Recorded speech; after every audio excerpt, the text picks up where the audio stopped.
just in terms of fear from others about a black planet. It was fear of our own success. And like Danny said, we can't get in our own way. We need to be able to dream.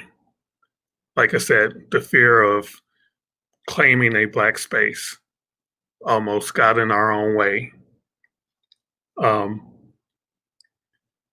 I put some numbers down around progress in America, especially black milestones. In 1619, the first slave was brought to this country's shores. 246 years later was Juneteenth, 1865. Since Juneteenth, this was our 155th celebration of Juneteenth. But between Juneteenth and the Civil Rights Act was another 103 years in 1968.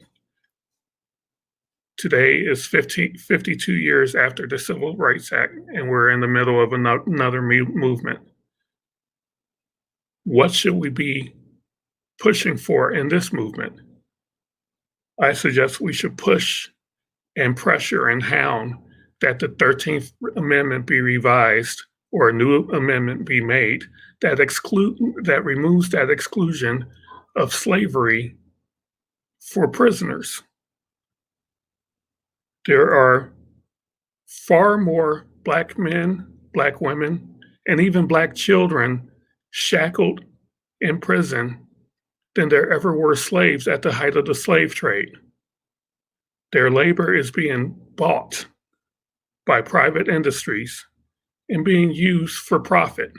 When BP Oil promised to use local labor to clean up their oil spill, they did not use free people. They used slave labor from prisons.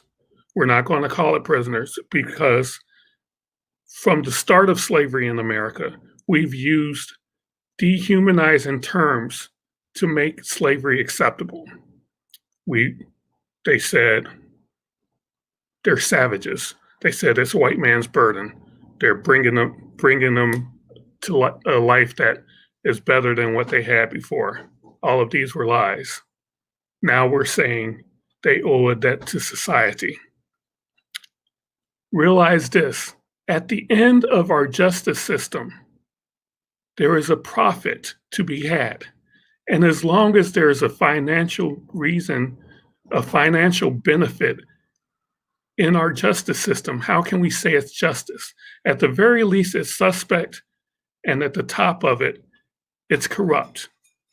We have cases of judges that were selling children off to their buddies' reform centers. And we have so many instances of where people are being paid 50 cents a day to farm, to make cheese, goat cheese, where it can be sold at Whole Foods for $10 a pound. That should be our number one goal right now. That would bring the most reform, remove the financial benefit, and it all falls down. Our police state is basically the current slave patrol grabbing black lives off the street under false pretenses and putting them in shackles and making them work to continue building America's economy. They say that it's immigrants who are stealing your jobs. No, it's private prisons that are stealing jobs and given unfair competition. They're given unfair competition in the market by paying prisoners 50 cents a day to do the work that another farmer might pay more. That should be our number one priority right now. And there are more, but this would be a huge fix for what's wrong in America. Thank you for indulging me in this time. I'm going to give our keynote speaker um, her due time, and I'd like to thank her as well for letting me carve a piece of her allotted time. Have a great day. Enjoy the conference. Thank you for joining me again. Thank you for joining all of us from the whole team.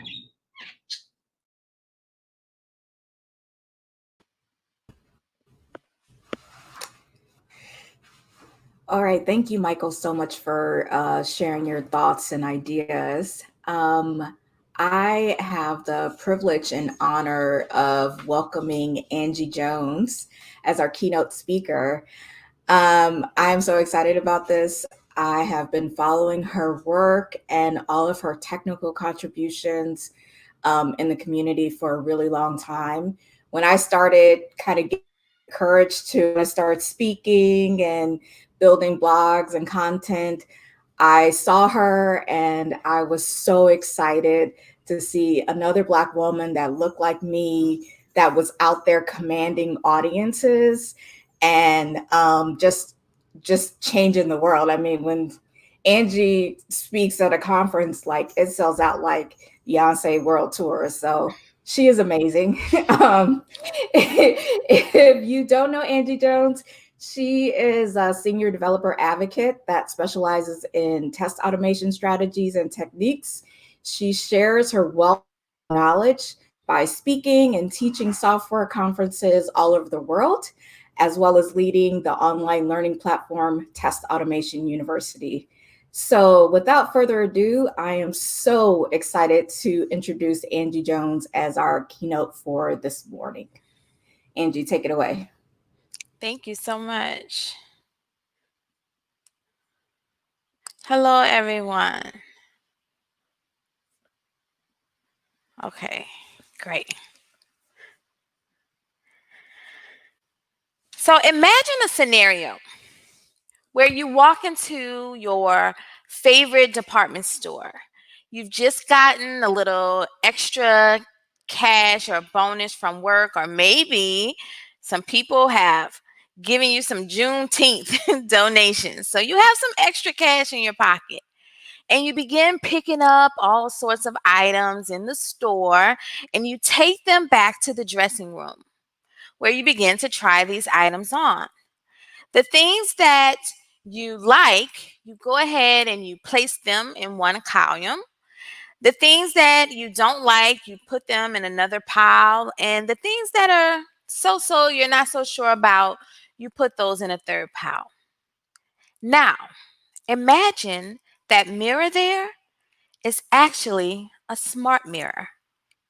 And it's been observing all of the actions and decisions that you've been making.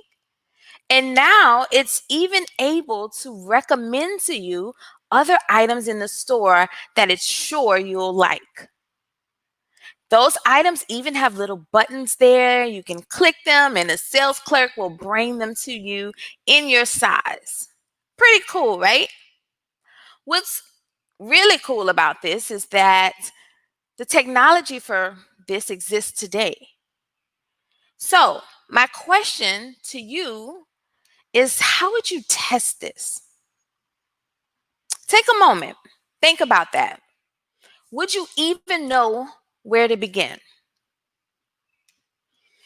When working on teams that are employing machine learning within their applications, I often hear the team say something like, "Oh, we don't need to test this one. This is the machine learning feature."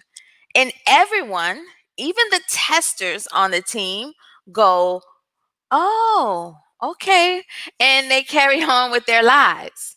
Now, I don't know about you all, but I watch the news and I know that these algorithms are far from perfect. And yet, for some strange reason, we blindly trust these systems as if they are this all knowing black box of perfection. At the end of last year, David Hansen, he's a well known technologist, he publicly shared an experience he had with Apple Card. And David and his wife, Jamie, both applied for Apple's credit card.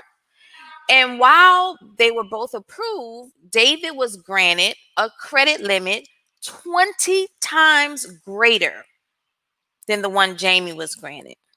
Now, you may be thinking what a lot of the commenters in the thread were thinking, David must have better credit or higher income or some other factor. Nope. David and Jamie, they filed their taxes jointly. So on paper, their income is one and the same. They called the customer service reps and they swore that there was absolutely no discrimination because it was the algorithm, right? So the Apple reps, they actually urged the couple to check their individual credit scores, and as they shamed Jamie, basically insinuating that surely her credit must be low because there's, no way that there's any type of bias or anything. So they pay to get their credit scores, and lo and behold, Jamie's credit score is actually higher than David's credit score. So of course, they call Apple again and they're like, hey, look, we're sure you all aren't intentionally discriminating, but your algorithm is sexist. And given the factors that are considered when determining a credit limit, if anything, Jamie should have been given a slightly higher limit than David was getting. So it didn't make sense. It made absolutely zero sense for Jamie to be given 1/20th of the credit limit that David had. The Apple reps, nor their supervisors, because this was escalated, could wrap their minds around how technology could possibly be wrong. Eventually, the Apple employees, they got tired of arguing and going back and forth with these powerful people. So they upgraded Jamie to VIP status to match David's credit limit.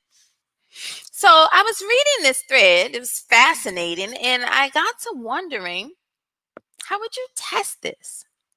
Because it seems like either Apple is like the other teams I've seen and they skip testing their machine learning algorithms because they have blind faith in them, or they're not testing with diversity in mind, which is why I'm always baffled when people naively ask, why do we need diversity in tech? I mean, it's not about just giving women and minorities jobs for optics' sake. It's because diverse teams build better products, period. And you can sit on your high horse and pretend that tech is not political, but the stuff that we build affects people's lives. And with great power, what comes great responsibility. So we treat machine learning as some futuristic concept when there are many applications right now that employ some type of artificial intelligence, applications that we are using on a daily basis, like Netflix, for example. Do you know that your Netflix homepage is personalized just for you? And this is driven by machine learning. So every recommended video that you see on Netflix is selected by the algorithm. And 80% of what we watch is from the recommendations. So this is pretty important to Netflix's business model that they get this correct. But what does correct even mean in this sense, right? How would you test something like this? I know myself better than anyone else, and I can't even say if my Netflix recommendation page is correct or not. In fact, I went and took a closer look at my Netflix page just to see if anything jumped out to me as being incorrect. Without having seen these shows, I don't know, But there was this one. This is the recommendation for Beyond Stranger Things. Now, I don't know what that is. So I Googled it and found out that it's a show that basically talks about Stranger Things, the popular show Stranger Things, right? And when I was reading, it explicitly said, don't watch Beyond Stranger Things if you haven't seen Stranger Things, because they're going to have spoilers, right? The thing is, I've never watched Stranger Things, so this seems a bit off, but how can I verify this, right? So again, the question, how do you test this kind of stuff? I used to work at Twitter, and one area where we used machine learning was to detect and classify spam before it's even reported. So let's say you had a tweet like this. And this says, message us if you're looking to buy some followers, $2 per 1K. Now, I think we can all agree that this is spam, but how do we know this? Is it because of the words that are used? Because if I take this tweet, which says, hey, wannabe celeb, you have a total of 2K fans. Why don't you go buy some followers? Same kind of verbiage, but this is not spam. Rude, but not spam, right? So how do you go about testing these sorts of things that you're building? Are you familiar with IBM Watson? It's IBM's artificial intelligence engine, and it can do all sorts of things, like make brownies. So I went to Grace Hopper conference a couple of years ago, and IBM had a booth there, and they were giving out these brownies that Watson had come up with the recipe. Now, what Watson did was analyze thousands of brownie recipes and came up with what it considered the world's best brownie. Now, me being the nice person that I am, I went ahead and took one for the team. I tested this out, so you don't have to worry about testing it. I can let you know that this algorithm works, okay? Best brownie I've ever had, hands down. But it's not all fun and brownies with Watson. Watson also does more serious things, like recommends personalized treatment plans for cancer patients. And it does this by analyzing their DNA, as well as millions of pages of medical literature and clinical trials. And I think we can all agree that there's not much room for error here. But how would you test it? How would you test this? Now, theoretical talks are cool and all, but that's not really my lane. You see, I work in the trenches, and I had to actually answer the question of how do we test these machine learning algorithms that we're building? So I love to share my real world experience with you today. Cool? Cool. All right. So I had the opportunity to work on this exciting project that utilized machine learning. The product was an advertisement recommendation system. And the way it works is e-commerce systems would use us to host their inventory of ads.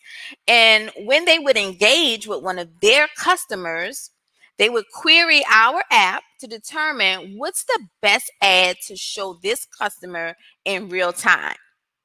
Now, much like the advertisements we see when we're surfing the web, they're tailored to us based on our browsing habits.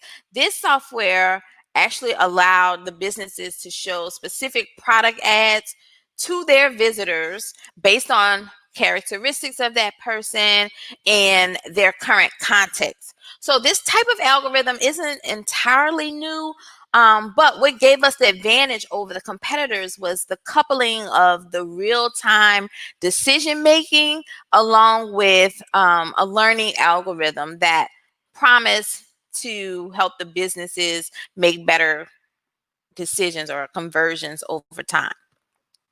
So I was tasked with automating scenarios to verify if the learning algorithm was working as intended.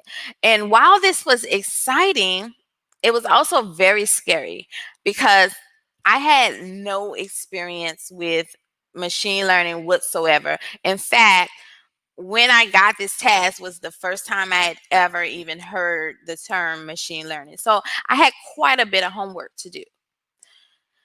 Now, when testing software, I'm accustomed to working on scenarios where the expected result is exact. For example, let's say I'm working on some typical e-commerce site. I add a product to the cart. That product was 20 bucks, right? I increase the quantity to 3. Subtotal should be 60 bucks, right? So this is predictable. This is exact. This is testable. I quickly discovered that with machine learning, there is no exactness. So there's a range of valid possibilities that could occur based on what the machine has learned and how it will utilize that information for future decisions. So the first thing I needed to do was to learn how this algorithm learns so that I can determine what's that range of correctness. Now, there was one guy, we'll call him Resident Expert, and Resident Expert was responsible for the machine learning features. So I talked to Resident Expert, to try to get some insight into what triggers the machine to learn, how does it learn, how does it use what it's learned, to make decisions. Now, Resident Expert, he's one of those tech bros who, kind of talks over your head. You know the type. You might even be the type.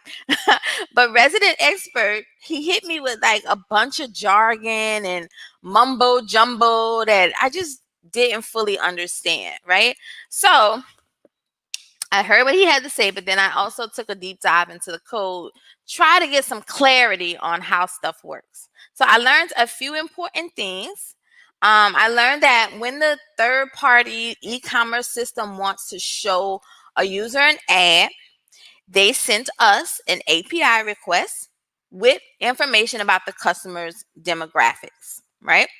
We would then respond back to them with what's the best ad to show this person.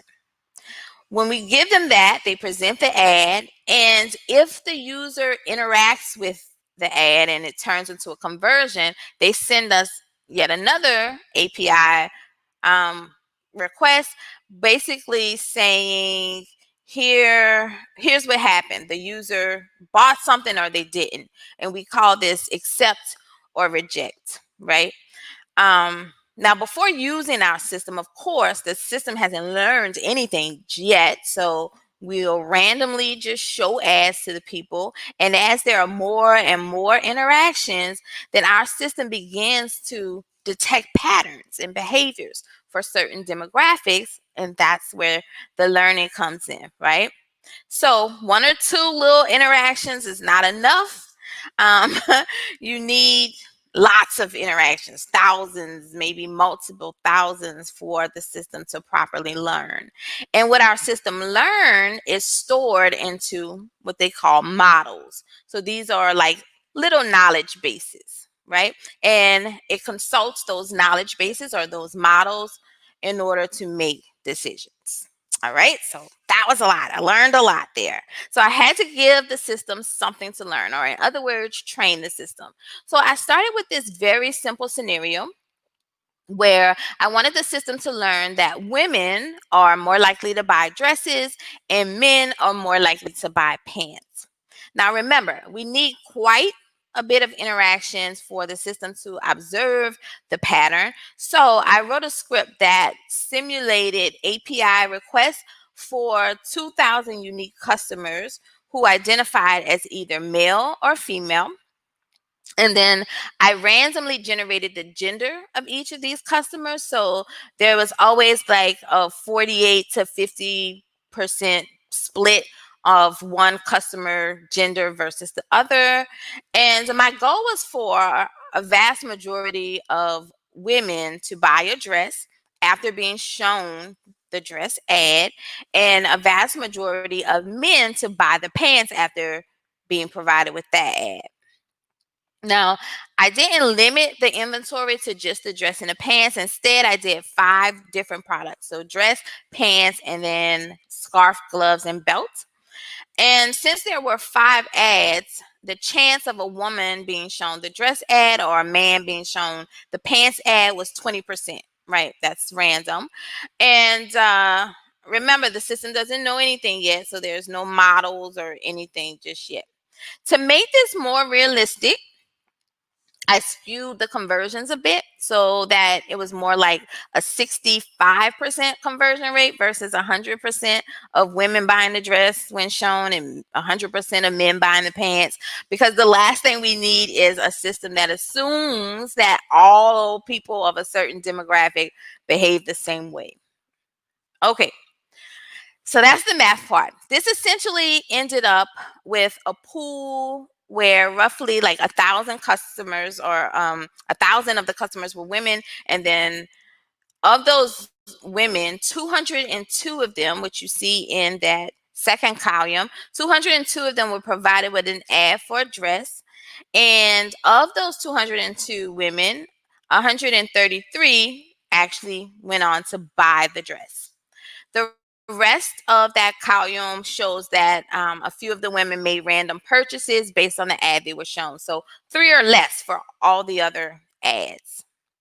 A similar pool was generated for men in pants. So we see 196 men saw the pants ad, of which 128 of them went on to buy it, and 3 or less for all the other products.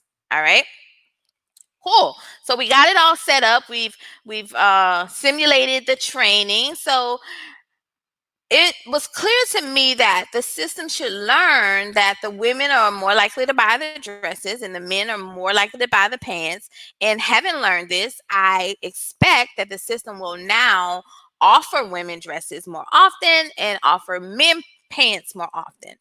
However, I got to thinking, like, what does more mean exactly, right? I wasn't quite sure, right? And I need to write an assertion here. I'm in code now. I can't just like say, oh, I don't know. I need to actually put something down. What is it that I'm expecting? So I went to talk with resident expert, and he couldn't even tell me like what's the exact answer here. He couldn't even distinctly give me a range to expect. So this was really interesting to me. Now, I'm no statistician or data analysis, so I resorted to using the POX method.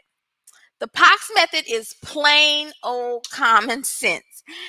And plain old common sense tells me that if 20% of the women were shown the ad for the dress when there were no models in place, then after the system has learned, I expect more than 20% of the women to be shown the dress, right?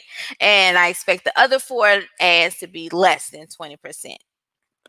That's about all I had, right? And I expect that same conversion for the men with pants. So now that I've trained the system, now that there are models, I executed my script again, but this time with 2,000 new unique customers. And I captured the ads shown and the purchases made into this new data structure. And I had my code to compare these 2 data structures. So the one before learning and the one after learning, to see what the results were. So before learning, 202 women were shown the dress ad. And then after learning, 890 women were shown the dress ad. So yay, it learned that the women prefer the dresses. Great, looks good. Then I looked at the poor guys. So 196 men saw the pants ad before the system learned anything. And then after the system was trained, only 59 saw the pants ad. So less than before. But not only that, it seems that 874 men were shown the dress ad, even though only 3 men actually bought the dress after seeing that ad. So that doesn't seem right, you know? So something was wrong. And of course, I began wondering, what did I do wrong? Right? So being a novice to machine learning and all, I was sure it was my fault. Did I not train the system properly? Maybe. So I cleared all of the models that the system has stored. So basically, I erased everything that the system learned and I reran the test. This time, I did get a different result. This time, the men were shown the pants more often after the system learned, and I got a little hopeful, but so were the women. They were shown a whole bunch of pants as opposed to the dress. So very, very strange there. And I began to mumble to myself, like, I clearly don't know what I'm doing. I don't know why they put me on this project. I don't know diddly squat about machine learning, right? So I started to just look through my code line by line. I'm going through this code. I'm trying to find my error. I increased the number of API calls from 2,000 to 10,000 because remember, maybe it just didn't have enough to detect a pattern. It needs to have enough data to be able to detect the pattern. So crank that up to 10,000. Same result. And it would flip flop. So sometimes it would be the dresses that were shown to the men and women. Sometimes it would be the pants. So I printed out the results of my data structures, the before and the after the learning, so I could see what's going on. Let me look at this. And aha, I figured out what was happening. Now remember, I was randomly generating gender in the code, right? So it was never 50-50. It would be more like 49, 51%, something like that. So I noticed that whichever ad led to the most conversions during that training period time, that's the product that the system learned was the most favorable. And then the second most popular one would be shown more than the random 20%, but still less than the most popular ad. So it became clear to me that the customer demographic was not being considered in these decisions. And that was a bug. A bug in machine learning? Yes, friends. Your girl Angie found a bug in machine learning. Now, writing up this bug report, unlike any bug I've ever written, I'm used to giving a little description of the scenario, give you a little one-liner of the expected result, another little one-liner stating what's the actual result. And if I'm feeling real generous, I might throw in some logs, some screenshots. But with this, there was no one-line expected result, right? I had to basically write a doggone book, including detailed information about my scenario, about how I trained the system to support that scenario, why my expectations were what they were, and how did I go about verifying those things. So this took me hours to write up this bug. And I opened it with the highest severity, right? So resident expert, he gets the notification, he takes a look at the bug report. And y'all won't believe what this man said to me. He said, well, it works on my machine. And he closed my bug report. So I was crushed. I already was dealing with that imposter syndrome. I'm in a situation that I don't feel I'm, qualified for.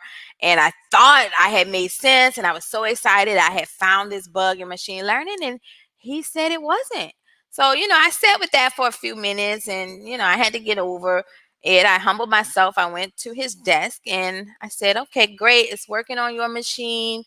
Beautiful. Can you show me, what you did? I'm sure I probably set something up wrong. And he goes, well, and he proceeds to start talking all of this theory about machine learning, and he's throwing all of this fancy jargon and his mumbo jumbo like he always does. And he never showed me any setup. He just attempted to assure me that learning works. It just works, Angie. So at this point, I had enough of this day. I went home, tried to get some rest, but I could barely sleep for thinking about this bug, right? So I went back the next day and I started looking at my code and my setup again. I got my fresh eyes. Maybe it'll jump out at me. So I did the same thing that I did the day before. I'm deleting the models. I'm starting over. I'm looking at all the lines of code. I'm increasing my number of customers, all of this. No matter what I did, the system just was not learning based on demographics, right? Whichever one was the most popular, it just was assigning it to those people, no matter gender. So I called my team lead over and I gave him my whiny rant about how nothing is working. I'm sure I'm doing it wrong. I don't know why y'all assigned me to be on this project. And he said, Angie, stop it. You're not wrong. You've done the research, you've done the work, and you know it just as well as anyone else here. It's a bug. So I reopened the report. Resident expert, he didn't close it this time, but he did make some comments in the ticket, and he put all his fancy jargon, he put all of his mumbo jumbo, and I simply replied, it doesn't work.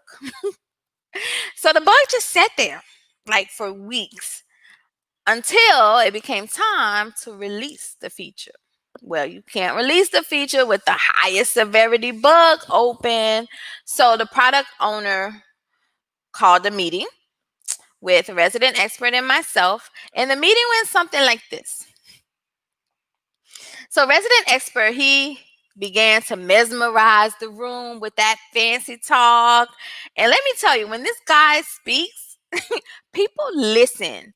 He sounds so smart.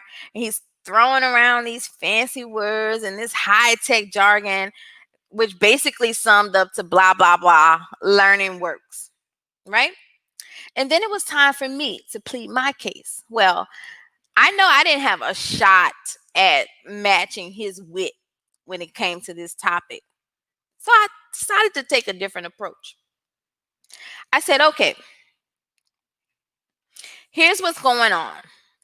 Let's say we have an e-commerce business that buys our service. They have a website, and we're providing them with recommendations on what to show their users. The men, they are buying these pants like hotcakes with a 65% conversion rate. And as we're observing this, we decide it would be a fantastic idea to instead show all the new guys who come to the site a dress ad over and over again, even though they're only buying this 2%, less than 2% of the time. So by using our service, this e-commerce business is losing a ton of money, and I'm sure they'll end up ditching us when they realize this. But hey, do what you want. And I rested my case. All of a sudden, I had everyone's attention. Product owner immediately turns to resident experts like, no. Run her scenario, her exact scenario. Run that on your machine. Let's see it. You got to do a demo now in this meeting. And so he goes, all right. Tap, tap, tap. He gets what he needs, gets my data and all of this stuff, and he runs it. And guess what? It doesn't work. So he turns red in the face and he holds his head with shame and he says, I don't know why I doubted Angie in the first place. And I'll admit that felt pretty good. So what did I learn from this experience? Well, in this case, hard rules such as the exact results must be known in order to test this stuff had to be revisited and challenged, right? And I feel like this is where a lot of teams are going wrong. They aren't really considering that, hey, it's necessary to test these algorithms. The techniques you use to check if your button works, that's not going to necessarily fly over here when we're trying to test machine learning. Right? But that doesn't mean you get to skip testing this stuff. Yes, the testing will be more rigorous, but that's the cost of utilizing such software. I also learned that the need for automation became much more apparent as thousands of customer transactions needed to be simulated and analyzed. So sniff testing the app manually, that doesn't do anything in the case of machine learning. Your little basic unit test, that's not enough. So my test code was pretty complex, but it was able to detect this major bug and save us from embarrassing ourselves in the market. I learned that simply knowing how to code wasn't enough. So resident expert, he knew how to code and he knew machine learning. Yet he was ready to ship this software without the most basic of scenarios working. There is a real need for thoughtful and critical testing of these applications. And finally, no matter how smart machines become, having blind faith in them is it's not a good look. Plain old common sense can still trump an algorithm. I use common sense to get the product owner to get past the lure of resident experts' fancy jargon. David and his wife Jamie, they used common sense to convince Apple that their algorithm was sexist. And while we should embrace new technology, it's imperative that we as engineers, as technologists, that we not allow others to convince us that any software is beyond the point of needing testing. We must continue to question, to interrogate, to advocate for the human customers that we serve. This was just one example of machine learning in action. If we ship this as is, the worst that would happen is we lose some money, right? In business, that sounds major, but we're using AI for much more, where it's literally life and death. I went to OSCON a couple of years ago, and I heard Paul Fenwick speak about the trolley problem. And I love how colorful Paul is. So instead of me doing this a disservice, I'm going to let Paul talk here.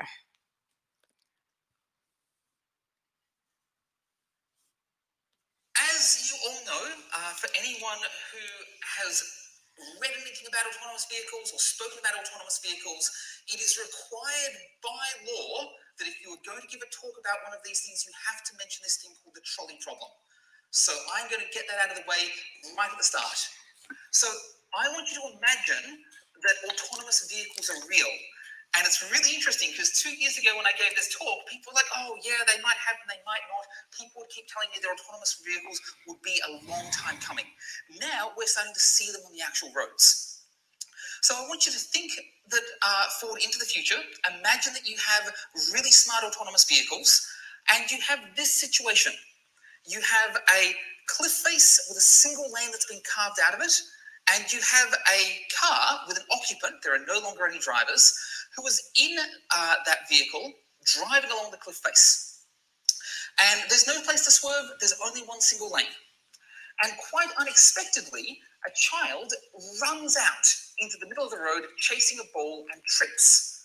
And the car is driving at such a speed that it is unable to stop in time to avoid a fatal collision. Now, if you're wondering how could this possibly happen, the child forgot to carry their personal tracking device, so the car was not aware that they were around the corner and they were hiding behind some sort of terrain. They were behind a rock or behind a tree. The car did not see them. So the car is going to hit this child. The child will die if that happens. But the car has a choice. Rather than hitting the child, it could choose to throw itself off the cliff. And it's a long, long way down. It would be sacrificing itself and its occupants to save the life of the child. And of course, the question is, should it do this? And some people will say, yes, it should. And some people will say, no, it shouldn't. And lots of people will say, oh, gosh, that's a really hard question. How about we talk about something else? That's the most common thing I get, people telling me that, no, this is not possibly something that could ever happen. But let's pretend there is a child there, and you might say, maybe not. But what if there are 2 children in front of the car? Or what if there are 5 children in front of the car? I would hope at some point there is a sufficiently large number of children's lives at risk that you'll say, yes, the car should throw itself off the cliff. It should sacrifice itself and its occupant. So this is like the standard introduction to machine ethics, trying to convince machines to act in an ethical way. And I find this particularly interesting because we can't agree with what human ethics should look like. I have these interesting questions as to, how we should act and what is actually considered to be good. And trying to talk about a machine in this sense is really interesting.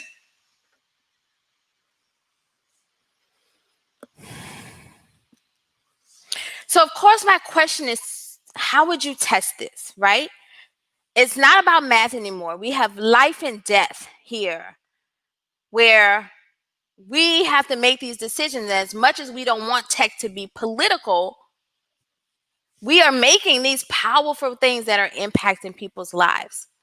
So I ask you, friends, to please just be aware that as technology evolves, it is our responsibility to make sure that we evolve to the point where we can test this. Thank you.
Hello, and welcome to the inaugural Juneteenth conference.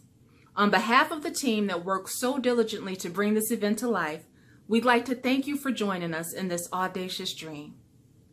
2 weeks ago, we set forth to bring a conference that celebrates, gathers, and uplifts Black voices in technology. And today, we get to see that vision become a reality. We'd like to invite you to learn more about the conference and the holiday behind it by clicking on the link above labeled Juneteenth in the header. Thank you so much for joining us, and enjoy the conference.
All right.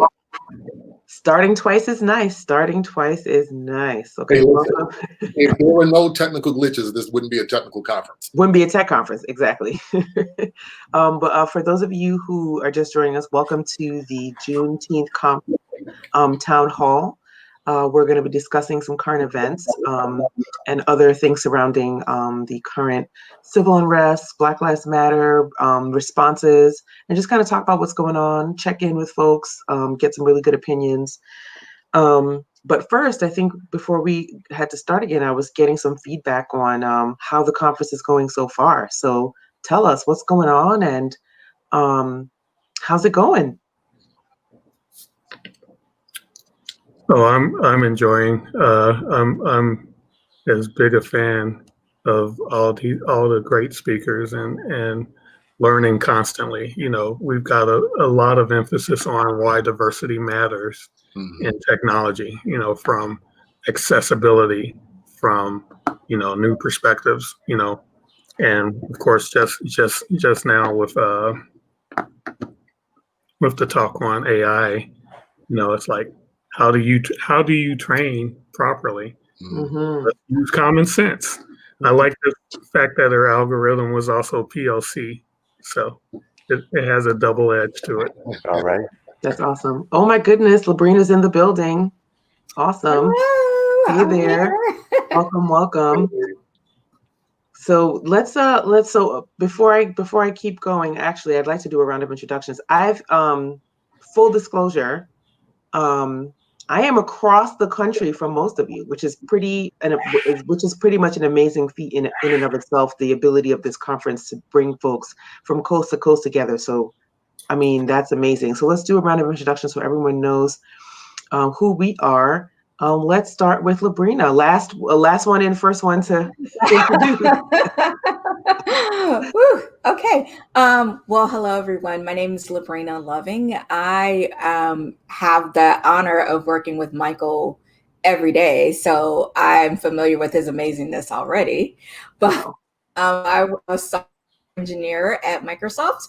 I've been in the industry for almost 20 years. Woman can't tell her age, but I'm super excited to be here as part of this event, and I'm really excited to talk with everyone in this town hall.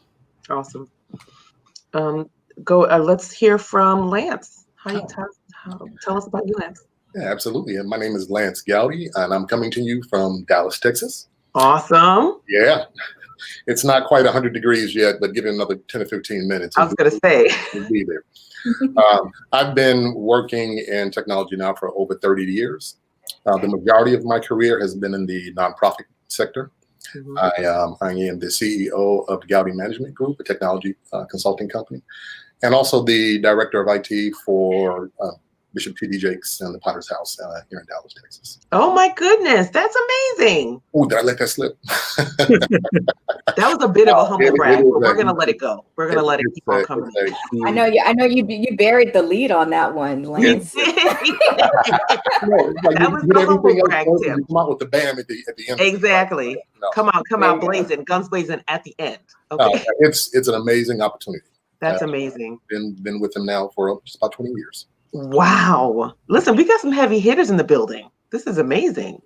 And then let Michael, don't even start with us. All right, we're not going to let you do that. Frank, tell us about yourself.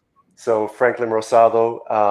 I've been in my career has been tech, mostly nonprofit tech like Lance. So for 22 of my 25-year career has been nonprofit tech, mainly focused on the digital divide. I've worked at places like the Henry Street Settlement, Empower, Uncommon Schools. I ran technology for Planned Parenthood Federation of America from 2015 to 2019. And now I am leading technology for a skunkworks project at Planned Parenthood that hopes to help bring it so that its business model can be successful under the new attacks that we have, as well as, you know, making the change to the information age so that to ensure that our mission can be there in the information age. So that's a little about me. Wow, that's awesome. What a breadth and depth of experience. And absolutely last but not least, we have the all around kind of like Titan in the building here. Apparently able to pull together whole tech conferences at the drop of a hat. I'm not even sure how he did this. I'm waiting for the debrief for him to tell me. All I know is I just saw 100,000 emails flying through and then there was a conference. That's all I know. That's all I know. Michael Brown, tell us about you and tell us about how you're feeling. You've got to be proud. Oh, so I mean, as I've always been saying, it's all about the team. Seriously, I don't know how we did it because, like I said, having a great right-hand woman, in Tess Stefano, she kept me in place. She kept the team in line. The team not in line, but kept them organized. Help bring issues that I needed to pay attention to unblock my team. You know, that's what I am. I'm the fullback. You know, taking down the the front end or the tackle so that my team can run it through to the end zone, and that's what happened. There was so much activity. We have like 6 channels of teams working on individual aspects, and somehow all of that came together to what we're doing right now. About me, I'm 25 years into career. Frank and I went to school together. I came in during his senior year, and he was a great mentor to me my first year at Williams, and we stayed in touch, and I've been like ever impressed by the heights of his career. Just before I came to Microsoft, he was recruiting me for Planned Parenthood, and because of transitions that were happening, that fell through. I came here. Well, the offer came, and it fell through because the offer came. But no, I'm from Chicago. We'll always rep Chicago, Bears fan, despite our failures. And this conference and the organization we're forming is basically not the culmination because there's so much more to do after this, but it is the realization of my lifelong mission that the next Michael Brown will have guidance, will have support, and will have the tools and opportunity he or she needs to like excel far beyond my career. Like just like a parent would want to give their children a launch pad that was more and achieve more than they ever could dream. I want future generations of Black technologists to have that same opportunity to stand on my shoulders and go farther than I could have dreamed. Absolutely. That's amazing. I think one of the things that strikes me about Michael in particular, so just so you know my connection to all this, my name is Kamika Campbell, by the way. Mike and I. Kamika Campbell. Oh, sorry, right. Dr. Kamika Campbell, absolutely. And Mary in the lead. Right. Yeah, right. And Mike and I met online. We are true Facebook friends. Like, we met online and became friends in real life. Just to tell you the power of technology, right? And we met in, like, one various blurred group probably on Facebook. And he saw some of the work that I was doing here. I'm in Harrisburg, Pennsylvania. And I am the co-founder of the Young Professionals of Color of Greater Harrisburg. So last year, he saw some of the work that we were doing, and he pledged to our classroom drive. And then he actually came out and spoke to our community at the gala, being one of our top donors. So he had a chance to speak to everyone and tell his story to us, which was so wonderful. People still talk about what he said, and the way that he kind of just stepped up to the plate and gave to something that he literally saw somebody doing and decided to help just like that. Didn't know me from a can of paint at all. So him being able to step in, see the need in the broader community. Our Adopt a Classroom campaign for the Young Professionals of Color supports the Harrisburg School District. It's a majority Black and Brown school district, and the money goes to enriching classroom experience for students. We do $500 grants per classroom. So even this year, he stepped right back up and was like, "Hey, listen, this is how much I'm giving this year as well." Like, just like, no asking, no kind of prodding or any of that. Didn't hesitate, and that's the kind of drive and connectedness to the community and passion that I see kind of displayed with this Juneteenth conference as well. So I am honored to be a part, and I'm honored to talk to you all today about just some of the broader community things happening. We've got Texas represented. We've got Seattle. Labrina, where are you? I missed that part. I'm in DC. DC DC Tech. DC Tech, and then But I'm Frank, originally from Chicago. We're originally from Michael Chicago. and I, okay. Yeah, and then originally. Frank, where are you at? NY. So listen, we have got a spread here. I want to get perspectives from all. Now, are you in NY or are you in New York City? NYC. Okay. And which borough are you in? I'm on the Brooklyn Queens border right That's now. what I'm Oh, wow. Wow. That's all right. I didn't know that. I had no clue. It's my hometown.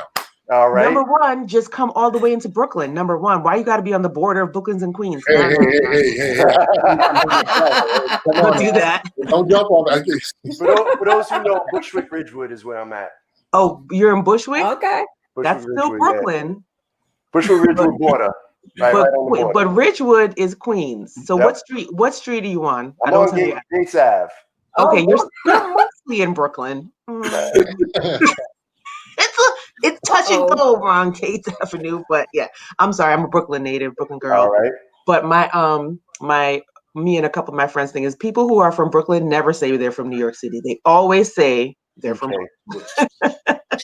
So anyway, just a little. So we have a great spread of folks. So I'm interested in hearing your perspectives, particularly from your locations, because it's been such an interesting kind of outpouring of just activism and a whole bunch of stuff everywhere. So my first question is centered around, let's do like a city check-in, like how is it where you are, what's happening in light of current events and things with the civil unrest and protests and things that are happening. So what's happening near you? What's going on?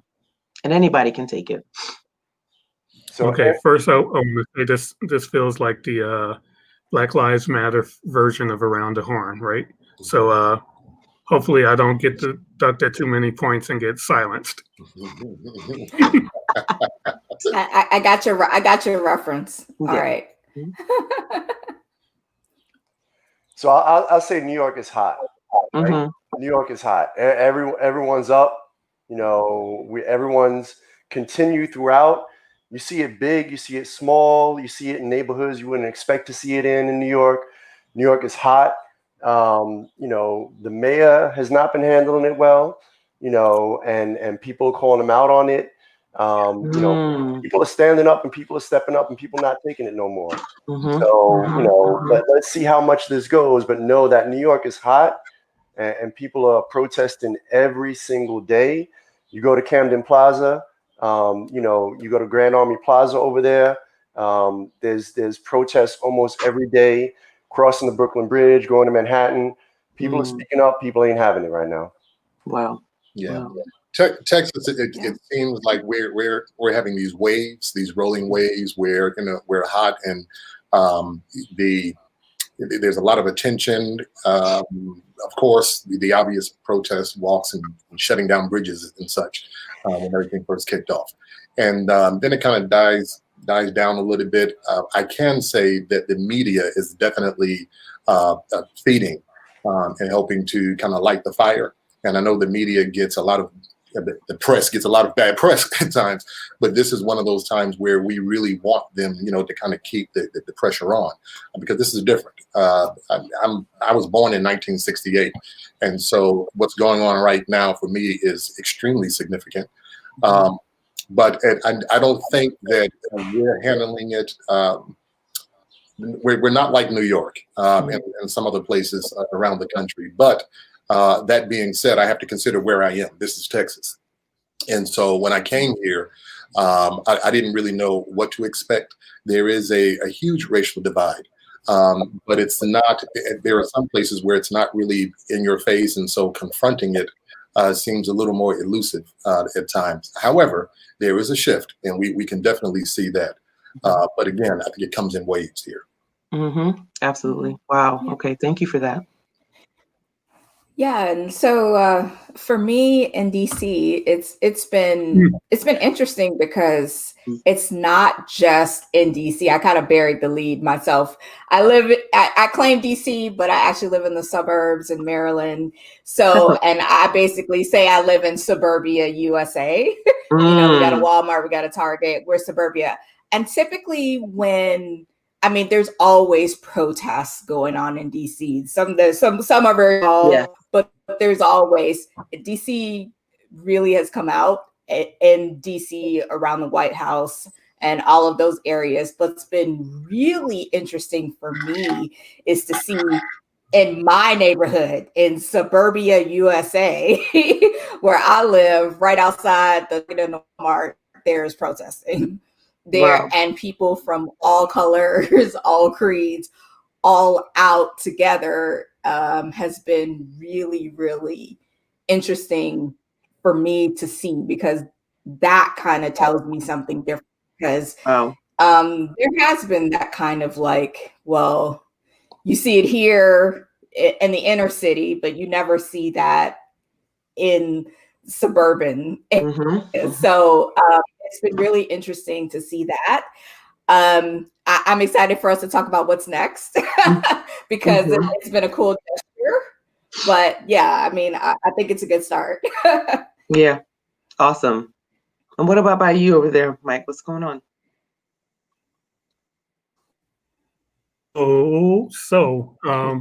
Seattle is very interesting because our demographics there is not a heavy presence of Black people here.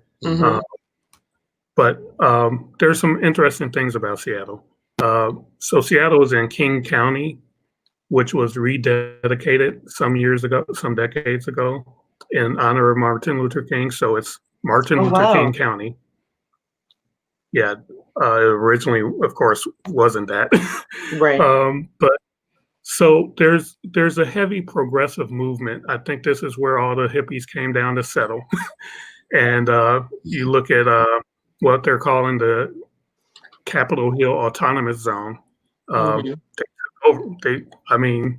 police moved out of the district, the precinct building they were in, and you're seeing a lot of conservative talking heads saying, "Oh, this is anarchy." They're actually comparing this to ISIS.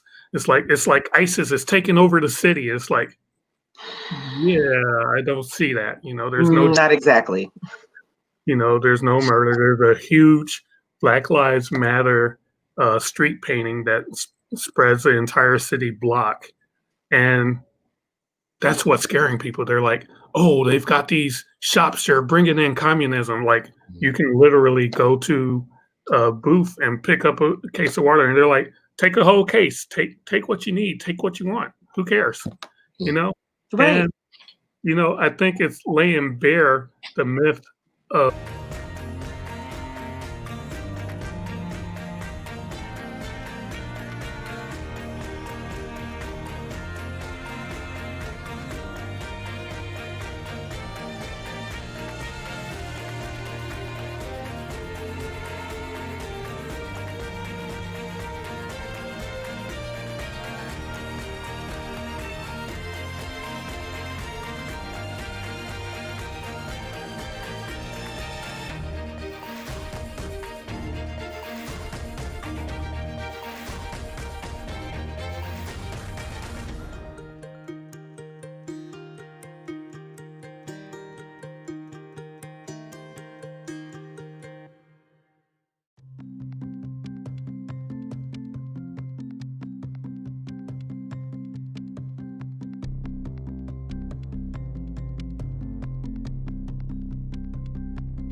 ridiculous.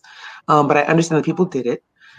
How can you tell me, guys, how you're conceptualizing and understanding moving from COVID quarantines into almost full, not even almost full civil unrest throughout every major city and beyond, throughout almost the whole world? Let me kick this off. I'm glad you asked that question. So first, with regards to people that kind of dismiss, the action of quarantining and the need for it, I'd have to believe that these are people who have yet to actually suffer the consequences of it, or it just hasn't really hit home.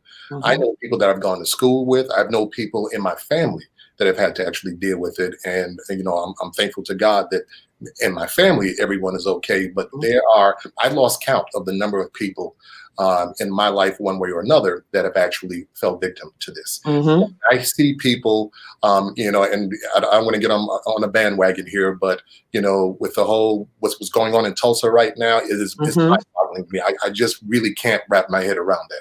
Don't even get me started on that. Secondly, I honestly doubt that the movement that we're in right now, and I'm not saying that I'm not trying to really capitalize on the pain that COVID is causing. But it's hard pressed for me to believe that we would have as strong of a movement as we have right now if it were not for the quarantine. Right. And giving people at home when people don't have a 9 to 5 to go to per se. And now you have something that's in your face. You no longer have the excuse that you were at work, or, you were just so busy. And what you were seeing could have been misinterpreted if you were in the midst of just the daily mayhem and such. Now, I mean, it's in your face, and because I can get up at 8 a.m. and go protest and shut down a highway, and I can do that all night because I don't have to worry about going to work, I don't think that this movement would be as powerful as it is if it weren't. That's just my opinion. Absolutely. Yeah, Lance, you bring up a really good point. I mean, and it's something I've thought about. I think in the past, they say everything happens for a reason. And in the past, I think when all of these issues have been brought to the forefront, there's been, people like looked on TV and they said, oh, that's sad, please pass the potatoes kind of thing. And, it just goes out of your mind. Where we're so now, because of this pandemic that's going on, we're so hyper focused, and we now see it. Like, white people are like, we see it. And it's been mind-boggling to me to hear that. Like, Michael and I, we've had some town halls at our company, and I'm sure other companies have had.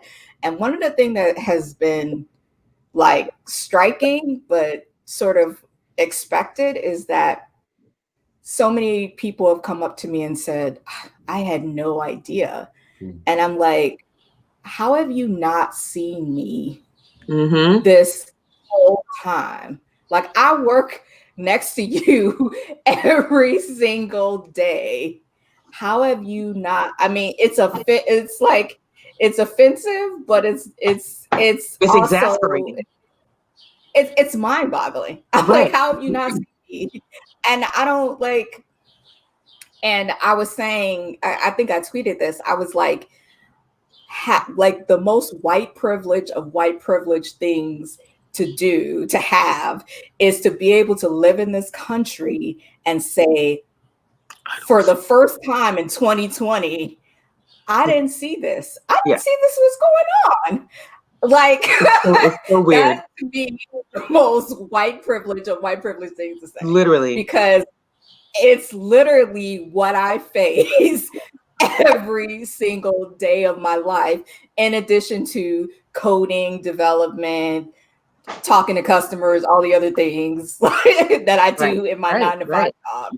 So yeah, it's been amazing to see that response. That response has been like earth-shattering to me. Yeah. So yeah. I have a question. I have a follow-up question to that. Especially for my Black folks on the thread, on the town hall. How many white folks have asked y'all if y'all are okay and what they can do? I've lost count. So I want Are you okay? What is there anything that I can help you with? And my answer to that unanimously has been, I don't understand why you ask me what you can do. Why are you asking me what you can do? Now, You know all of the, Mhm. you know, what would you do for any other effort that had attention right now? They already know what to do. You would donate, you would volunteer, you would get more information about the effort. Why are you now? I've had people literally just say, well, whenever you tell me whatever I can do, then I'll do it. And I always say, give money, do your own research, and connect to organizations that are doing the work and support them. But anyway, go ahead. Can I riff off of what Labrina was talking about in Mhm. the inner office dynamics?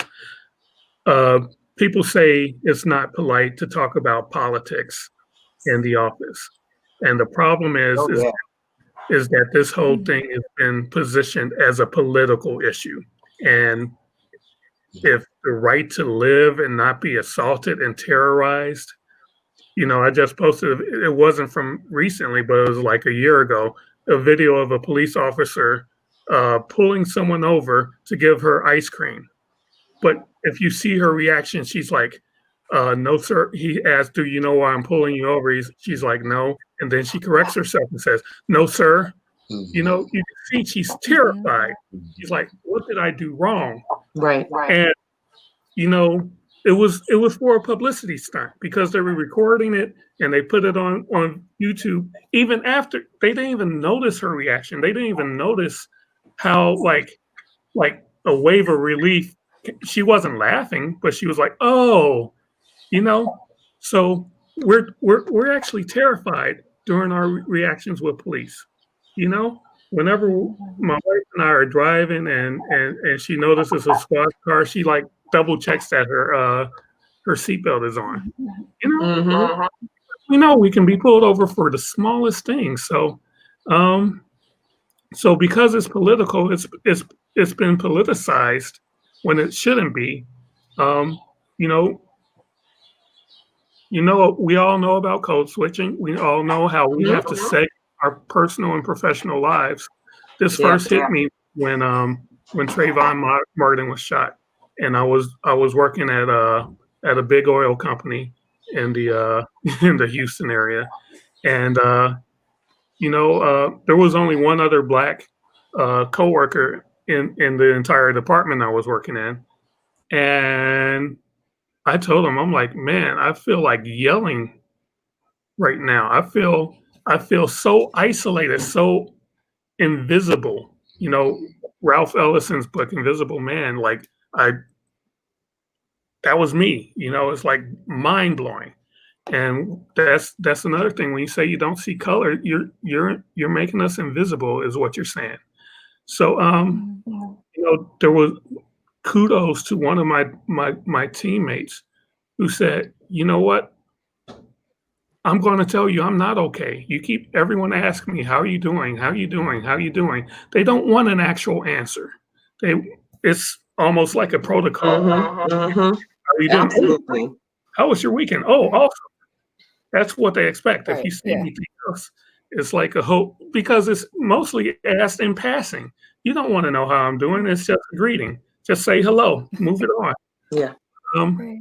Yeah. He brought this up and then led a department-wide meeting with so many people. We had to like split out into like 5 or 7 rooms to handle all of the conversations, and then came back to one large room where we shared.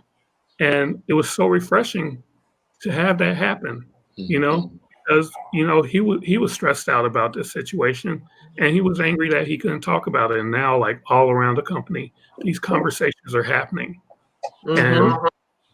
I would like the energy to stay up past this moment.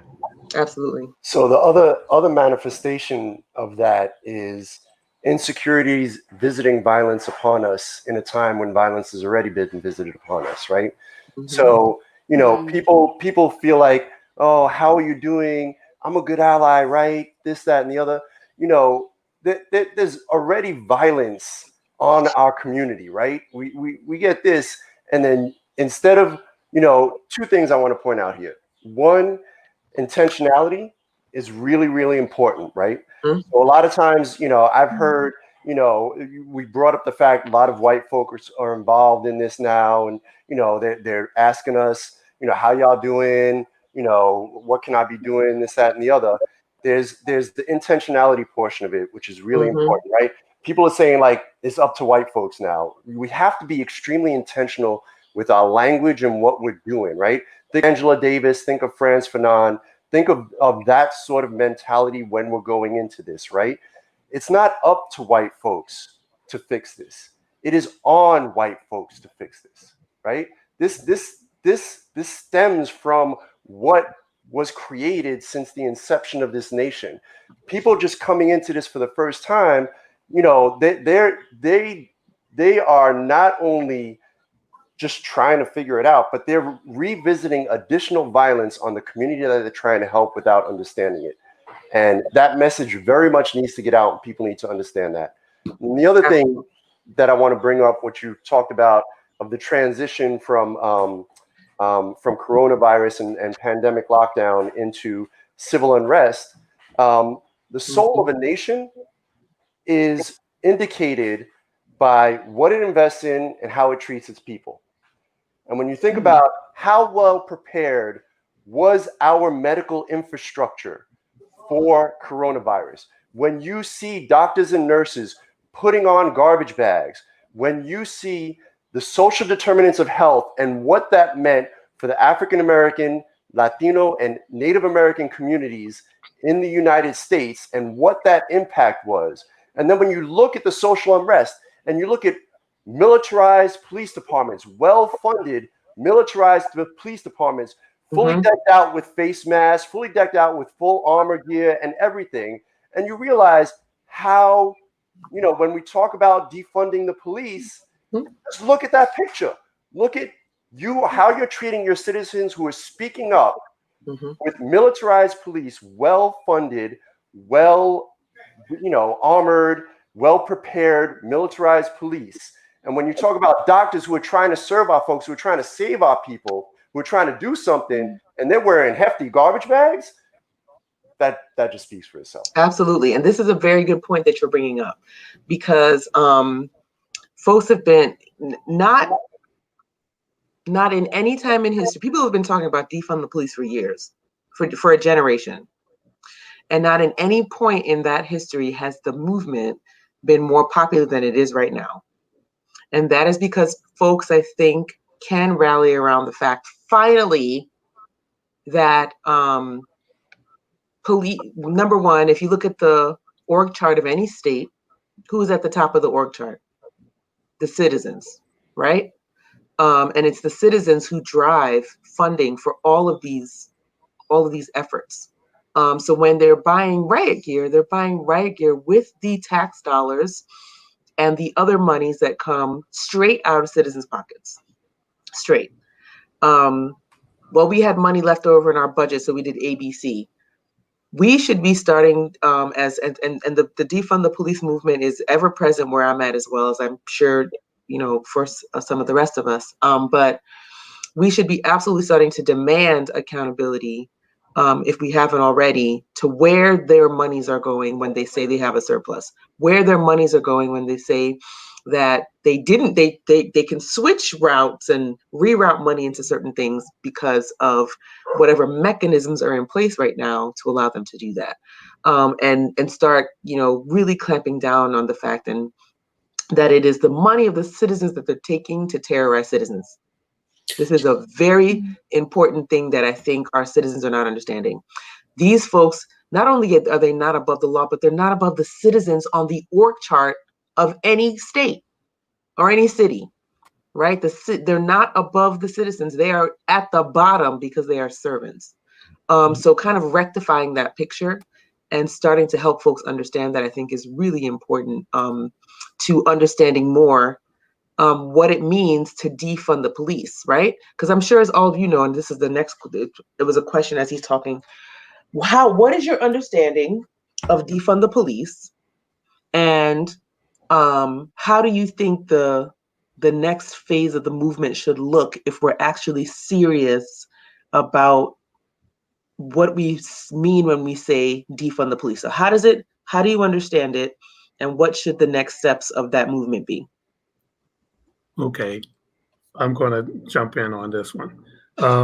First, I want to bring up a very nice contrast in how the Minnesota protest, when armed people came to the Capitol and took over it and were in the faces of police and spitting on them, Mm-hmm. and the stoicism that they were able to show with those protesters. Mm-hmm. They show in riot gear? Did they shoot rubber bullets at people with guns? Maybe we should start showing up to protests with guns, you know? Maybe. It might make them more cautious in how they escalate things. And more respectful of citizens. Exactly. But you know, you look at that contrast, you know, they're throwing flashbangs, they're spraying pepper gas at peaceful protests. We aren't walking around with armed weapons and terrorized like they had state senators who were afraid to go to their job to legislate. You know, that wasn't protest, that was terrorism. And again, like you said, for haircuts. To eat at their favorite Chinese restaurant, which they won't even go to now because their great and wise leader tells them it's a Chinese virus. You know? So that's a big contrast there. What is defunding to me? I learned recently how much funding police departments get. In New York, it's over 54% for NYPD. And every other program in New York City has to fight for less than half of the taxpayer dollars. That is so backwards. All around the country, topsy-turvy, the police get 50 or more, the majority of the funding from your taxpayers. And you're seeing cases where, you know, a lot of these arrests that come at the end of their shifts are so they could get overtime. So they're bogus arrests so they can fill out paperwork and get overtime. I get salary. I stay in the office until 12 in the morning. Guess what? I get the same amount of money as same money. You know, they're saying Blue Lives Matter, but that's a job. That's not a condition you were born into. It's a choice. That's exactly right. Yes, we do care about you, but we're not going to give you a pass. So yeah, when my taxpayer dollars go toward a system that has been infiltrated, according to the FBI, has been infiltrated by white supremacists, when that toxic culture has permeated police departments across this country, and like I said, this continues to be the slave patrol modernized. They're rounding That's all it is. And putting us into prisons and telling us to work for free. They're breaking up families. They're creating bogus war on drugs. That the drug problem they created. Look it up. The NSA admitted in a document. I mean, the CIA. They admitted that they did funnel or allow drugs look the other way while drugs were being funneled into community. Pookie and Ray Ray knew how to make a freebase cocaine. Right. You think they had chemists and drug trials to say, oh, here's a more effective way to sell cocaine. Right. They put it into our community. They made it a black thing. They called us super predators. And then they said, we're going to crack down on it, literally. Wow. Where they put a 500 to 1 ratio on the crime for possessing crack over cocaine. Carry a half a kilo, and you could carry a half a kilo before it becomes a felony. Yeah. Cocaine. You carry 5 crack rocks. Literally. And you're going to 10 years. Yep. So this system needs to be broken apart from the bottom up. That's to me. Yeah. That's a great point. What you said. I want to put it into the atmosphere. That we and then Labrina, you're absolutely going to talk. Oh, we only have 10 minutes left. Sorry, when did the hour go so fast? What? I know. But here's the question. All right, so we're not going to let Mike talk anymore. He just keeps making too much sense, and then he talks forever. We just no more of that. Around the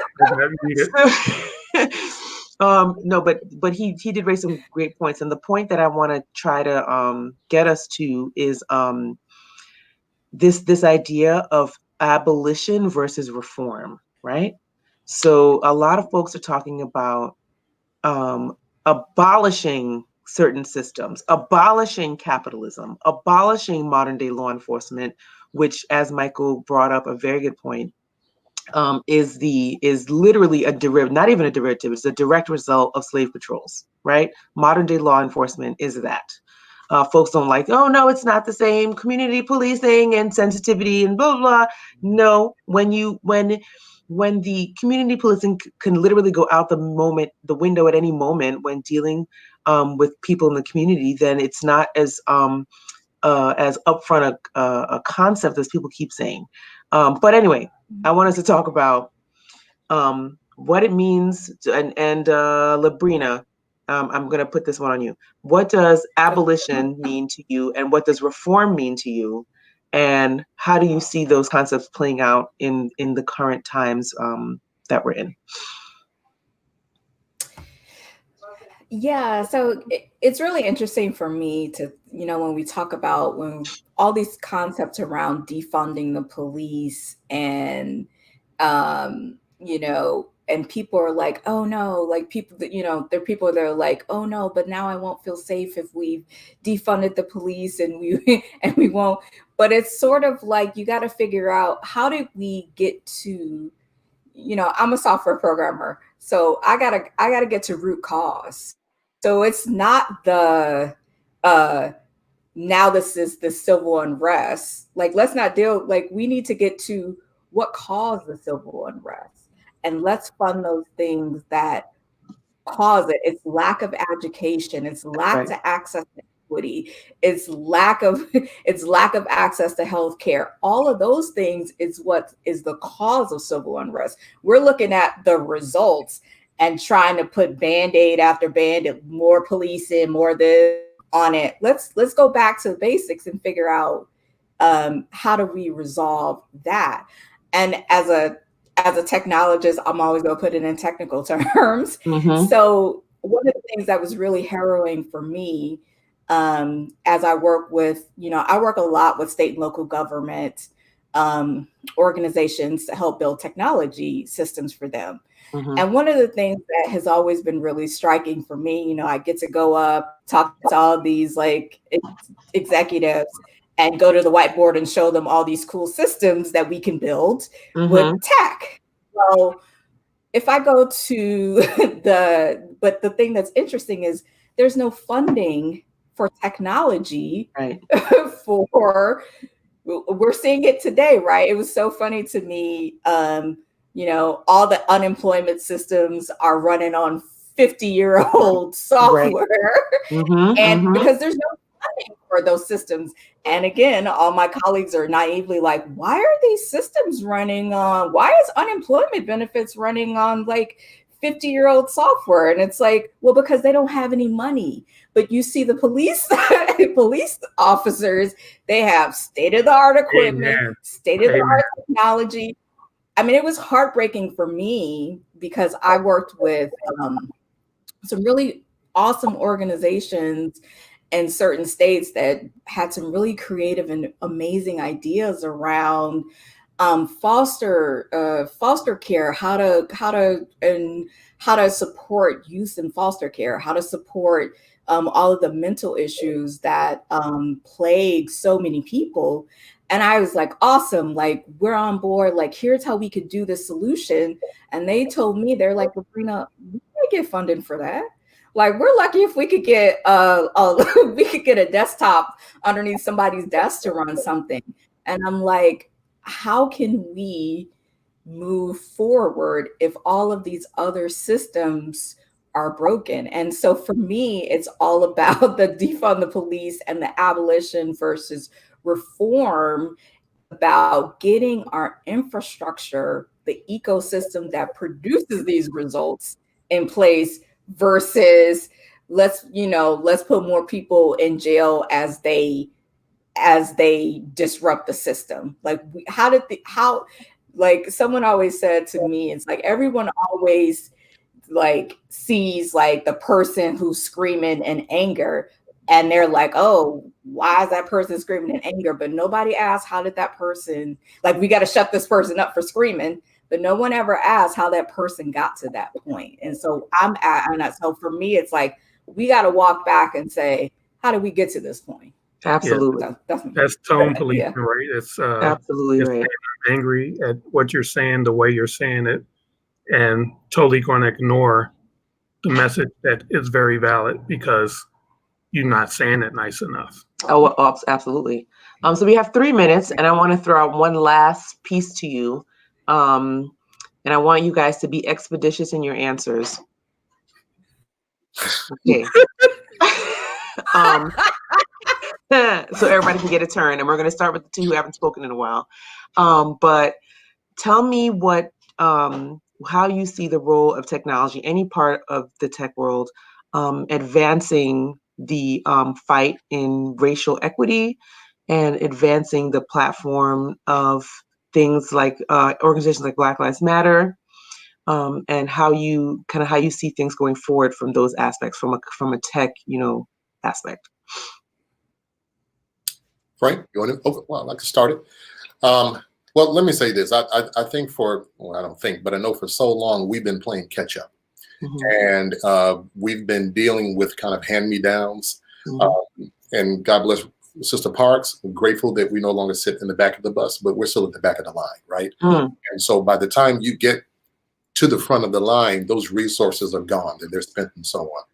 And when is replenishment, we're really dealing with kind of hand-me-downs. And so while, my white brothers or others are moving ahead, we're always kind of trailing. So going forward, what we really need to focus on, and I want to take advantage, and I'm going to make this very quick. I want to take advantage of answering something. Because we have 2 more minutes. 2 more minutes. Okay. Bottom line is, we need to, we talked about a system being broken. I think we should put our resources together and fix what's broken or correct the system as a collective effort.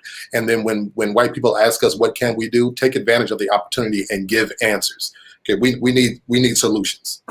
Absolutely. Frank. Take our space, don't be nice. HR departments like there's no pipeline. That's bull dookie. We know it. We all know it, right? So me, I had a very successful career in tech. I was a history and political science major, never took a computer science course in my life. My first interview, they asked me how to network computers. I was like, plug it into the phone line, right? But now I got my master's in information systems, right? Now I've led some large organizations. I've been head of technology at large organizations. We need to take our space and bring our people with us. Exactly. We can't take the BS anymore. Absolutely. Oh my gosh, we have 35 seconds left. And I just want to say to everyone listening, I hope you got something out of this, something great out of this today. This has been an amazing discussion. We got to do this again because I think we just barely hit the tip of the iceberg, right? Yeah. Barely hit the tip of the iceberg. So thank you all for watching. Thank you all for attending this town hall. And you'll be hearing more from this great team, the Juneteenth conference team, as to what's coming up in the future. So we thank everybody for tuning in. Thank you all. Thank you all.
Hello, and welcome to the inaugural Juneteenth conference. On behalf of the team that worked so diligently to bring this event to life, we'd like to thank you for joining us in this audacious dream. 2 weeks ago, we set forth to bring a conference that celebrates, gathers, and uplifts Black voices in technology. And today, we get to see that vision become a reality. We'd like to invite you to learn more about the conference and the holiday behind it by clicking on the link above labeled Juneteenth in the header. Thank you so much for joining us, and enjoy the conference.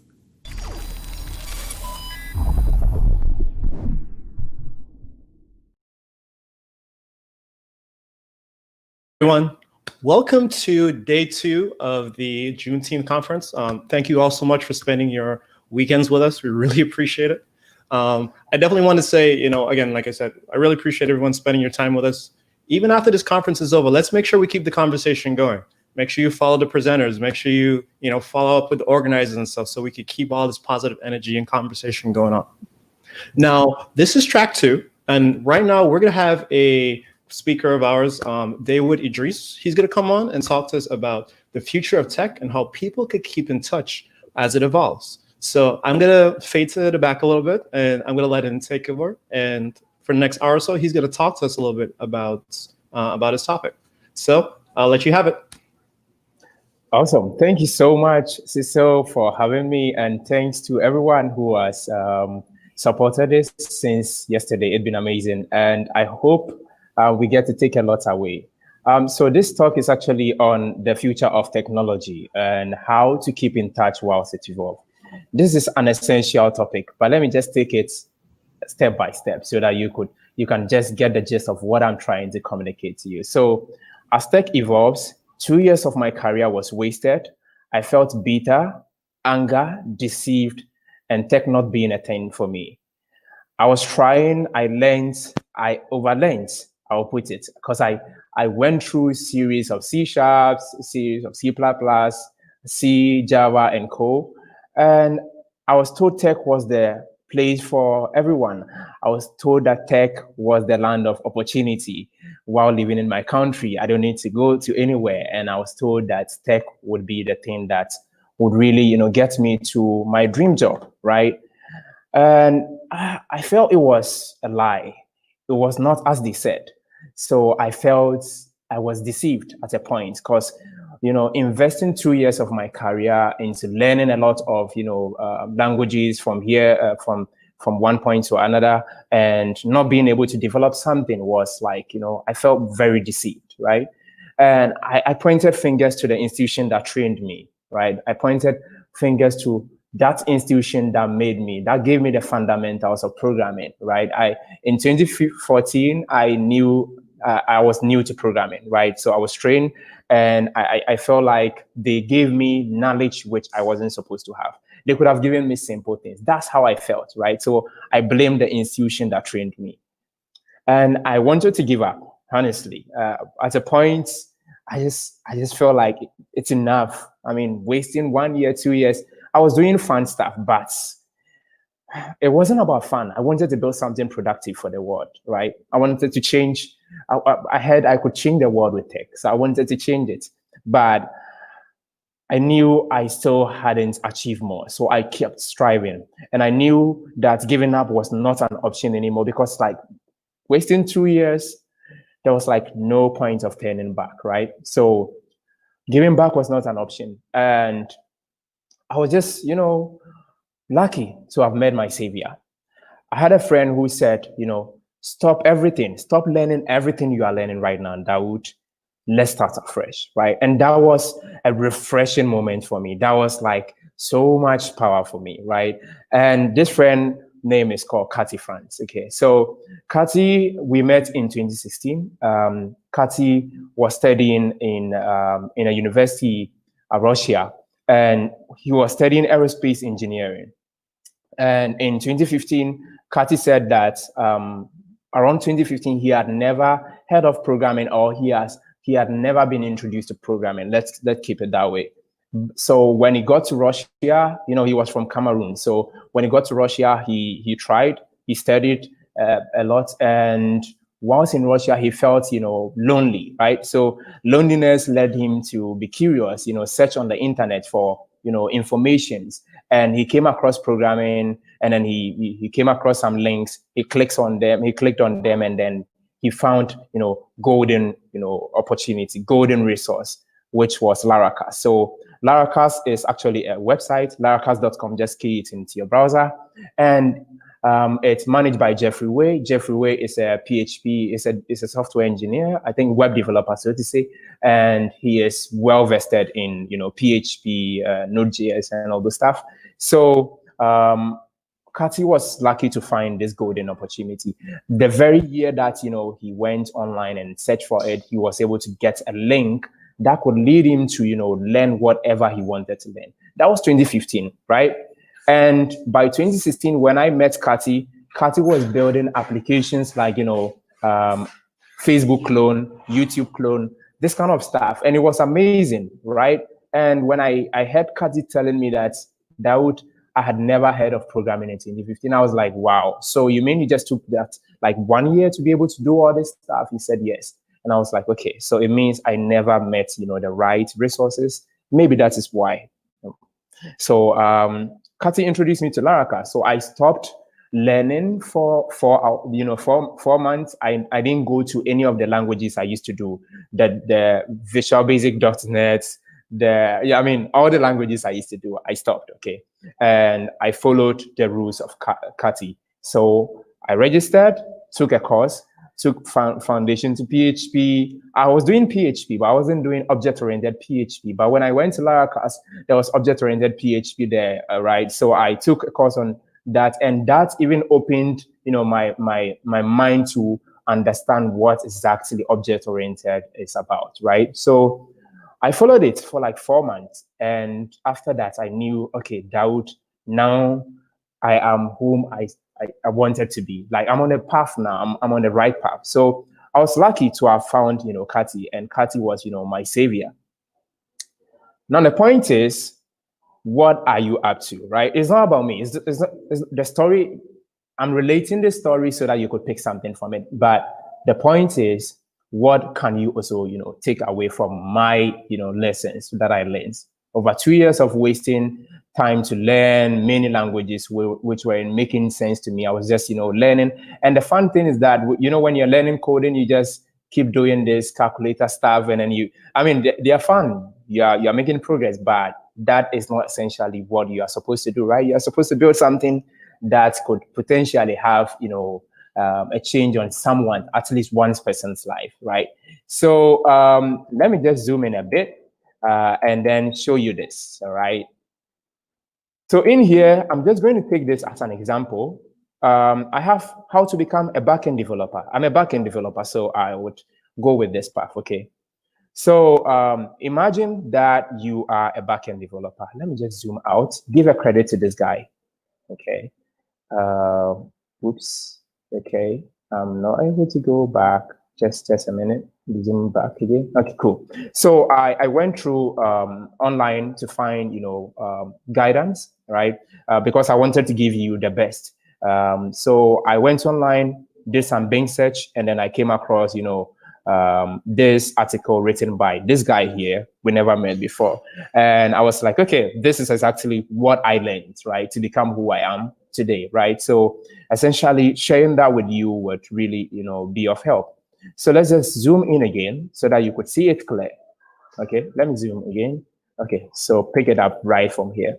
So this can be quite confusing, but as always, when you see a map, look for the legend.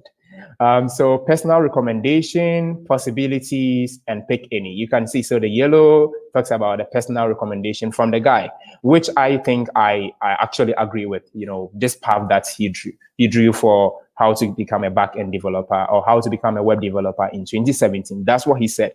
But I think it still works. Even now, it still works. If you want to become a back-end developer, this is an amazing opportunity for you. So considering that the yellow is a personal recommendation, and the second, which is the hash, would be possibilities, and then the last would be pick any. Okay, so you want to become a backend developer. Okay, let's pick up, let's come to this, the center here, and then you can see we have arrows pointing to 4 different, things that you could pick. So as part of them include PHP 7, that's just PHP, let's say a language, Python, another language, right? And you could pick whether you want Ruby, whether you want Node.js, right, an environment. So you can pick any of this, and just, the mistakes is that when people get started with programming, they hear of a lot of things that people are talking about, and then they get carried away. So he's learning C#, okay, and he hears that, okay, they said Node is the coolest thing in 2019. All right, so I'm just going to pause this. Let's learn Node, right? And then he hears that PHP is the coolest thing now. Then he jumps on it, right? So when you do that, you're not going to get anything from it, right? But if you take your time and pick one of them and master it very well, that is when you get the path. So let me pick the path, among these 4. I'll just choose PHP 7, okay? So imagine that you pick that you want to become a PHP developer. So what would you need? You would need something like a framework, you need a testing, and you will need, package manager. And yeah, so you can see. So we have package manager, we have framework, we have testing, we have debug, profiler over here. All right. So let's assume that you want to become a PHP developer on the Laravel stack. So you pick the framework called Laravel, and you make sure you master PHP 7 first, right? The object-oriented things you need to know and all those stuff, you need to, take grabs of them. Once you are fine with that, you move on to pick, a framework. And when you pick a framework like Laravel, there's some similarity in almost all these guys, okay? So let me just point down here. So you want to become a backend developer. You've chosen a stack. Now, as part of your stack, you would master the testing tools, right? You master the PHP unit, the PHP spec, and all right? And you would pick a framework. You master the Laravel, the symphonies, and all those stuff. You would try, you don't need to master everything here. That's for sure. So for instance, I only use Laravel and Symfony, right? And I use PHP unit, PHP spec, stuff like that, PSR, and then you also use, package manager. So every PHP developer, not every PHP developer, but every experienced PHP developer should know about Composer, right? So used to install packages when you are developing your application. Okay. And similarly, if you are even in the Node community, then definitely you will know of Yen or NPM. So stuff like that. This is absolutely amazing. Then you pick your stack, you come down here. So when we look down to this path, you can see almost all of them, okay? Almost all these ones. You will be required to know these guys, okay? This guy is right here. So web server, RESTful APIs, you need to know about MVC, model view controller, you need to know about authentication, you need to know about the solid principle case, you need to know about Rex, you need to know about your security, you need to know about, these are things that it's recommended that you know about them, because every web developer deals with a web server. At a point, you build a RESTful APIs, right? Say your backend is supposed to, connect with, an external device or something, application. Then you need API to be developed so that, the external application can consume it, stuff like that. So one thing that you should know very well is that no matter the stack that you choose among this, you will end up here, all right? You will know this web server, this RESTful API, but the MVC pattern, right, is a common thing among all languages. Like whether you are even doing Java, right? I think about 1 month ago, someone got in touch and told me that they've given them assignments in school, and then they were like, okay, I don't know, they should build something, but using the MVC design pattern, right? So whether you like it or not, you would come across this and then you'll be able to master it, okay? So assuming that you are done choosing a stack, PHP 7, you've mastered your PHP unit, Laravel, PSR, you've mastered your Composer, you are looking for the debugger. So there was one I used to use called Laravel Debugger. And now you come to master, all this stuff, and then you move down to storage. Yeah, because you need to store your data somewhere, right? So every developer would come down to pick up a database. Okay, so in picking up your database, you might choose relational database, right? Or you might choose NoSQL database, right? And with Node, you see MongoDB works very well with that. So with PHP, I would mostly go in for MySQL, right? And also you can learn Postgres, you can learn MariaDB, all this stuff. They are all relational database, and they all have things in common when you want to choose a storage. So if you have knowledge on SQL, that's like a plus, right? Because essentially you will know all the select or all the join statement that you can make that can fetch the kind of response that you want from your backend, right? So you pick one of this, right? Based on what you are building, you might go in for any of this, all right? And then you need a caching system, right? So that is when you pick Redis or Memcache, okay? And we can now scroll down a bit.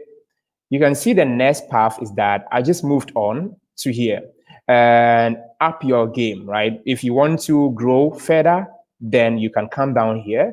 And then now you need to know about search engine optimizations. You need to know about, the architecture patterns, and then all those stuff. You just need to learn, the different techniques of testing and all those stuff. So once you have knowledge on this stack, you can start building something, right?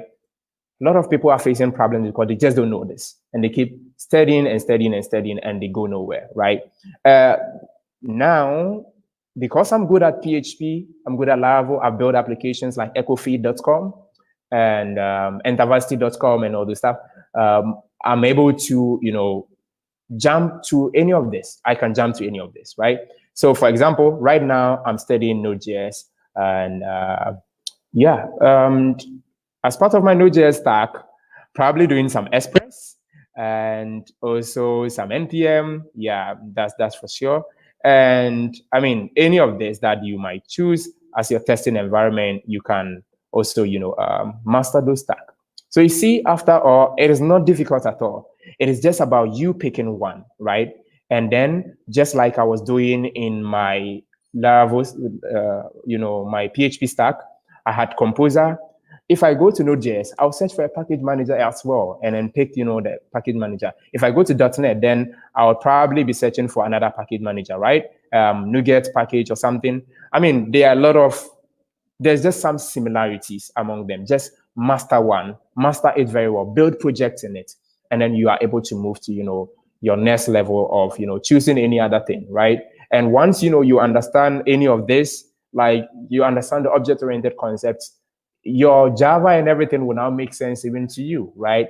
But there's essentially something that we need to talk about, right? Because you need to have like programming skills. You need to have like programming knowledge. So that is when you would have to choose either C, C++, this Java. You need to get your basics right?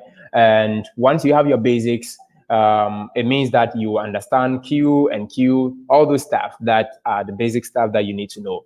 And this will strengthen your, your programming knowledge. It's not required. I don't think it's, I remember one thing, I think I'm not talking too much about Kati, but Kati was, I remember I drew database diagram with SQL, okay, Microsoft SQL.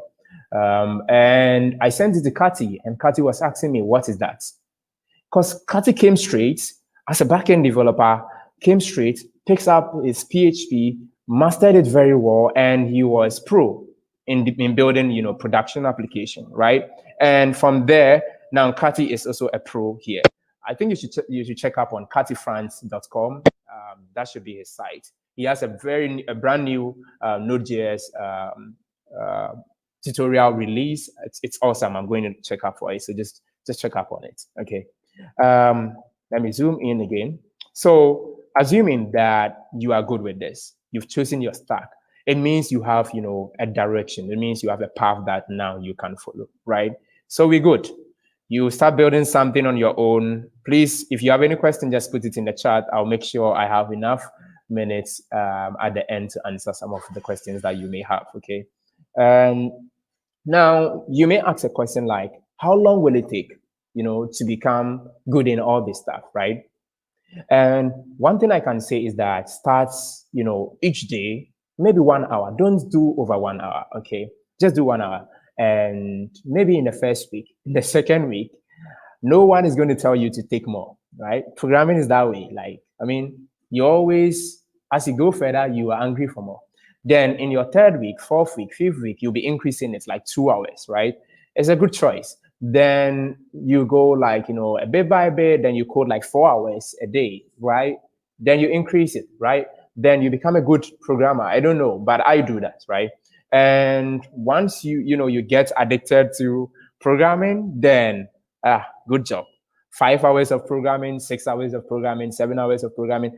Whether there's Christmas, there's any celebration, you're always coding, right? You're upping your game, and that's the benefits, right? Now, just to take you, just to draw your attention to this, you might think that okay, Dawood is the only one having the problem. He's probably talking about his problems. Trust me, it is not about me. If it was about me, I wouldn't be even here to talk about this in particular. But it's about the tens of people who are out there, right? And we need to help them. So I sent out a survey asking people, why do you think you want to be mentored? Okay. It was a bunch of questions, but this was a mentorship, the question 2 was talking about mentorship. At 45 responses, check this fifth response. It says that it's been 4 years since I started programming, but I don't see improvement. I've been moving from one programming language to another because I have been getting somewhere and no one is there to guide me or mentor me so I could correct my mistakes and perception to move forward. Because of no guidance, I'm still at where I started. Bro, we are talking about 4 years, 4 good years of human being wasted. Actually, initially, I told you I wasted those 2 years. Trust me, it wasn't a waste. I mean, those knowledge are very valuable, and then they really helped me to who I am today. I'm able to still go back in C++, go back to Java, walk people through codes, all those stuff because I learned them. So it wasn't a waste, but I felt, I wasted 2 years. Okay, that was before, but not now. So this guy has spent 4 years. Think about it. How many more people are out there that have spent like 2 years of their programming, journey without being able to build anything? It's not supposed to be that way. Let's not look at it to be a norm. It's not supposed to be a norm, right? People are supposed to be able to up their game, right? If they have right guidance, they can actually get to somewhere. So later parts of the presentation, I'm going to talk about, the framework that I've built that can really help people, upskill within 3 months, 4 months of, beginning their tech journey. Okay. And you can read the rest. I mean, I'm much interested in, you getting what I'm trying to communicate to you, right? So we all have a responsibility, to help people. Many people are stuck somewhere. They just need you, right? So I also wanted to understand them further. I asked them, okay, so among these languages, which one do you begin, but not everyone ends, right? Look at this chart, right? You can see that the graph is saying that about 34 people say that they know HTML. Okay, if you know HTML, you need to know CSS, right? Okay, about 28 people said they know CSS, which means we have now 6 people have fallen down, right? God knows where exactly the rest are, right? We don't know how many people keep falling from the tree, right? And so you can see we have PHP, right? 13 people, Laravel 2. So people actually, they have like, they are learning the HTML thing they are supposed to learn. Probably building the first web page and then sending it to people. But they get stuck and they are waiting for you to help them. So we all have responsibility to take right here, right? Let me go ahead to talk about the shortcuts to programming, okay? I think short and cuts, that should be like, 2 words or something, but never mind. You need to code for 10,000 hours. That's for sure. That's a shortcut to programming. You need to do it. You need to do it over and over. And if you followed my previous slide, I talked about start from 1 hour, increase it to 2 hours, then go to 3 hours, then go to 4 hours. Then you can do it more, right? So I bet I have passed the 10,000 hours already. yeah, that milestone is achieved already because I've been coding. I've been coding every day, like it's my thing, right? There's no single day that you feel that no, I don't want to code. You need to code, right? So yeah, there is no shortcut to programming. If you were looking for it, there's no shortcut. Okay, and maintain consistency. Okay, you started a path. Stick to your path. Specialize in it. Build a project in it. Right. Become experienced in it to an extent that you could list it on your CV and say that okay, I built this particular project and this is what I contributed to that. Right, and it would give you more opportunity that you've been searching for. Right.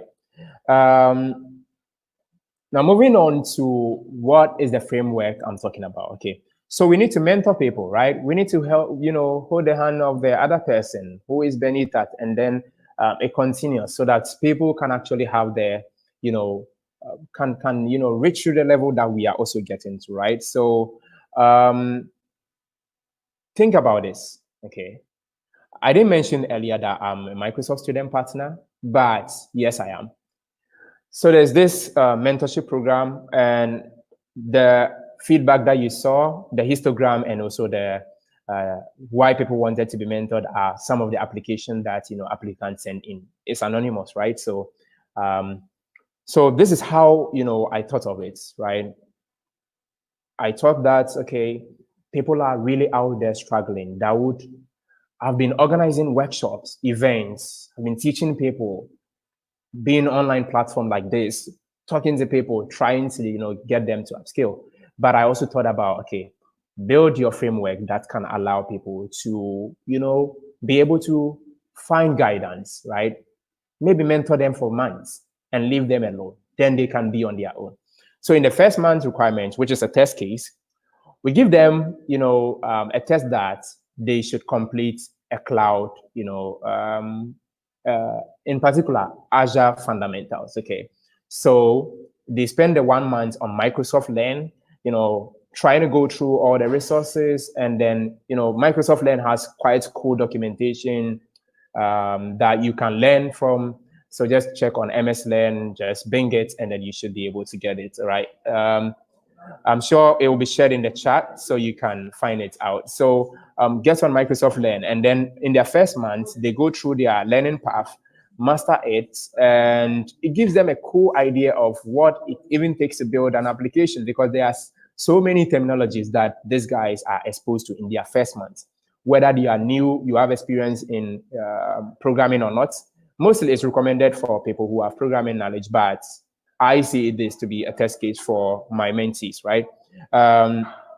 Second month's requirement is that now we give them a stack, right? They need to just choose, the land stack, or they need to choose their, either they want to go to the Node.js, stack or whatever, and then they can, master their way up, right? So what we do is that Microsoft has really cool, things that can help a lot of people. So there is this, Visual Studio Essential. So if you just have an Outlook account, you can Google or Bing on Visual Studio Essential, and you would have it. You'll be able to apply with your Outlook account, and it gives you like 1 month free Pluralsight trial. It gives you also 1 month free LinkedIn trial. It gives you data camp for 2 months. It gives you some cool, free software that you can use and all this stuff, right? This is absolutely free for you. So in the second month, we tell our mentees that, okay, now each mentor who is assigned to a mentee now get to find out what exactly this guy wants to do, right? They go through a series of conversation, try to come into agreement, and then advise them. Then they pick, a stack. When they pick the stack, we introduce them to the benefit that they can claim. Once they claim their benefits, they'll be able to do more on their own, right? They'll be able to continue their journey. Report back to us. Reporting is also part of the framework that is being designed, okay? So right now, it was called Dawood Idris Mentorship Program. But after doing it for 1 month, 2 months, I shifted it, and I have amazing folks who are on board helping people across the globe right now, from Sambaf, Gomodimo, and Sabia, and a huge amount of people are helping people they never, they will never meet in their life. But essentially, we need to help people, whether we know them, whether they are black or white, we need to help people, right? Third man requirement is that they build a project. Okay. So with the little knowledge they've gained, we take them through how to build a project in that particular stack. So if you chose PHP, maybe we take a project like, building a simple to-do application so that they get a feel of how to combine whatever they've been able to learn and then become, productive, right? And similarly, we have like the third man's requirement, which allows them to build a project. It's not enough, right? They need to keep doing, but with the strong fundamentals that we think we are giving them, right, they'll be able to do something amazing. And we are super proud to see some of them had, their cloud certificates already. They have Azure fundamentals certificate, and it's good job to the mentors who are mentoring these mentees, right? So it's been awesome, and I shared this because I thought by sharing it, you could also learn it, maybe improve it, and then mentor people in your community, in your country, wherever you are, so that people can make the most out of their times, right? Now, we've talked about a lot of things. We came all the way from, my story, how people helped me. I'm sure most of you can relate to this as well. But tech is growing. How, you can stay in touch whilst, it's growing. That's the whole point, okay? On that note, I would actually like to talk about what Microsoft is up to. Okay, Microsoft is up to a lot of things. You recently had May in May, that was 19th to 21st, the Microsoft Build conference. Just bring it again on Microsoft Build 2020, and you should find amazing resource. If you want to get started, whatever, you'll be able to find amazing resources that were shared over there. All right, so you get started, and so we have this low code platform. Okay.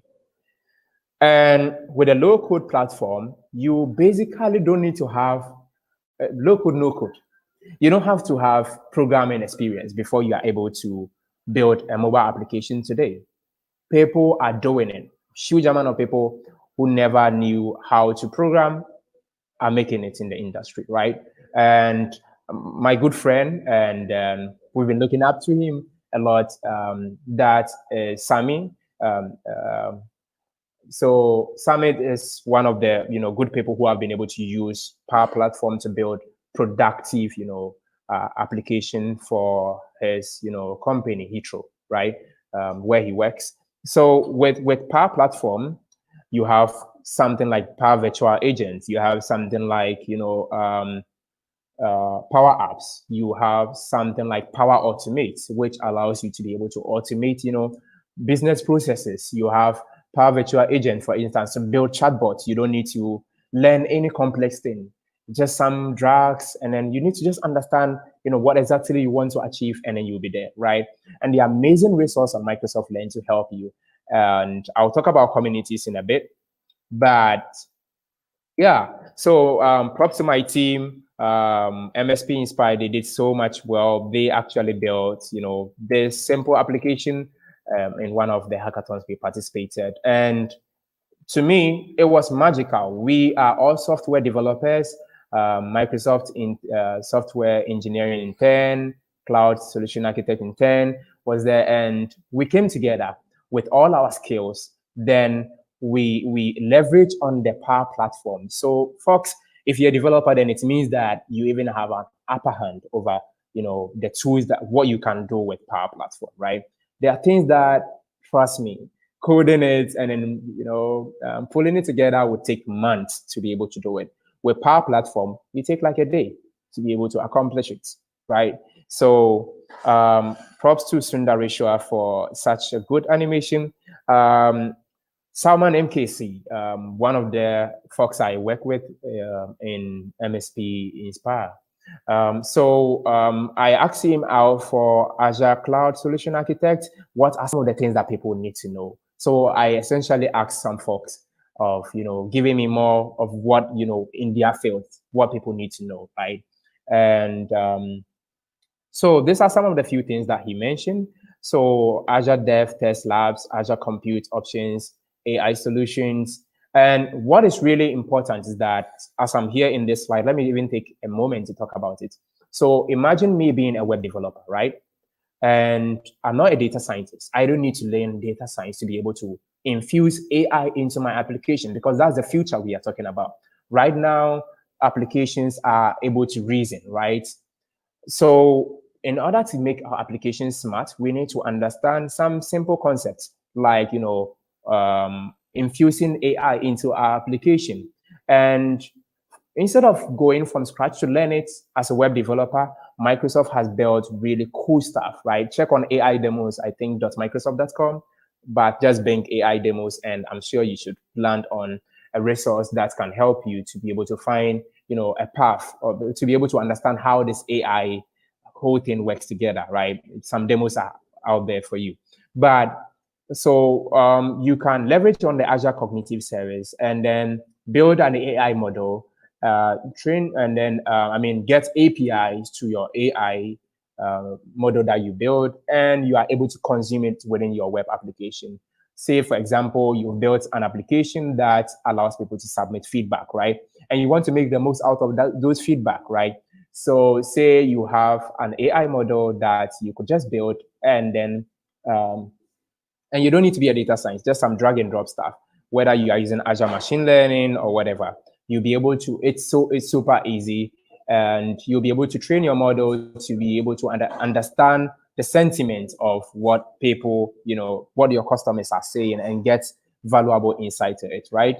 And so this is Azure Cognitive Services, right here and available for you. Custom Vision, I think .ai is the link to search for it, and they are cool stuff. I wouldn't want to dive more deeper into all this, but if you want to learn more about this, you can reach out to Salman MKC. I'm sure people in the chat are not really technical inclined, so that is it.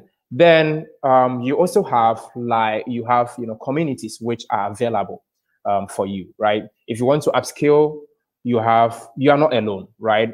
Microsoft has amazing Microsoft Student Partners community, which is becoming Learn Student Ambassadors, right? So you can just search on studentpartners.microsoft.com. You have amazing communities built by MVPs. You have amazing communities from the Power Platform community and all those stuff, which are really willing to help you to build, your tech, career. I remember Donna once tweeted very long time ago, I should say, maybe almost a year ago, that code should be like it should be learned as if as though we learn English, right? You're just a kid, and then you start learning English as a language. Code should be the basic language for people as well. This is one of the. I'm not quoting her direct, but this is what the content of tweet was about. So. Yeah, we all owe people, something, right? People are looking up to us in the community for what we can share with them. And I keep telling my team that, see, no one owes you anything. You owe everyone everything, okay? Say it to yourself, I owe someone something. I need to help someone.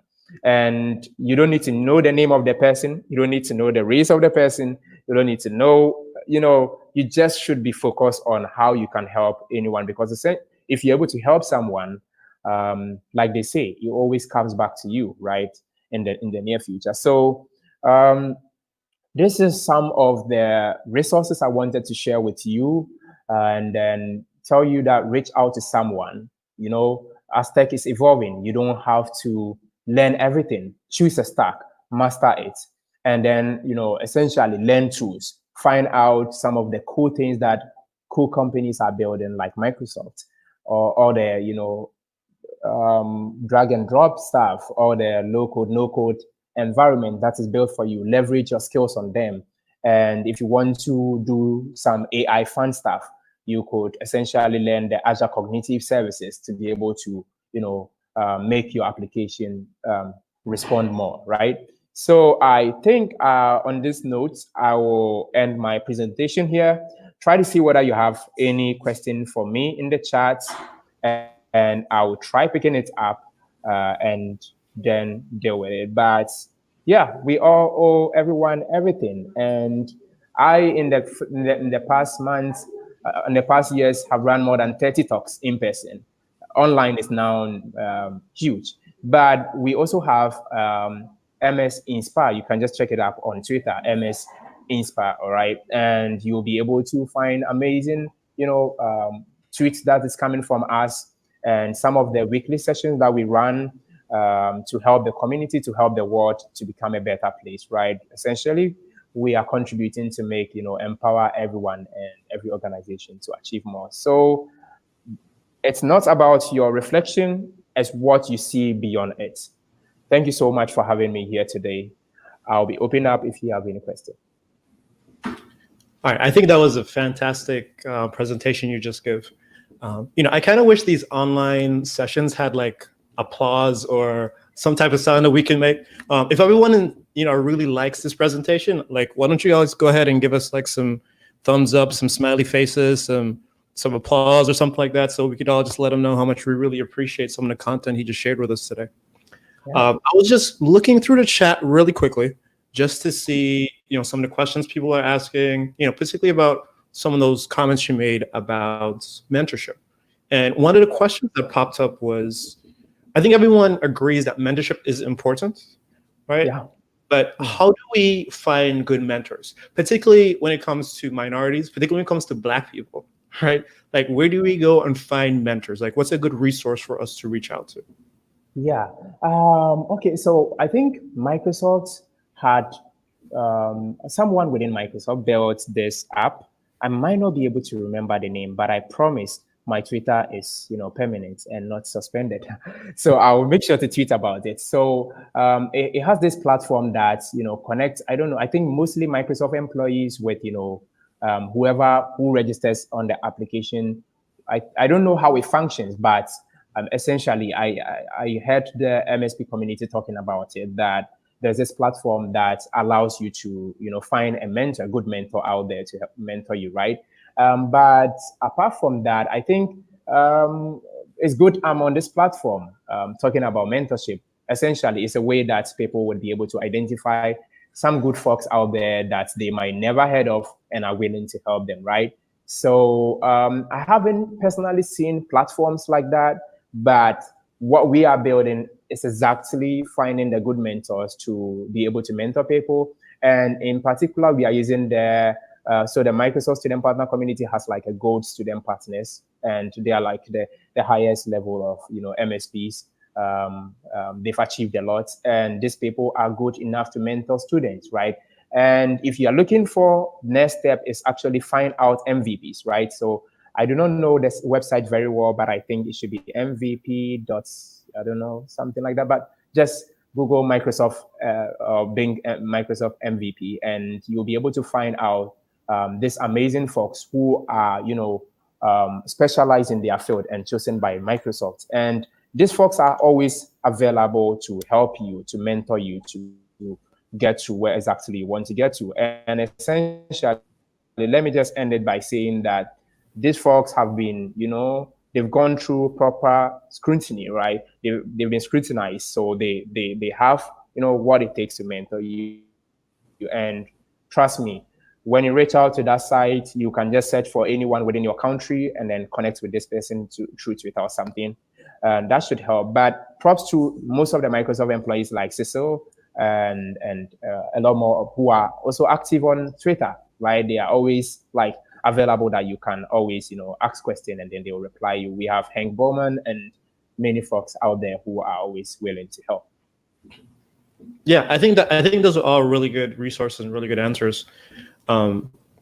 Mentorship for me is always it's not a very linear question to answer, right? Like it's not a simple thing to do.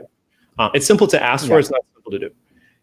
Only because I think a lot of the time, particularly for us as Black people, right? Like we want to find people that look like us, people that are local to us, people that we could relate to and have certain types of conversations with that we might not necessarily be comfortable having with other people, right? Exactly. I know for me, I live in Florida, and one of the things that I do, or used to when I was younger in my career, was I used to go to a lot of meetup groups, I used to go to a lot of meetups and organizations and just be like in the environment. You know what I mean? Like start getting comfortable in the environment, start getting comfortable networking and meeting people and those types of things. It's a little bit harder now because we're all online and people are social distancing and things of that nature. But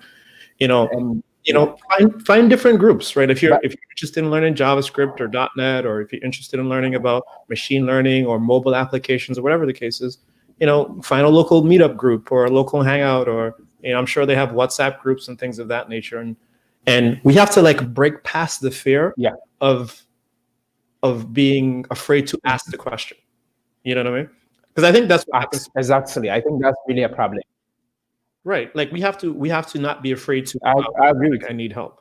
You know what I mean? And I think so some of those things are really important. Let me move forward to another question really quickly that someone was posting in the chat earlier. And that was, in your first few slides, you had a couple of like different tech stacks and different frameworks and stuff like that. How do you choose what tech stack to start off with? I know this is a very opinionated question, but I'd love to hear your thoughts about like how do you pick one? Okay, so I think coming from this perspective of how I actually got introduced to Laravel was pretty much straight, right? Because the guy felt like, I had done Java and all those stuff, probably good, but I just don't know how to put the pieces together, right? So he was able to say that, okay, see, I've seen a lot of resources out there, right? But laracast.com has amazing resources. Check out there, right? So I think it's often like, even when you pick, let's just assume that you pick any of them, the next question is how to find resources, good resources to this particular stack that you've chosen, right? And that becomes a problem because if I'm not able to get, for example, I actually didn't learn PHP there. I mean, I was in the Node community before I went to PHP community, but all those MVC and all those stuff did not make sense to me, right? I ran a full course, I was able to pass and all this stuff for passing purpose, but I wanted to build something productive, but I wasn't able to. But let me just take it from this perspective. I think when you start programming, especially web development, you might begin with something like HTML, right? And your next step would be CSS, which is like recommended, right? So people would, that's like basic thing that you need to know.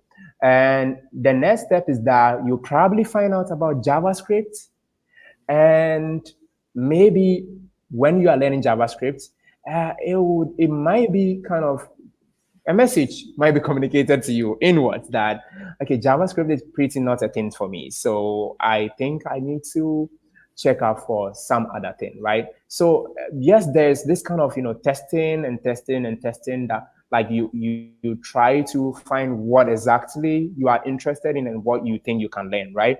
And that is when you don't have, again, a mentor, right? But if you had a mentor, then the mentor would be able to, might suggest to you, tell you the pros and cons of, what this might take, what you get the idea. And with all the resources available, you might go in for one of them. So to finalize this particular question, on my opinion, is that it doesn't have to do with settling. I don't think, maybe you come in and give your advice, but I don't think it has to do with you testing everything. But sometimes the resources available to you is what is most important. So if I had someone talking about Laracast being good platform and has amazing resource, I think I'll check that one up. But I just don't know how to answer it directly. And I think mentors play a role in that particular one. But what would you say about that? I think a lot of what you said covers like some very fine points, some very specific points that I think are important. So one, I think it's important that, like you said, there are good resources, there's good documentation, there's a good place for you to find information, right? Because if you don't know how to find the information, then you're not going to know how to carry out the different tasks that you want to accomplish, right? So if I can't figure it out by reading or having a reference or something like that, it becomes very difficult, right? And then we think about like the mental strain, right? Like now you become very frustrated mentally, right? And You start to get upset and I don't want to do this, right? And that's not a good beginning experience for anybody, regardless of however. That's very true. It hurts. Yeah, like regardless of how many years you've been in the industry or whatnot, like it's difficult. Yeah. I think another It's very I think another important thing that we should do is, let's focus on like what exactly is the task at hand, right? Like you have like a focus. Like what is your focus? And when I say focus, maybe you want to build a web application. Maybe you want to learn web programming. Maybe you want to learn security. Maybe you want to learn mobile development or whatever the case is, right? Makes sense. Like, don't just say I want to learn programming. You know what I mean? Like learning programming is like saying like I want to be a doctor. Yeah. From the perspective of what kind of doctor do you want to be? You know what I mean? Do you want to be a children's doctor? Do you want to work on cancer? Do you want to, be a family doctor? Like what kind of doctor do you want to be? Like, I agree. Yeah. So as interesting as it sounds, and it's like the cool thing to learn how to code, like why do you want to just open students' eyes to what can be and what it looks like beyond high school is super helpful. So we want to share a brief video with you. And so if you just give us a moment to pull that up. What's wrong with this system? I think the system is operating at peak efficiency. Exactly what it's intended to do is what's actually happening. Because people are benefiting from this stuff. Like when I think about the cottage industry from the failure of kids of color that has been created, I'm alarmed. And so my thinking is the way that we go into this to get more of us in. When I say us, I don't just mean Black males. I mean anyone who can be an advocate for people of color. I'm assuming us, but it can't be limited to us because we have to go on with a disruptive mindset. We're doing, just like you said, the system is doing what it's designed to do, and we should not be surprised. So unless it's dismantled and I mean, it's not and transformed, not reform, because reforming something, you just take what it's already there and just, maybe, right. The student has survived 16 to 20 years of schooling in a situation that doesn't like us, that doesn't love us. Absolutely. And so they graduate thinking, oh, like we need to go into a situation that's gonna hopefully change, because we're the ones that want to change it because we've been through the trauma. And then we get into the system, and even though it may look different, the standards will be different, the textbooks will be different, the people will be different, but the institution is still pretty much the same thing. So you're walking in there, you're replicating that trauma, but now you're on the other side of the fence thinking, oh my gosh, I'm actually an enactor, I'm an enabler for this because of what I am, unless we're doing truly transformative teaching for everybody. Disruption has become like this really ridiculous word that just means chaos. It doesn't mean that. There can be, teaching is disruptive. The idea of leading someone out of something they know into something new is a disruptive process. And so more people have to be willing to engage in a situation that they may have to sacrifice something, whether it be comfort, whether it be just what they understand, so that more people can get involved. There are people right now who are coming from different spaces.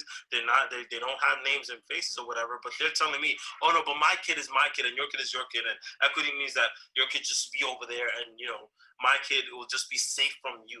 Because I don't like all that. I don't like that village talk. I don't like that talk about us being accountable to each other. I just want to keep my kids safe. That speaks to me about this idea of trying to, I guess, solidify the status quo that suggests that that one individual kid has to be better than the other kids, and we have to continue with this, this mechanism that allows middle to upper class white men to continue to succeed, and everybody else follows in line. Teachers are really good, and they're at the best when we ask good questions, right? And when we ask good questions about why we're doing what we're doing. The best way to subvert is always through question. Like, ask good questions like, why is it that we have the policy that we have here? How does that affect our kids? Or even in more concrete terms, why is it that all of our honor students are white? It's a hard thing, but if you're not willing, if you think that things aren't that bad because you're doing okay, then the impetus behind the movement, where is it coming from?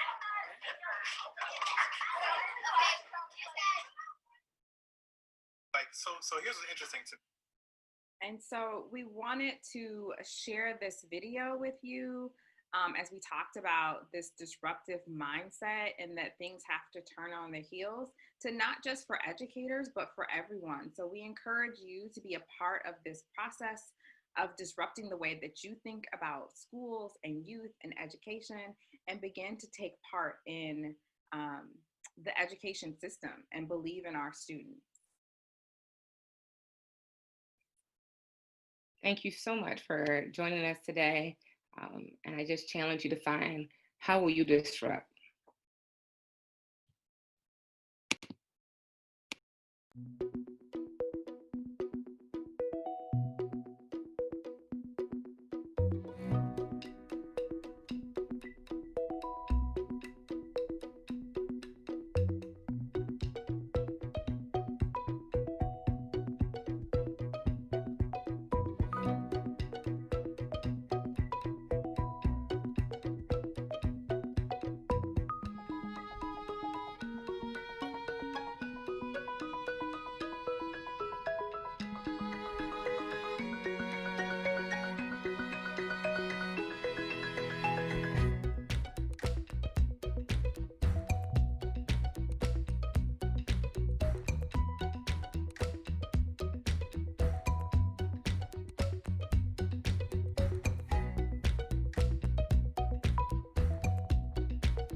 Hello, and welcome to the inaugural Juneteenth conference.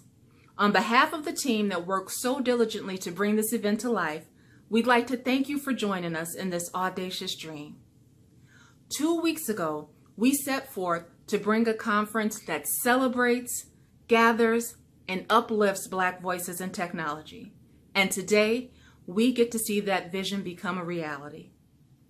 We'd like to invite you to learn more about the conference and the holiday behind it by clicking on the link above labeled Juneteenth in the header.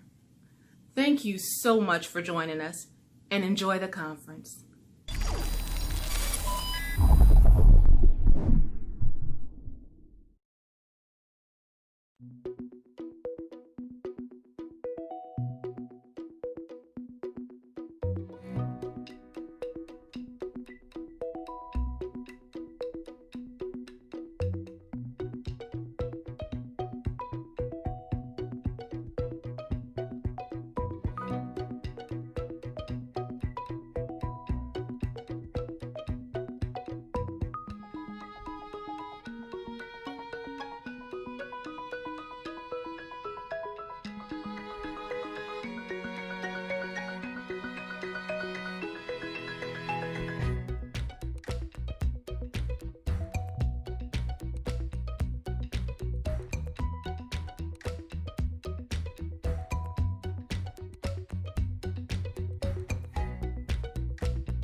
Hello, and welcome to the inaugural Juneteenth conference.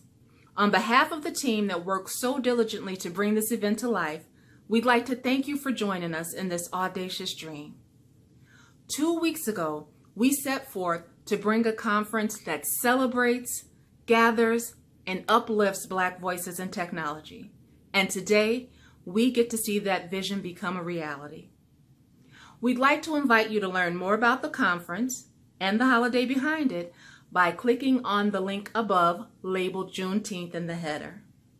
Thank you so much for joining us and enjoy the conference.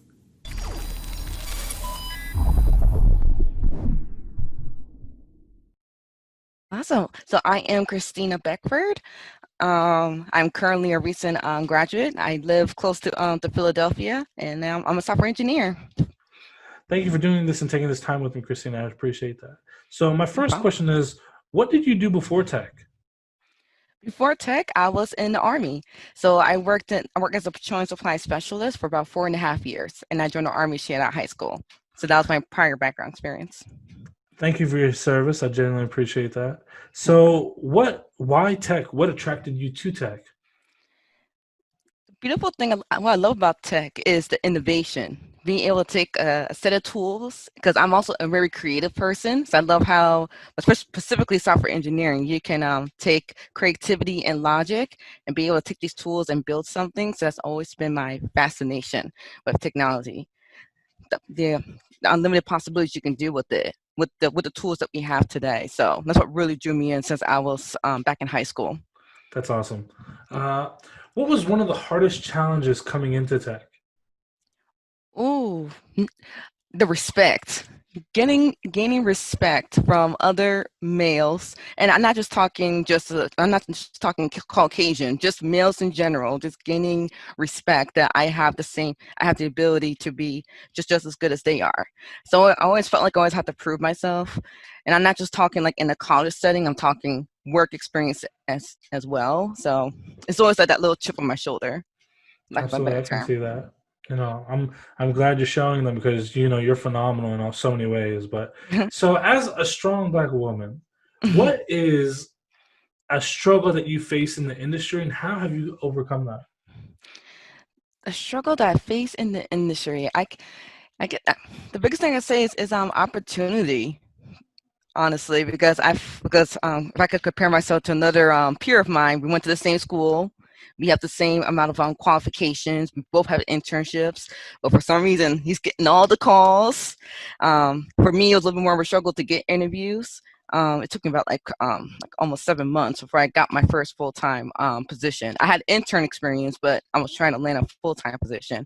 So for me personally, it was landing opportunities and getting people to understand that to value my work and value my worth, and I'm just as good as any other developer. Just to oversee the fact that I'm a female and the double token. So that's my biggest struggle. But the interesting is that once people do get to know me, I kind of earn their respect very quickly. Once I'm in there and I kind of show what I can do, then the respect is there. But beforehand, it's always a struggle when they just don't know. They're like, oh.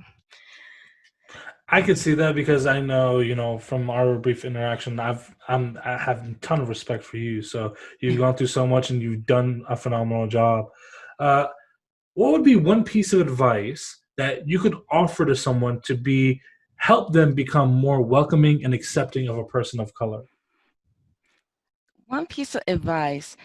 The best advice I can give you is be yourself. Honestly, as you try to come off as someone who just becomes like a know-it-all. I met people who are like them, just come off as they're know-it-alls. They know a lot of things, but honestly, people just like your personality. Just be yourself, honestly. And if they don't like you for who you are, then that should tell you that you shouldn't be a part of that company.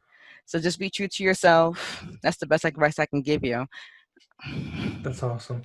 And you're doing a lot right now. So what is a goal of yours that you're trying to accomplish in this industry? So my top goal, I want to own my own software company. So, because I want to tackle a lot of social injustice issues, especially in Philadelphia. There's a whole ton, just like the rest of the country is. So I would love to like have a team that focuses on developing apps and programs to help people with those social injustice issues. You know, my biggest passion is food insecurity. In Philadelphia alone, there isn't enough produce available for low-income families. There are more McDonald's in low-income cities than fresh fruits and vegetables.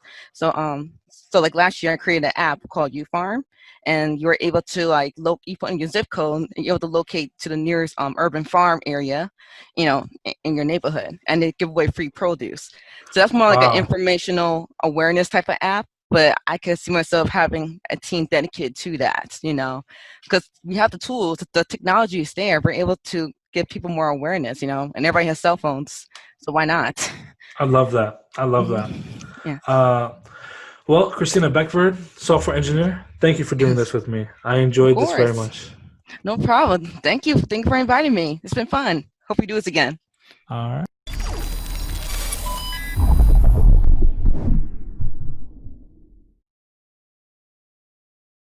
Hello, I am Natalie Davis. I am a full stack boot camper, web dev, and I'm excited to be here having this conversation.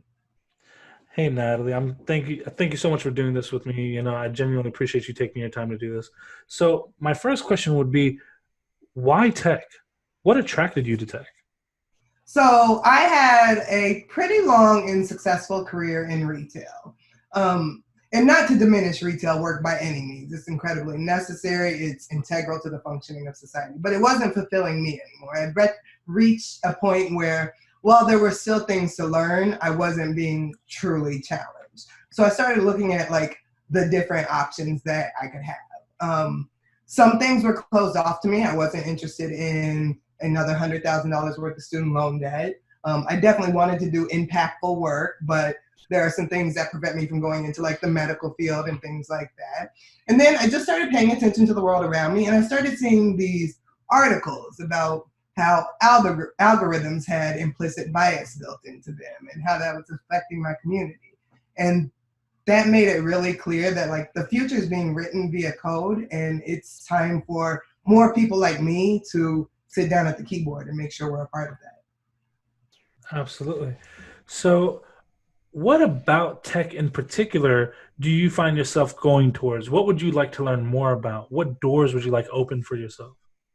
Sure. Well, like I said, I'm currently studying and have a good handle on web development, but my secret desire is to move into data science at some point. And I think the combination of being able to develop a user-friendly site along with the power that understanding how to use data and present that to an audience would just be incredibly valuable, and also another chance to put a different perspective out there.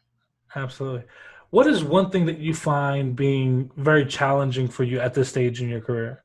I think the most challenging thing for me at this stage of my career is just moving from having like a rock solid resume where I no longer had to interview, recruiters would find me, I'd make that change when I want to just starting from scratch again and having to reprove myself as capable. Absolutely. I totally sympathize with that. That's exactly what happened to me on my way in. So one question I have though, and we kind of talked about this before, but you're making this transition late in life. What is daring and interesting enough for you to make this transition now? And do you feel like maybe you have to work a little bit harder due to your circumstances? I absolutely do. I mean, coming into this industry that seems to be pretty youth-centric at 40 is an additional challenge to my goal. But I've never, ever been afraid of a challenge. And when I looked at like the bigger picture of things, I've still got at least 25 years left in this workforce. And I had to decide whether I was going to spend 25 years earning a comfortable salary but being really miserable, or if I was willing to take a risk and change things up so that the next 25 years in the workforce could be spent doing something I truly want to do. Now, I know at this stage it's got to be tough. You're going through it. What is something that keeps you persevering through these trying times? the importance of my voice being out there. Absolutely. No group is a monolith. I've had a myriad of really unique life experiences that causes me to view things probably from a much broader perspective than some people do, and certainly from a perspective that some people have never considered.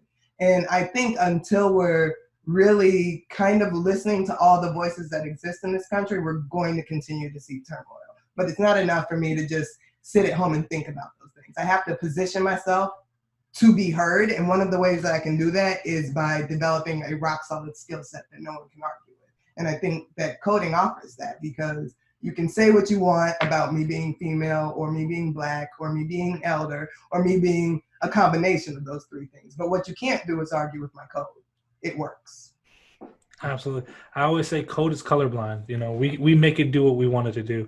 So this comes to this very important question that I have to ask. As a strong Black woman, I'm going to go ahead and throw strong in there because I know you.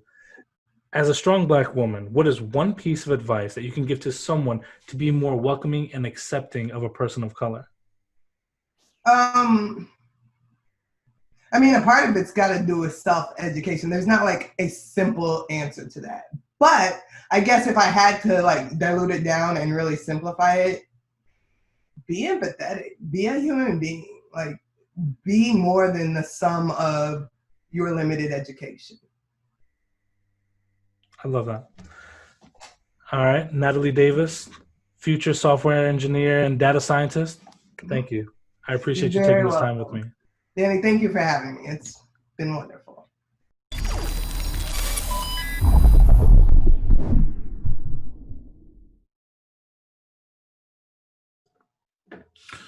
All right, Erica, this is me letting you know on the record that we are recording, and at any time that you want to stop this recording, all you have to do is say stop.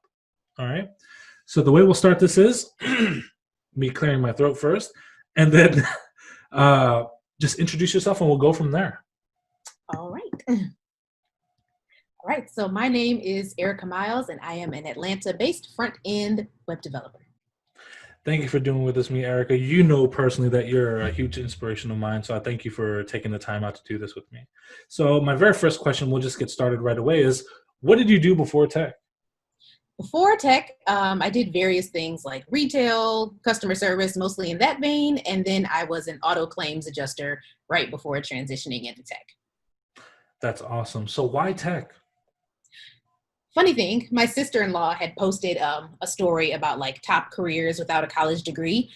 It was at a point where I had ran out of student aid, like financial aid for school, and the degree I previously was pursuing, biology, wasn't one that would be covered by my employer's tuition reimbursement. So I was like, well, what can I do?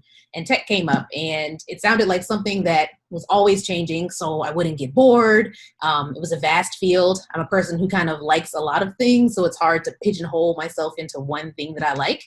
And I'm not gonna lie, there's a chance to make some good money. So I'm used to making like minimum wage and stuff like that. So that's pretty much what got me interested in the first place. That's awesome.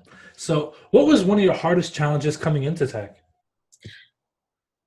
It's so much information, and it requires like so much effort to go into it in order to like be able to do things. Like I've kind of been a person where like in school, I'd like wait till the last minute to do assignments and somehow magically still pull off an A. So getting introduced to something that didn't automatically stick after just like glancing at it the first time, that was really kind of like breathtaking. I was like, whoa, like, am I not as smart as I thought I was? Or like, what's this about? It's just a matter of there being like a whole lot of information to take in. So getting used to that and wrapping my mind, like changing my mindset, like thinking, okay, you have to put effort into this. You can't just like skate by and think you're going to be successful. That was like the hardest thing for me to get my mind around.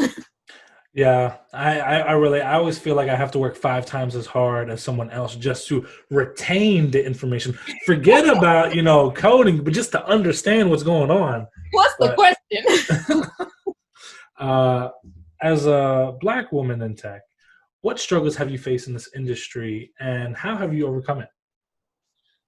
Well, I'm lucky to say the people I like work with in person directly day to day, like everyone's really inclusive and really welcoming. But I do know, like outside of that circle, sometimes there's kind of this feeling of people kind of like try to test my knowledge or kind of dig deeper to see if I really know what I'm talking about, that I don't think that they always extend to other people. So that's a little bit frustrating because I'm like, well, this is a skill-based industry. So obviously I have the skills to be here, but yet you're questioning me, and I can't help but wonder why that is. So, but you know, I have thickish skin and kind of have to work through it, but it's frustrating nonetheless. That's a very common answer that I'm hearing today, to be honest with you. What piece of advice would you offer someone to be more welcoming and accepting of a person of color? Um, it's going to sound direct, and I don't mean it to be like rude or anything, but check your bias. It's something that we all can do. And sometimes we do things without even thinking about it, that like let our bias influence our interactions with people. So just sometimes before you want to question someone's ability or skills, or, you know, kind of think like, well, how did they end up there? Kind of take a step back and think like, would I ask this to somebody else? Or just kind of like treat people like you're equal, because then it's a lot easier for like organic interactions and things like that to occur. And for people to also be more comfortable with you. I like that. What is a goal of yours that you want to accomplish in this industry? What are you trying to accomplish? Oh, that is a good question. So I've always kind of been one of those people, and it's kind of what really got me burnt out in retail and stuff. I always feel like I should have some kind of purpose behind what I'm doing. Like I want to do impactful work. So folding clothes and stocking shelves at Target just wasn't hitting it. No offense for anyone who works at Target, but for me, I wasn't able to pull a deeper meaning out of that. So hopefully, I don't know exactly how that looks just yet, but I'd like to be someone who has an impact on other people and motivates other people and helps them realize that they too can like succeed in whatever it is that they want to do. That's awesome. And if you were to give a piece of advice to a beginner or someone new in the industry, what would that be? Be consistent. Like, even if it's like a small amount of consistency, even if it's 30 minutes a day, it totally adds up over time. You build like the habit through the repetition, and you will get to where you're going as long as you're focused and consistent. Erica, front-end developer, thank you for doing this with me. I enjoyed every second of this conversation. Thank you, Danny. I enjoyed talking to you as well.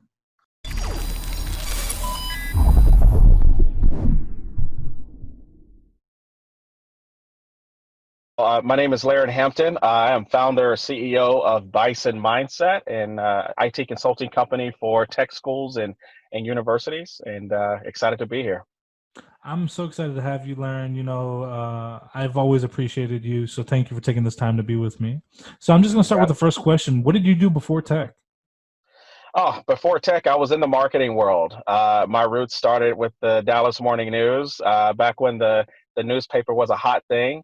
But I actually ran the digital side of the house. So I was in charge of all of the automotive segments when it came to strategic marketing and advertising.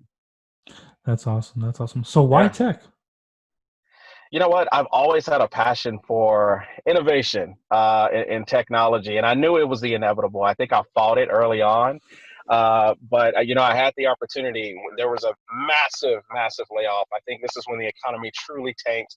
Around 2008, 2009. So around that time frame, when we had a lot of layoffs, I actually didn't get caught in those layoffs, but I used the opportunity to pivot. You know, I realized, you know what, I think the marketing world, especially in media, is starting to shift a little bit, which it did.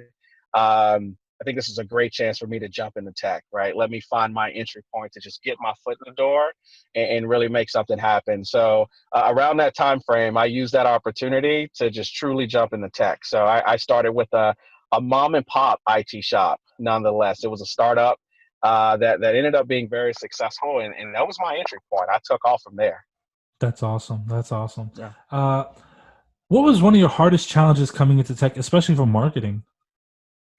I think for me was understanding how to humanize relationships. I thought coming in that I had to know every in anything when it comes to technology. So I completely overthought that, right? And so as I got to I got to know, fellow techies, I started to realize, wait, they're human just like me. Why am I Yeah. overthinking? But getting to know the lingo, the terminologies, and all the things there. But I think my biggest challenge was myself, right? I got away from who I really was early on because I thought I needed to be someone different, to fit into the tech world. And man, I quickly realized probably a month or two in, like that was a terrible idea. Authenticity was key for me. So that was the biggest challenge for me, I think. And then from there, man, once I got rid of the carbon copy approach, it was upwards from there. So, as a Black male, what are some of the struggles that you face in this industry, and how did you overcome them? I think for me, definitely faced racism for sure and bias.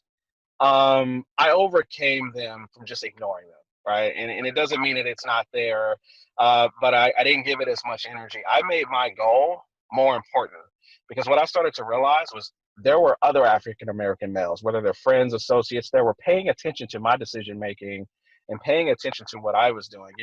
Even today in tech, you still don't have a lot of people of color that are in tech, or there's this story that oh, you have to come from a certain school or you have to be a certain way to be in tech, and it's just not true. And I think I've always had that in mind. So, when I would face those barriers, man, whether it was closing a deal or whether it was getting an opportunity or moving up the ranks, in tech, I did, I faced bias, I faced racism, but I just felt like I went around it, right? I never allowed another individual or perception to allow me to slow down, right? I always had the foot on the pedal, right? Gas all the way down. So that's always been my mindset, for sure. But doesn't mean that racism isn't there, man. It's probably the biggest challenge I faced for sure throughout my career. What would be a piece of advice that you could offer to someone to be more welcoming and accepting of a person of color? I think it comes down to humanizing, right? Yeah, look, we have tons of different races out there, right? But I think understanding the common denominator for everyone is that we're the human race, right? And you have African Americans, you have Asians, you have so many different variety of ethnicities out there. But the common denominator is that we are equal. We all are human. And I think educating yourself about that person's ethnicity or culture is key too, so you can fully understand that person's background, but also understand they're human, right? They're gonna like basketball games just like you. They're gonna love going to those restaurants just like you. Nothing's different, right? We may have different upbringings or cultural backgrounds or, again, different ethnicities, but humanize it, right? At the end of the day, we're all human. Love that. So, what is a goal that you have that you're trying to accomplish in this industry? I definitely have an individual goal to impact others, right? I want to make sure all of the different accolades is great, but I want to leave something behind. I want to leave a clear path, right? If I use the analogy of sports, right, like NFL football, for example, if I view myself as let's say an offensive lineman that's creating a path for the running back, right? I want to create a path for other people to follow, particularly people of color. I want them to know, if you have a dream, you have a goal, you can go get it. I mean, period. And nothing stops you. Even racism, bias, it doesn't matter. You can still go get that thing, right? So the ultimate goal for me is make a huge impact, right? I want to educate and show maybe even people that do have a little bit of bias and racism and show them that, hey, it doesn't have to be that way, right? But I think the biggest thing for me is creating that clear path. I want to leave a legacy, not just for my kids and my own family, but I want to leave a legacy for people that are trying to figure it out, that want an opportunity, right? That want to see their dreams fulfilled. I want to make that path a little bit more clearer, right? Folks that maybe on a similar path that I'm on, I want to leave something for them and make their job just a little bit easier to go out and get it. So I think that's the ultimate goal for me. Lauren Hampton, founder of Bison Mindset. Thank you, sir. I appreciated You got this, it. and I enjoyed every second. Thank you. Likewise.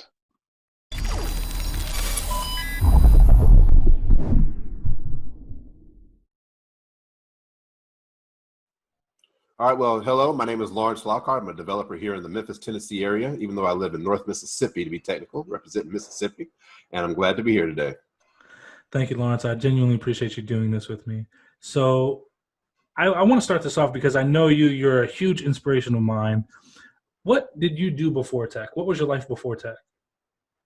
Before tech, oh gosh, I did whatever I had to do to pay the bills, whatever I had to do to eat. I had a college plan, and I went there and completely blew that opportunity, and I just kind of fell into the restaurant industry. I didn't have like this big goal to be a restaurant manager. It's like when you don't have marketable skills, there's certain ways you just kind of end up restaurant, retail, warehouse. And there's some very skilled people in those industries, but I wasn't one of them. I just kind of did it because I had to keep gas in the car and I had to eat. I started off in fast food, and the main thing with fast food is you have to be fast and you have to know how to talk to people. So I learned how to do those things, and I went from making the ice cream to being the assistant manager, then the general manager, and then I was just blowing up from one restaurant to the next. Kind of convinced myself I liked it, and 15, 16 years later, I was still in the restaurant field. So I've been flipping burgers and making customers happy for a long time in the restaurant field. That's awesome. So why tech? Why tech?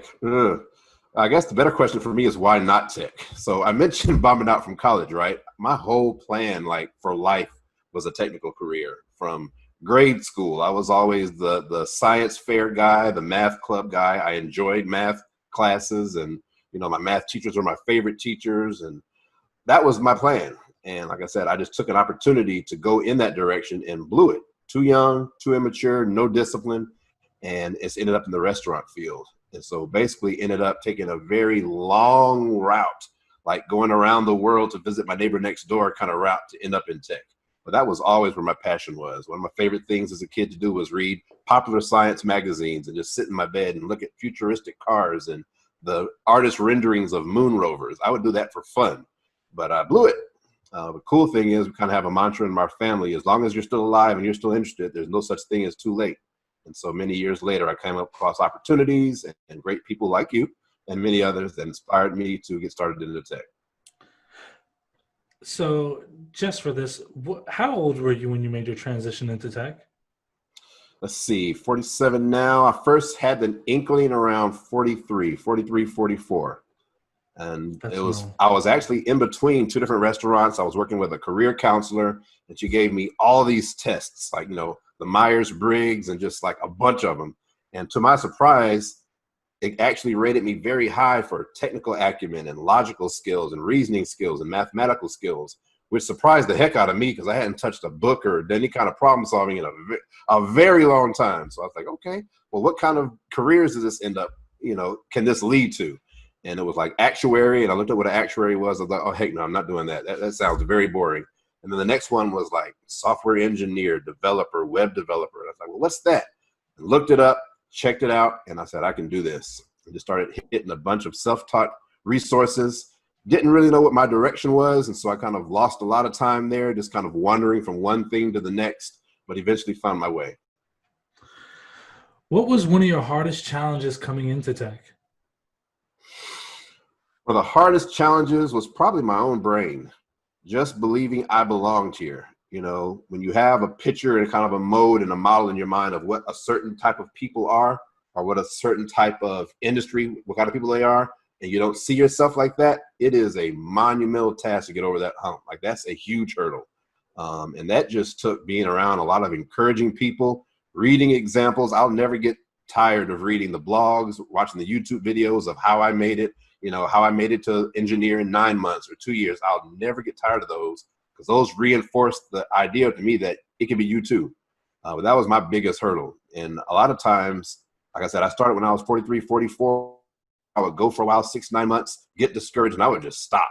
And you probably know if you just get away from coding when you're first learning and then come back 2 months later, you've forgotten everything.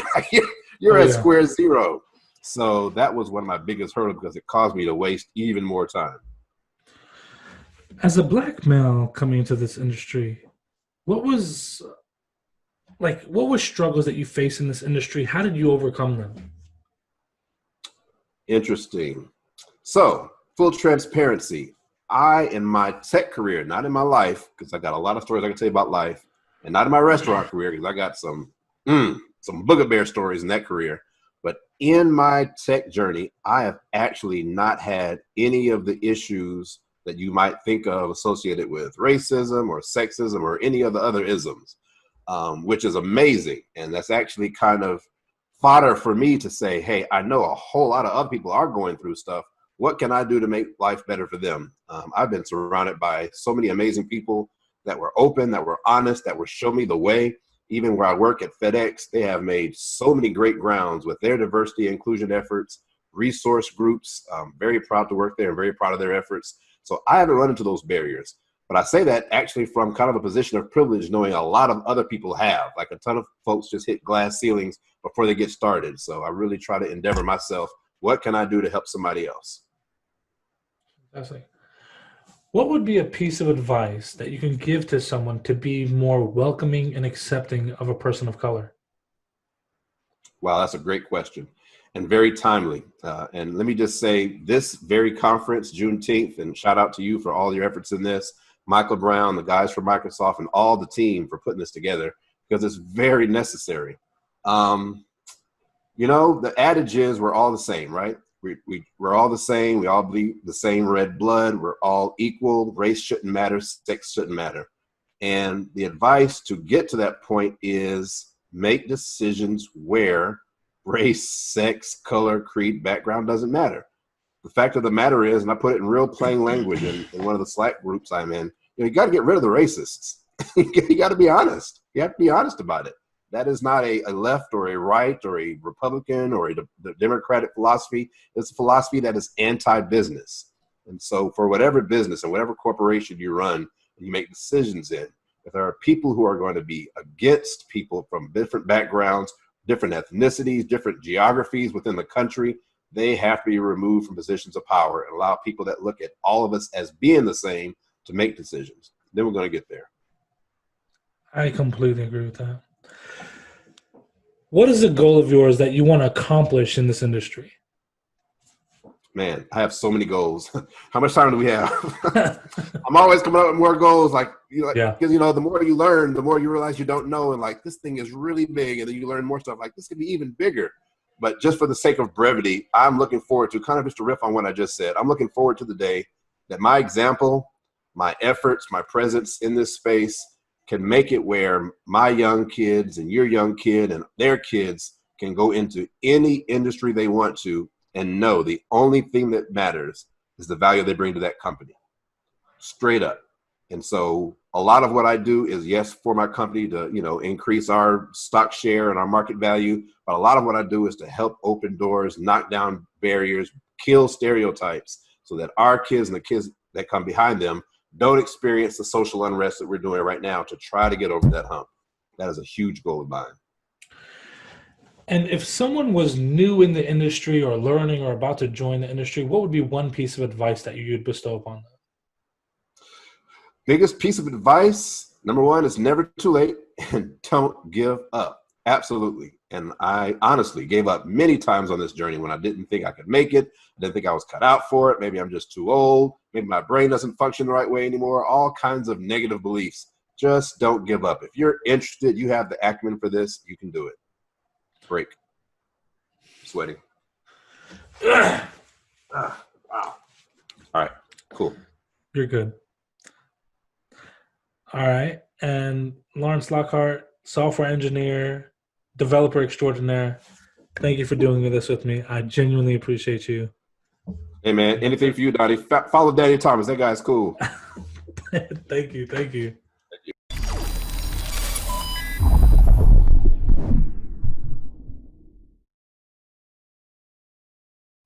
Hi, my name is Sultan. Akintunde Sultan. I'm a front-end developer and also a developer advocate. A lot of my work cuts across Nigeria, Ghana, Kenya, and Zambia. And my major focus is helping out beginner developers here in Africa scale through my nonprofit. The nonprofit is Dev Career. So what we do in Dev Career is we support underrepresented developers with laptop courses, mentorship, and subscription to hubs and internet and electricity.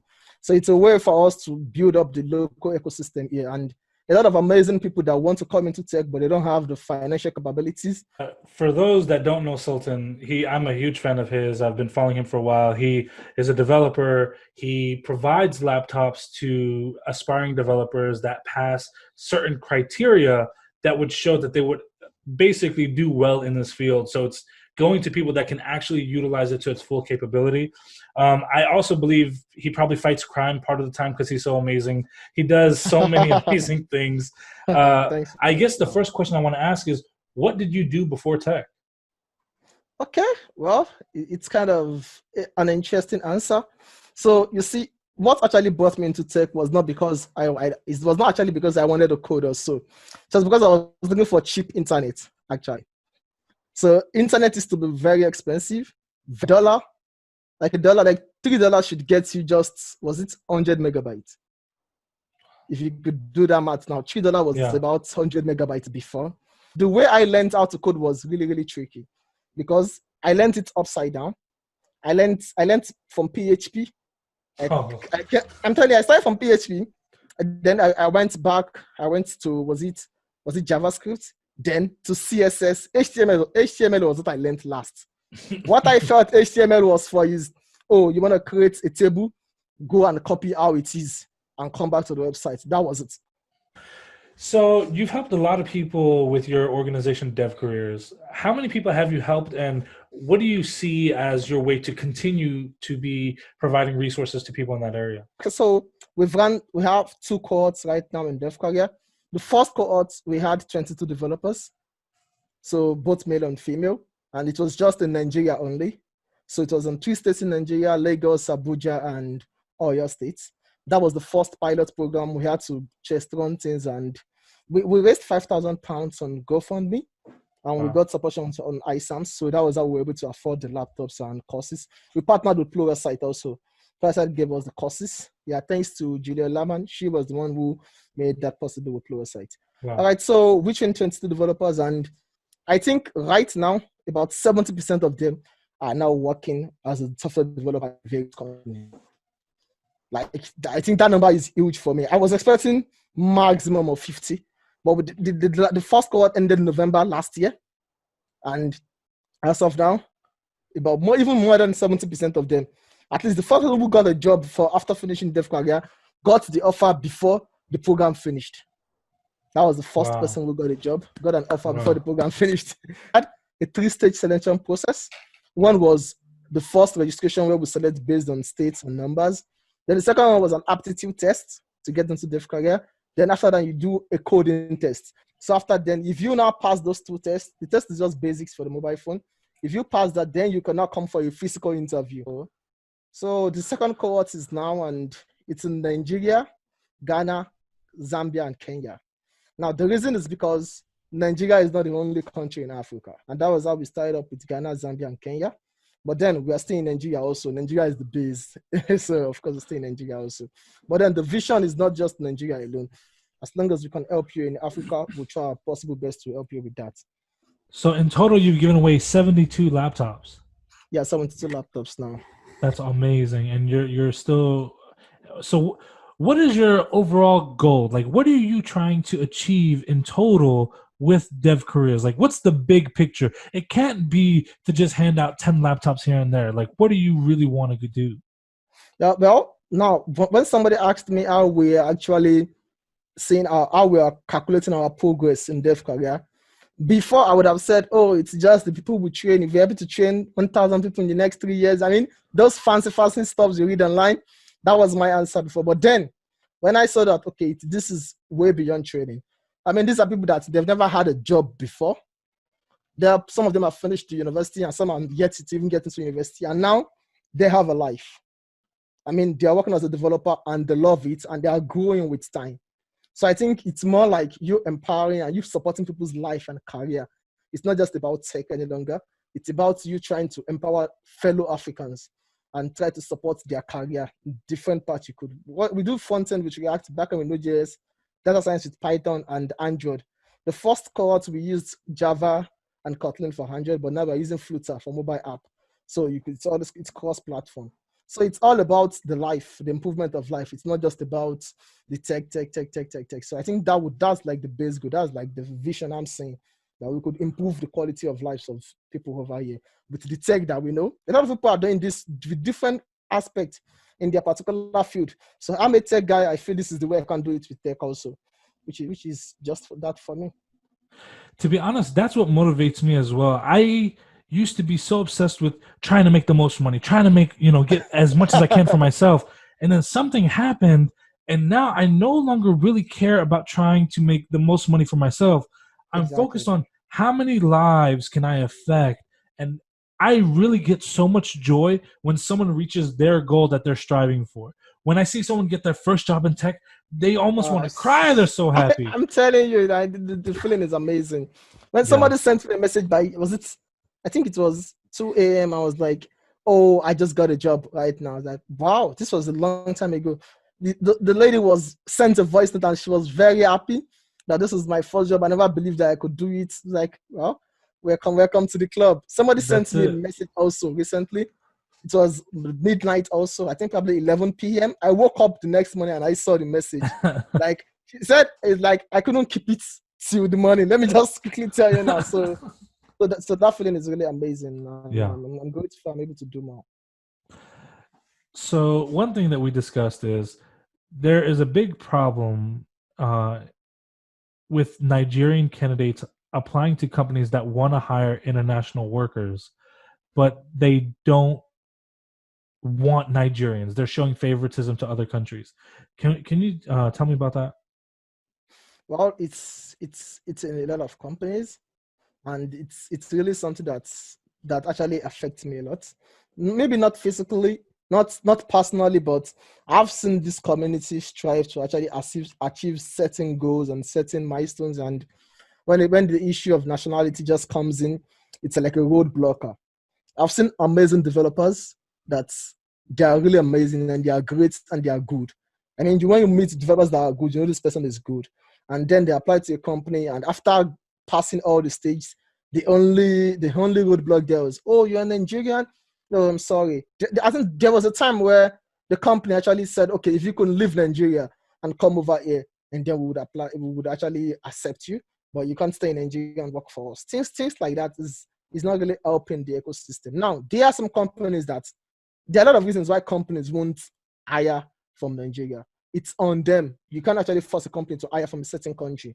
It's acceptable. But the issue is when you allow a candidate to actually apply, to take your tests, to have several calls with you, only for you to say, oh, you qualified, but we can't accept you because you're in Nigeria. Okay, we're going to force you. It's not a must. You come to your office also, but just don't let people go through that stress. It's draining. It's not cool. That's just what I can say about that. I agree. It's tough to go through the entire process and then be told that you're not allowed to apply because you're from Nigeria. Instead of letting you know on the front end, we're not considering that country. Like we would consider, for example, Egypt, which is in Africa, but we're not going to consider Nigeria. Exactly. It's a big problem. I get that. So my question now is, what would be a piece of advice that you would give to a new beginner or an aspiring developer? What would you tell them to keep doing? Well, I think somebody asked me this question yesterday. Was it Tejas? And I think the answer I gave was still the one I would want to give now. The three things that I said was, it's easier for you to learn if you know the model that works for you. If you are the kind that loves watching video tutorials, then it's good to look for amazing courses that are videos for you to watch. If you are the type that actually loves reading, you prefer reading, then look for courses that are actually text written for you to learn from. The best way for you to learn is faster, is when you actually use the model that suits you. So I might be good with watching video tutorials and I grab the concept at once. Someone else might decide that, oh, I have to actually read a tutorial in the form of text and not just watch the video. So if you're able to actually check out the best model that works for you when it comes to learning, I think you'll be able to cover a lot of ground faster, saves you time, and it makes your growth faster. That's one. Then number two is the use of muscle memories, actually. So that's the more you learn, try and double up the speed try and double up the number or the time frame when it comes to practicing. So if you read for 1 hour, try practicing for twice that number. Because if let's say if you're learning Angular, I started writing Angular recently, and it was really funny because, okay, let me use that as an example. Now, if you're reading an Angular tutorial now, like as a beginner, and you see that, okay, you have to start with ng start. I mean, those keywords are so small that you feel that, oh, I know it, I don't need to write it. So you feel, oh, I don't need to write ng start. I don't need to write this. I don't need to write this. Before you know, there are like 17 things that you felt they are just so simple for me to write the Git in it. Things like that. And before you know, you've even forgotten them already. So although they might look insignificant, but if it's part of the process, practice it. That's just what I would want to say about that. And also, I think I said 3 things. Yeah, talk to people and communicate also. It's really helpful. You ask questions. So you might be an introvert. You don't have to familiarize with everybody. But when you're learning, try and reach out to people and ask questions. If you need a course on something, ask, oh, I want to learn Python. What course do you think you can recommend? It's easier than trying to do everything on your own. You are free to ask for help. They said experience is the best teacher, but it doesn't have to be your own experience. It could be somebody else's experience. If I ask you now that, okay, I want to learn TypeScript, what course would you recommend to me? If you are a TypeScript expert, you can tell me that, oh, use this particular course. I find it really amazing. Instead of me going about buying different courses and dumping them, I could just save myself the time and the stress and just, based on your recommendation, have a good tutorial on TypeScript, and that's it. So I think that's what I would want to say. If we have anyone that wants to donate, how could they go about donating to your organization to help out? All right. So you could donate a laptop, you could donate monetary donations, and you would donate your skills. So if you just go to devcareer.io, devcareer.io, so there's a part, just the homepage, you will see the link to our GoFundMe and the link to our Patreon there.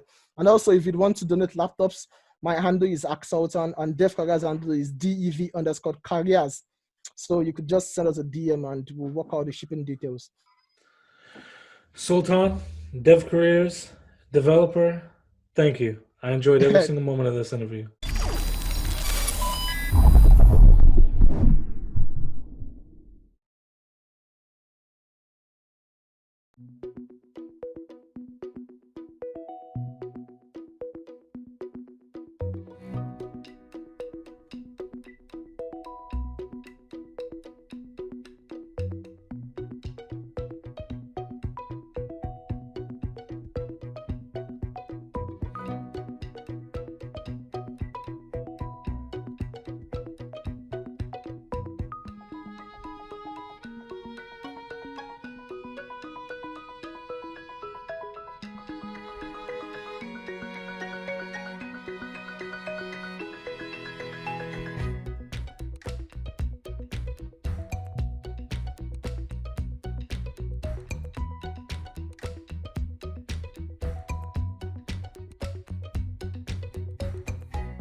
Hello, and welcome to the inaugural Juneteenth conference. On behalf of the team that worked so diligently to bring this event to life, we'd like to thank you for joining us in this audacious dream. 2 weeks ago, we set forth to bring a conference that celebrates, gathers, and uplifts Black voices in technology. And today, we get to see that vision become a reality.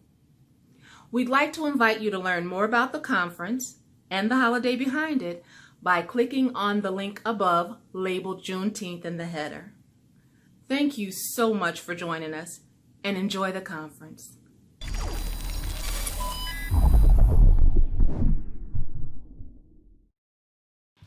Blessing Crawford, software engineer, a technical author at Smashing Magazine and Log Rockets. Of course, I'm a Nigerian, I'm Black. All right, so I'm so excited to speak at this conference, Juneteenth Conference 2020. And I'll be talking about, is headless CMS the future of development? So what is traditional CMS? Yeah, at some point in time, I'm sure everybody must have come across traditional CMS like WordPress and Dropbox and the likes. So what it is simply a CMS that allows you to create, edit, and publish content in one single environment. What that means is that you have the front end and the back end coupled together in a single environment. Usually the front end is most likely HTML and CSS plain format, and you have the back end which is done with PHP. While this is really good, I feel like things are really advancing, and so we need a new breed of CMS. All right, so but then what's the problem of traditional CMS like WordPress? All right, so CMSs like WordPress and the rest are really plugin oriented, and so you have a website that has about 4, 5, 7 plugins together. Sometimes those plugins aren't even properly tested, and can cause some security issues sometimes. And so you have this serious product in production, and then you're really going to be launching in a few days.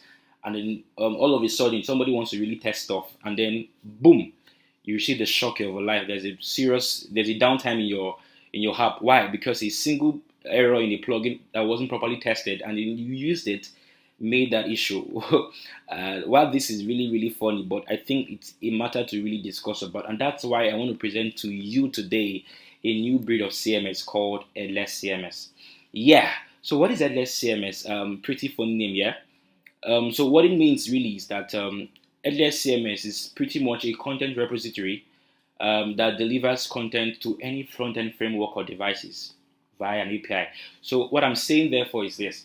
So you have your front-end application built with React.js or AngularJS or Vue.js, whichever one really suits your make. And so I believe I'm talking to developers here, I'm talking to UI, UX designers, I'm talking to product managers and all of that. So you're conversant with frameworks. And so you have your front-end frameworks like React. And then you build, for instance, a shopping cart, a static shopping cart, a single page application, and you really want to consume APIs. And so and then you really don't have skills with Node.js or PHP or Ruby on Rails and everything. So, but you really need an API. What headless CMS does is that it presents to you an API for you to consume. And so what I'm saying in essence is this: the headless CMS, all right, decouples your front end away from the back end, and so it separates them. So you have the business logic done already for you with headless CMS, and then if you're a front end engineer, you do your static side with any framework of your choice. And if you ask me, I think that's really, really awesome.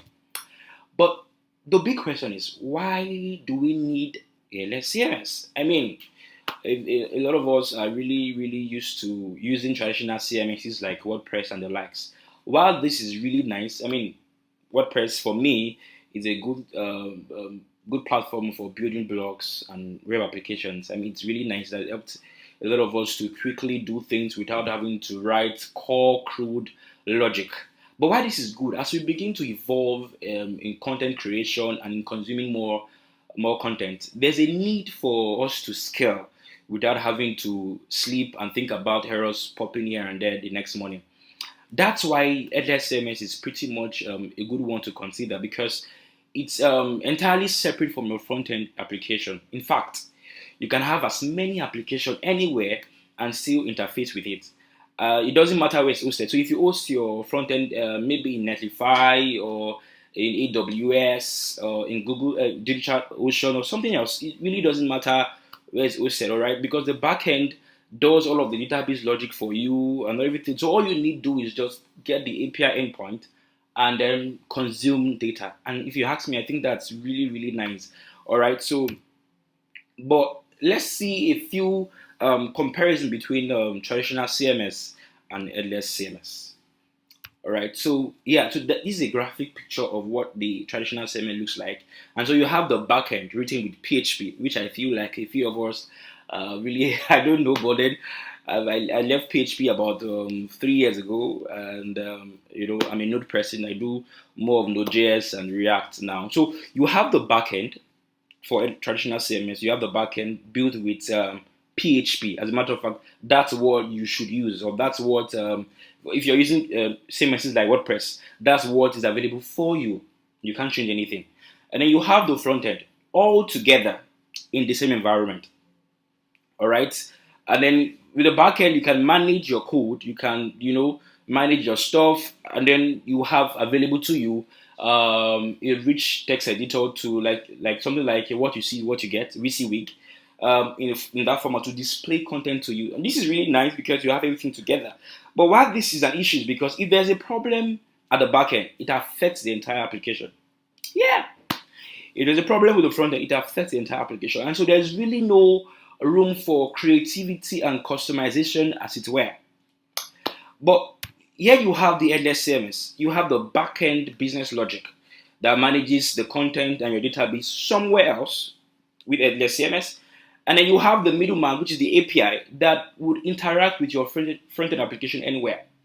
Yeah, so you have, for instance, the front-end application built with, don't mind me, I love React, built with React.js, and it's hosted in Netlify, for instance. Yeah, and then you're planning to do this next generation e-commerce Amazon website. Yeah, and then you have CMSs. You have your headless CMS, which helps you with the backend business logic without really having to write really any code. All right, you have it to you, and it gives to you an API. All right, that contains your data, and then your front end is hosted somewhere in Netlify. So what you need to do really is just get the endpoint from the headless CMS platform you'll be using, and then consume data. And so if you have issues with the front end, you deal with the front end. If you have issues with the back end, you go to the headless CMS and deal with the back end. So issue anywhere wouldn't stop anything from working. So you can write your front end stuff without thinking about, oh, would I be having issues with the plugin? No. All right. So that's for me. I think that's it's like a dream come true for a lot of people. I'm sure it's a dream come true for you also listening to me. Yeah. So let's look at a few benefits. A few benefits of headless CMS. First, you have faster development. Yeah, how do I mean by faster development? When you use headless CMS approach on your web application, if you observe that because the front end is separated from the back end and they run differently, you have faster development. You really don't have anything depending on anything. So the front end is just by itself, hosted somewhere. It has no interference with the back end except via an API. So you have it. And it's really less expensive. Sometimes when you're using traditional CMSs like WordPress and Drupal, you really pay heavily out. You pay so much that you're really looking for an hosting provider that you really don't need you don't want to spend so much for. But sometimes that's a problem. But with headless CMS, you really spend little and achieve more. Yeah. And also you have a greater scalability. Yeah. So you're able to scale an application because it's hosted in two different places. And I think that's really a dream come true if you ask me again. Yeah. Yeah. So the topic is headless CMS, the future of development. I think it is because I mean businesses are really evolved. Like it has really, really evolved, and people want to ensure that content is delivered virtually everywhere. So you want to ensure that content is delivered on a mobile application, on a POS machine, or a mobile web, a web application, or a desktop application. Yeah, so you really want to deliver content anywhere. And so what Headless CMS does is that with an API, you can really deliver content anywhere. Yeah, you can use the API in a mobile application, in a web application, POS machine, and whatever. So I think that's a big thing as compared to the normal traditional headless CMS. Yeah, so just in case you're thinking, makes sense, maybe I should consider using just any headless CMS around.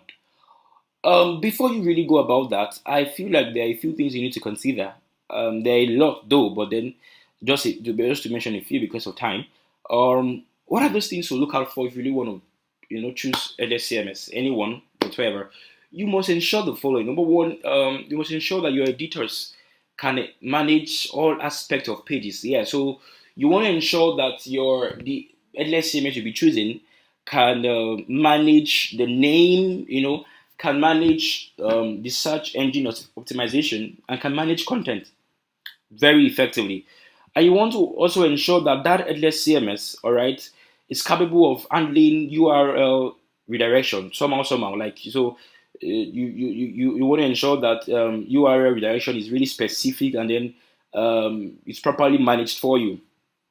And of course, you want to ensure that that headless CMS has a proper content architecture such that it's able to manage your entire application. So if you're depending on them to service your web application, your desktop application, or your mobile application, you want to ensure that they have that capacity enough to really service all of those platforms for you.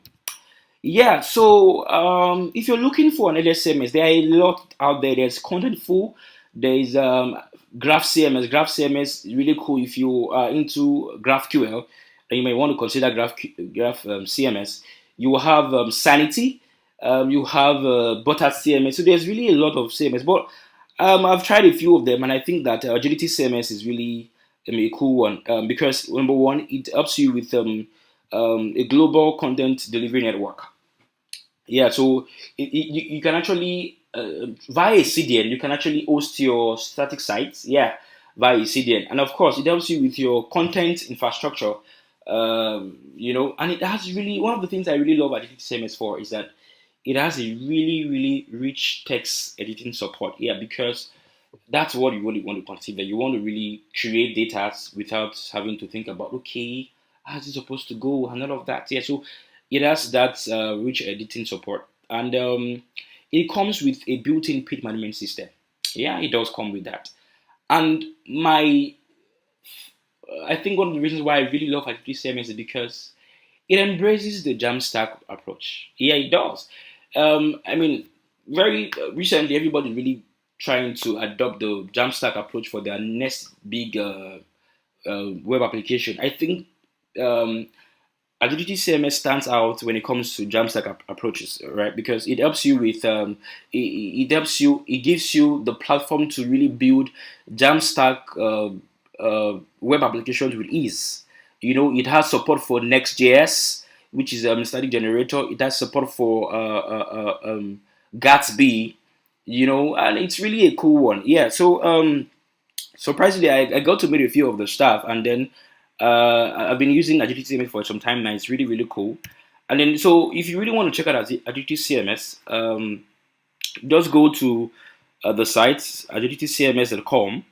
All right, and click on the request demo, fill out the form, and then of course they said that they really wanted to help, or rather, if you're trying to onboard on Agility CMS, you get a 50% off price, and so just by using the code Juneteenth. All right, so it's really a cool one.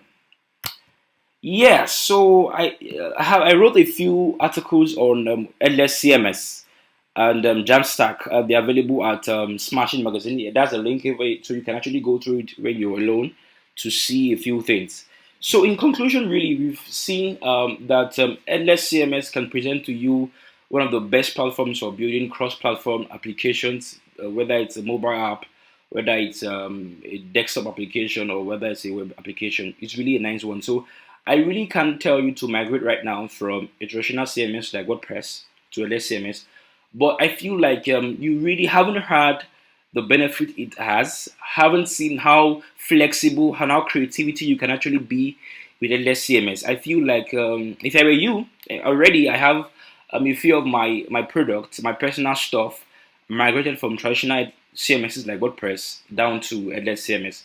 And of course, I use React and for my front end and all of that. So I think that's a cool one you really want to consider.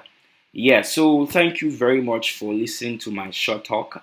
Yeah, I'm so excited to meet with you. So you can hook up with me on Twitter at bveloper. Yeah, so pardon my Nigerian accent. Okay, so thank you so much for listening and have a nice day. Bye.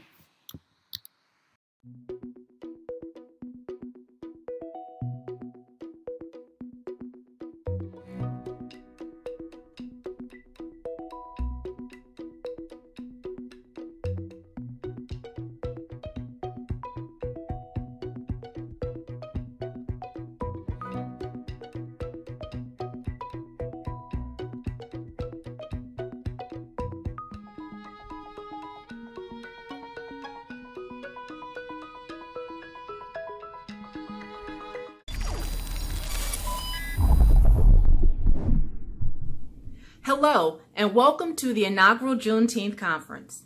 On behalf of the team that worked so diligently to bring this event to life, we'd like to thank you for joining us in this audacious dream. 2 weeks ago, we set forth to bring a conference that celebrates, gathers, and uplifts Black voices in technology. And today, we get to see that vision become a reality. We'd like to invite you to learn more about the conference and the holiday behind it by clicking on the link above labeled Juneteenth in the header. Thank you so much for joining us and enjoy the conference.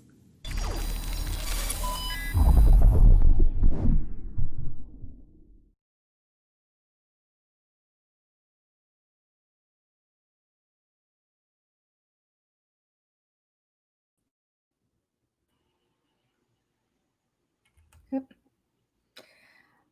Hi, everyone. So thank you, Blessing, so much for sharing this talk with us around headless CMS. So we got a couple questions from the audience. One of the questions they asked was, what would be the steps to migrate from normal CMS to headless CMS? All right. So you want to really know what you're getting into. So if you're planning to do something really really simple, like a blog, a personal blog, the first thing you want to ask yourself is there a need to really want to migrate? So if you really want to migrate from a WordPress site to less CMS, you first need to choose look for a particular platform. I mentioned earlier that if you're really cool with GraphQL, you probably want to consider Graph CMS. If you're really good with, if you really love the RESTful API, platform, that you want to consider platforms like Agility CMS. So yeah, so there are really a few technical things that you know. I think I wrote there's an article on Smashing Magazine by Sarah Drasner that dealt specifically to that question. Yeah, so I think I'll drop the link right now. And for anybody who's really interested to migrate from WordPress to using any headless CMS, yeah. Okay, great. So I really enjoyed the talk. One of the things that I almost wish I had this talk before, because I've been working, especially given things that have happened in COVID-19, There's been a lot of smaller organizations and churches that have kind of started using WordPress and other CMS technologies to use their for getting the word out. So if you were starting with headless CMS from the beginning, what do you think are the skill sets? What kind of skills as a developer do you think you need? Okay, yeah. So because headless CMS is not a full CMS, right? So it doesn't. You can't build a full website with headless CMS. So the first thing you need is or you need someone who can write build for you the front end application. So you need someone that can help you with the website itself. And so you need a front end engineer first and first. So you need someone who would help you design the website. All right, because headless CMS is just about the back end.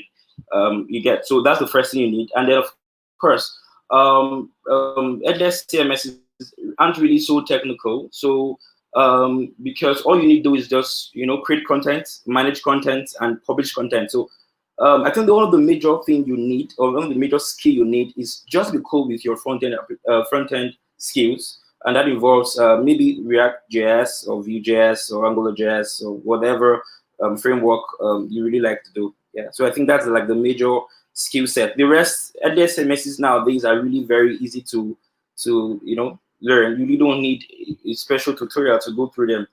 Something like Agility CMS and the likes, like Graph CMS, Butter CMS, and the like. So the major skill sets is just the front end part of it. Okay. Yeah. Awesome. That's great. That's great. I really love this talk because one of the things that I've been helping some small businesses that are building out websites, and they're using WordPress because that's obviously the de facto. And one of the things that we've run into that your talk really brought to light is that, okay, it's great. They're a small business, so they may not have the skills to do super complicated back end work, but they have the desire. So, for example, one of the projects that I have been working on with an organization is they want to bring video content in and translations in, and as a back-end engineer, I definitely understand how to do that, but then it's sort of working together with the WordPress team and collaborating together. That's proved a little bit difficult because I think everything's so kind of tangled together when you're using WordPress. So I really loved your talk because it really showed me a path forward that as a backend engineer, I could, have all the videos ready. I could have all the translations ready and just expose that as an API. And then the team that I'm working with that really just at this point, they just have HTML and CSS skills and some small JavaScript. They could be focused together. So what I love is that, again, we're having tools that sort of bring everyone to the table to be able to build something together. So I super appreciate that that talk. So one of the other things I would love for you to share a little bit about some of your other work, some of the things that you're doing at LogRocket. If you guys aren't familiar, I recently taught myself React over the past year, and they've got some tremendous blogs out there if you're learning React. So I would love to hear a little bit more about, kind of your day-to-day job and some of the things that you're doing. Okay, so so I write for Smashing Magazine, like I write for the front end related articles for Smashing Magazine, and I also write for LogRocket. So recently, I've been writing for Smashing since February, and I've had a few blogs. I wrote something very cool about headless CMS and Smashing Magazine, and that's among the resources that I dropped. For Log Rockets, our team, I've been writing the cool stuff like from topics ranging from the front end, back end, DevOps, and so there's really a whole lot. I would say very proudly that Log Rockets and Smashing Magazine are really those publishing houses you really want to go to when you're looking for a problem, a solution to a problem. Yeah, so um, my everyday life is really writing articles. Yeah, so I feel like there are a lot of problems out there when it comes to web development, and people, particularly the front end part of it, because that's my core, and people really have issues day in, day out. And because I've gone through a few things and, you know, um, tackled a few problems, I feel like, okay, let me just put them out there in forms of write-ups and let people out there let people out there read it and get to know a few things. So basically, my day-to-day life comprises of writing articles and building side projects on freelance basis. Yeah, so that's basically what I do. Okay. Awesome, awesome. Thank you so much for sharing your story. So just one last question. So one of the things we learned is a lot about blogs. So if you're interested in getting started in blogs, what's your one piece of advice? 30 seconds. Okay, so what's your niche really? What's your niche? Okay, because what exactly are you targeting? What exactly is your focus? You really don't want to write everything on one place. What topic? What's your major topic? And so we're able to discover your niche, and then you're able to first, and then what's your target audience? All right. So what's your target audience? What's your niche? And what's your target audience? If you have those two things in place, you can go out and write anything you want to write. Awesome. Thank you so much, Blessing, for blessing us.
Hello, and welcome to the inaugural Juneteenth conference. On behalf of the team that worked so diligently to bring this event to life, we'd like to thank you for joining us in this audacious dream. 2 weeks ago, we set forth to bring a conference that celebrates, gathers, and uplifts Black voices in technology. And today, we get to see that vision become a reality. We'd like to invite you to learn more about the conference and the holiday behind it by clicking on the link above labeled Juneteenth in the header. Thank you so much for joining us and enjoy the conference.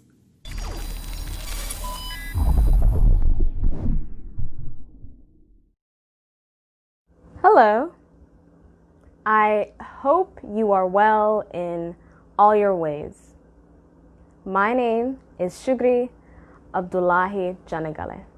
I am an educator, a self-taught developer, and multidisciplinary artist. I am so thrilled to commemorate Juneteenth with you all and am honored to take part in the inaugural Juneteenth Tech Conference. Today, we celebrate the rich tradition and significant contributions of the African American community. As an African immigrant, I have greatly benefited from the plight of African American foremothers and forefathers. Without them, I would not be here today. I want to take a moment to thank our ancestors for their faith, their strength of character, and their struggle for justice and equality. May their legacy remind us that we must commit to the continual pursuit of justice and equality.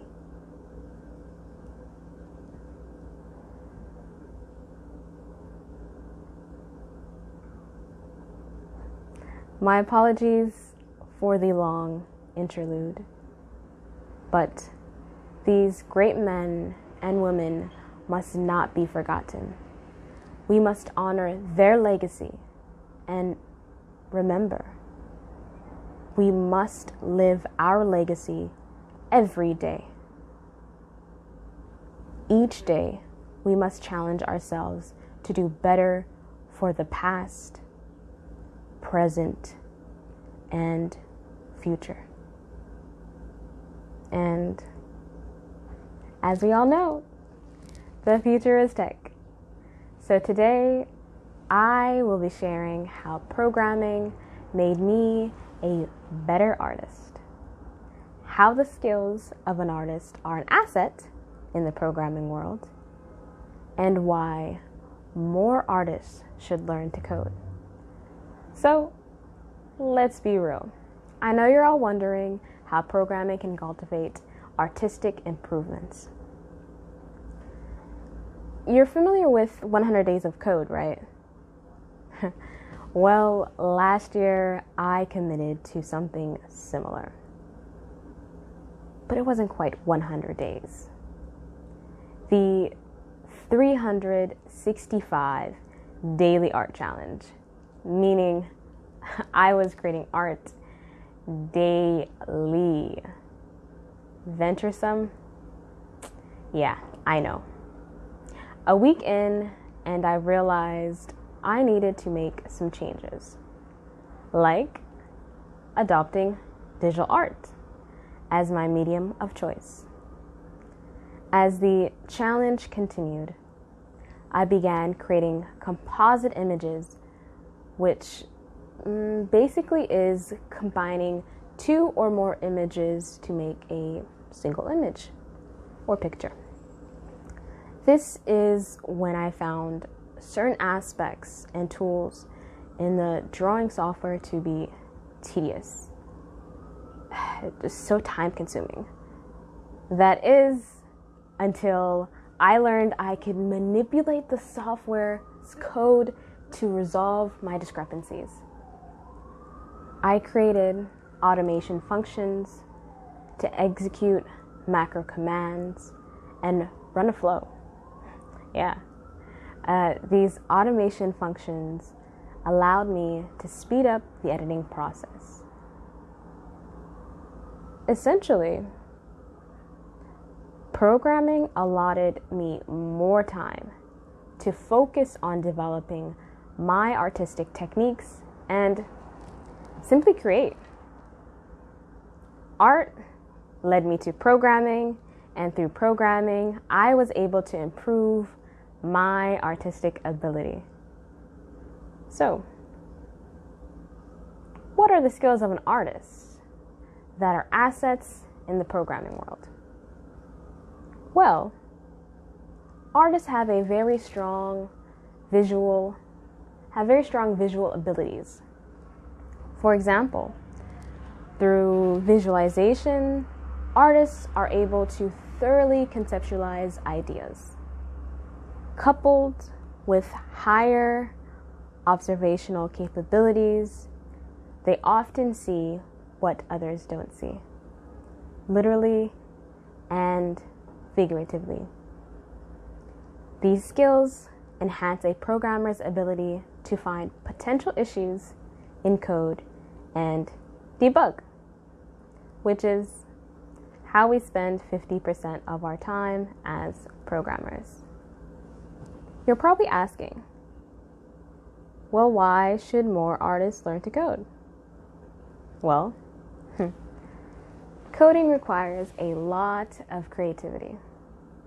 Coding is fluid, it's dynamic, its potentials and appliances are continuous and forever expanding. With code, you have the ability to create something out of nothing. There was once a time when creating art was the only activity that put me in a flow state. You know, when you're, in the zone and you're just fully immersed on an activity. Well, that was until I started coding. If you like exploring new mediums, coding may become your new favorite. You may even become obsessed. Whether you are an artist, a programmer, both, or neither nor, always remember, we are our ancestors' wildest dreams. So by all means, let your creativity and imagination wander. May you challenge yourself by living your legacy every day. Thank you very much for your time, and I hope you learn and reflect a lot during this Juneteenth weekend. Thank you.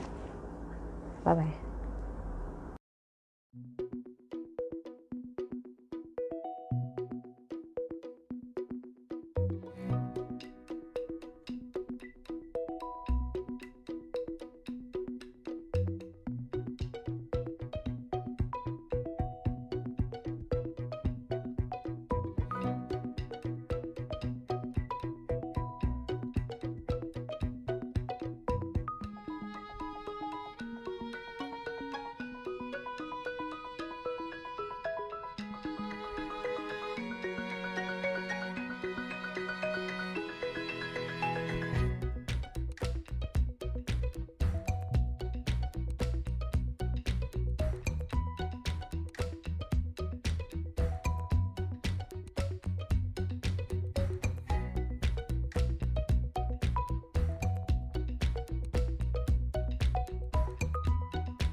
Hello, and welcome to the inaugural Juneteenth conference. On behalf of the team that worked so diligently to bring this event to life, we'd like to thank you for joining us in this audacious dream. 2 weeks ago, we set forth to bring a conference that celebrates, gathers, and uplifts Black voices in technology. And today, we get to see that vision become a reality. We'd like to invite you to learn more about the conference and the holiday behind it by clicking on the link above labeled Juneteenth in the header. Thank you so much for joining us and enjoy the conference.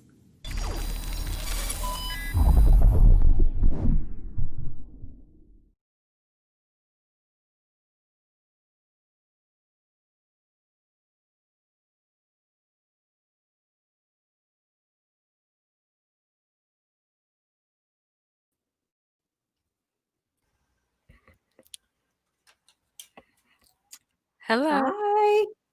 How are you?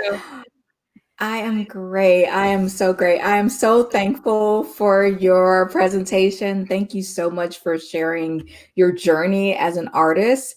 So we have some questions from the audience.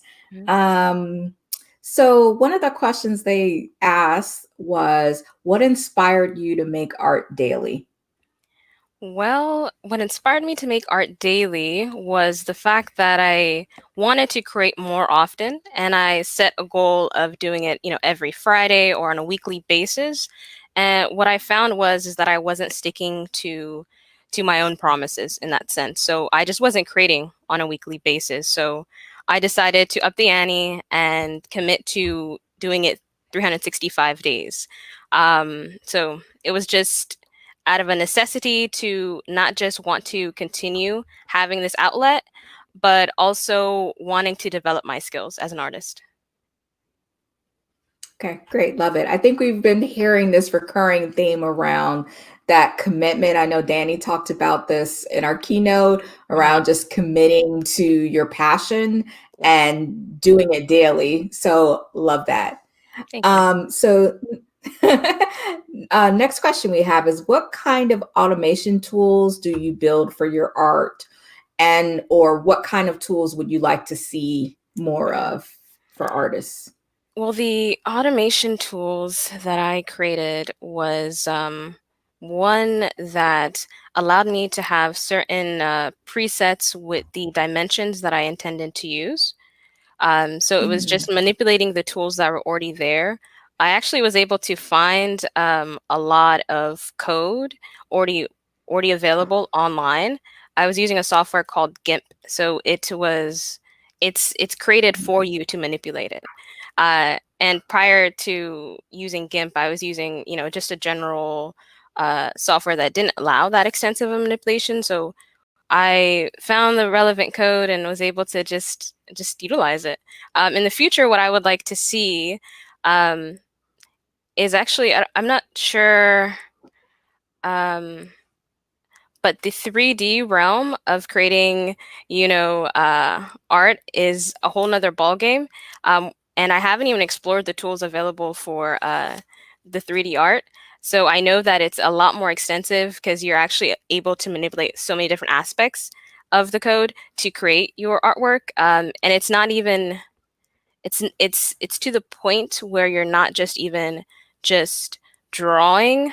You're able to manipulate everything and just have it delivered out for not delivered out for you, but done for you. That's awesome. That's awesome. So yeah, we've got like a crazy amount of questions. Trying to like figure.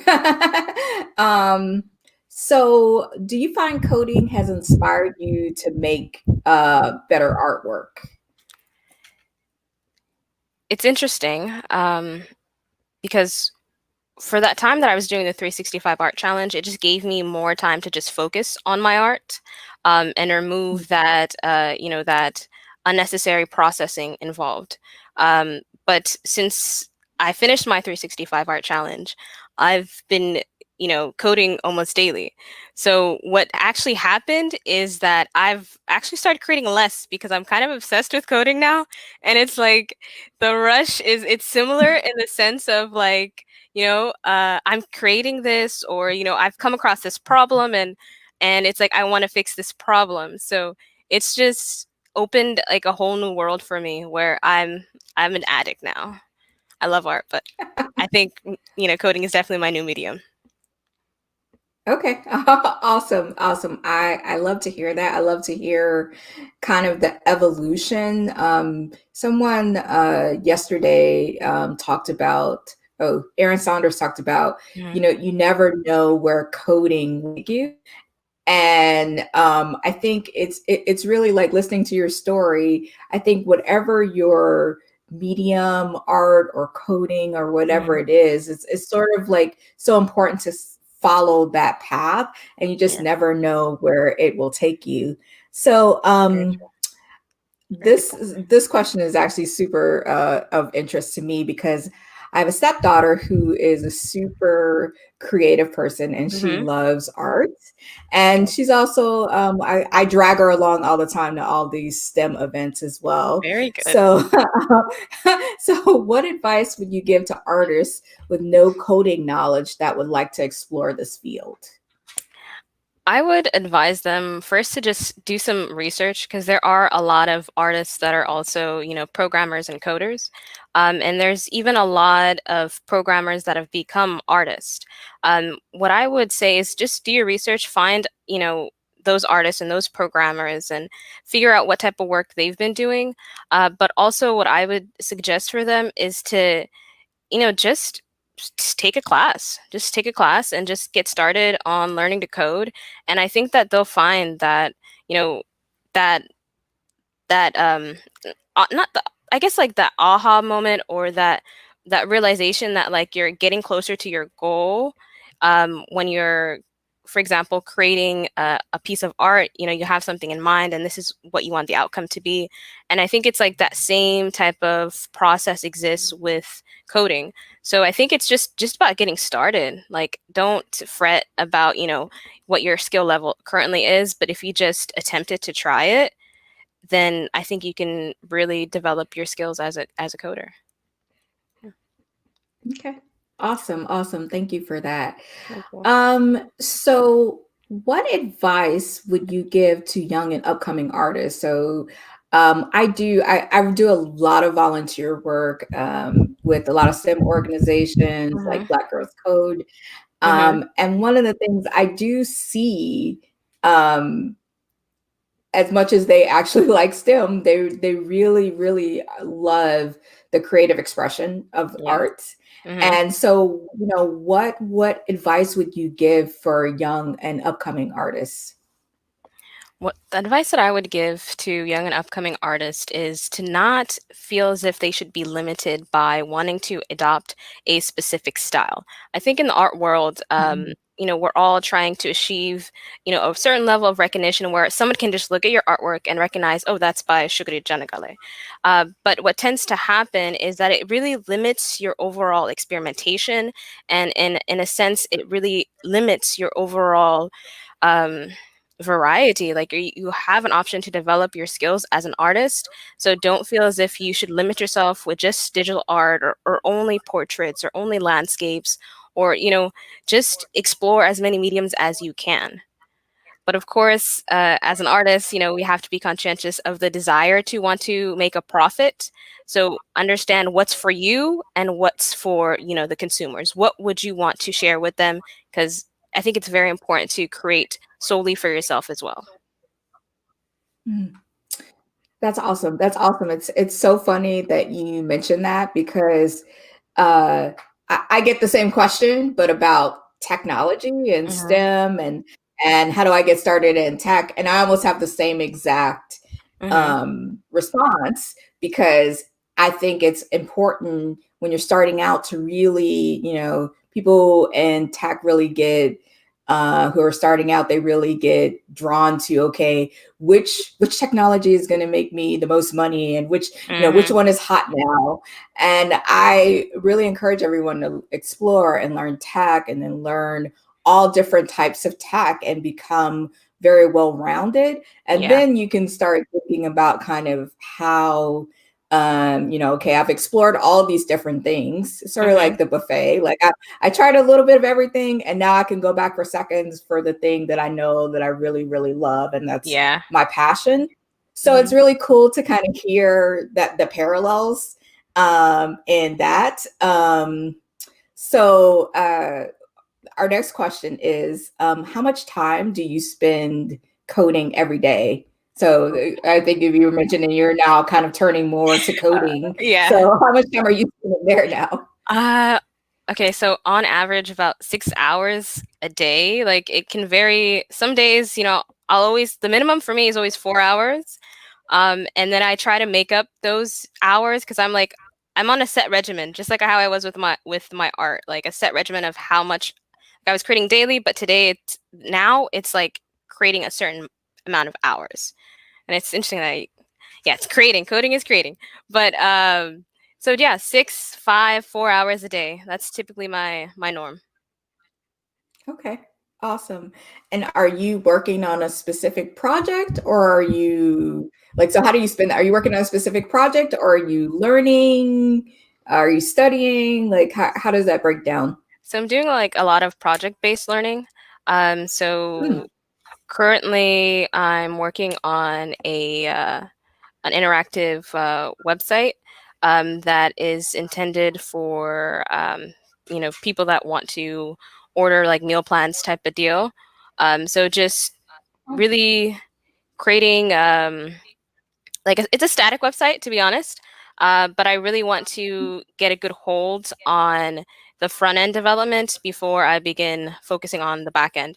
So right now, I'm just coding with JavaScript, and I'm going to continue developing and hopefully learn more languages. So I actually started with like a little bit of Python, and I really liked it, but I was like, I wanted to delve into the front end first before I continued on with the back end. Okay.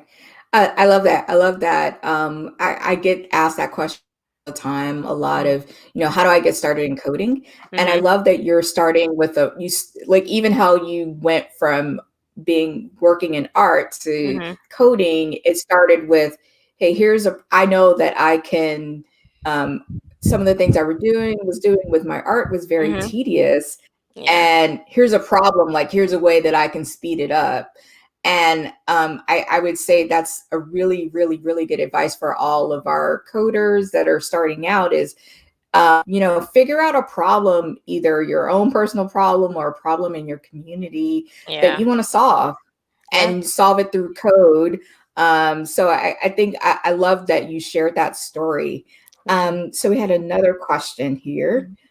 So one person asked, how do you balance your time between actually coding and learning? Ooh. It just depends on what I feel as if I need. Like each day, you feel different each day, right? You'll wake up in the morning and you'll know what you want to focus on. So I think for me, it's really, I focus on the intent of how I'm actually feeling that day. If I want to just focus on coding, or if I want to just focus on learning, because I'm a visual learner.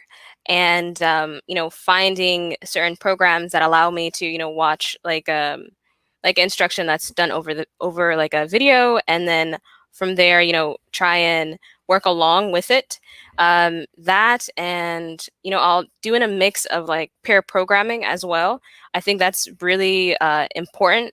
But I just decide on what I need. Like I feel like if I feel like I'm lacking in one thing, like, okay, well, I haven't done a pair programming session in like 3 days, then it's like, okay, well, it's time for me to set that up. Or if I feel as if I'm stuck on something that I'm currently working on, then I go back and I will, revisit that topic and try and figure out, if I have any gaps that I need to fill, knowledge gaps that I need to fill. I love it. I love it. That's super important. I love the couple things you mentioned. Was one, I have a friend who always talks about being intentional with your time and being intentional with your day. And so I love that you sort of talked about that. And also I love that you talked about sort of listening to yourself, you know, what works best for you, what works Yeah. best for you for that day, because Yes. every day, yeah, Yeah. it's not You feel always different like, every day. You might wake up in the morning like, I don't want to do any of this, but realistically, I've got to commit.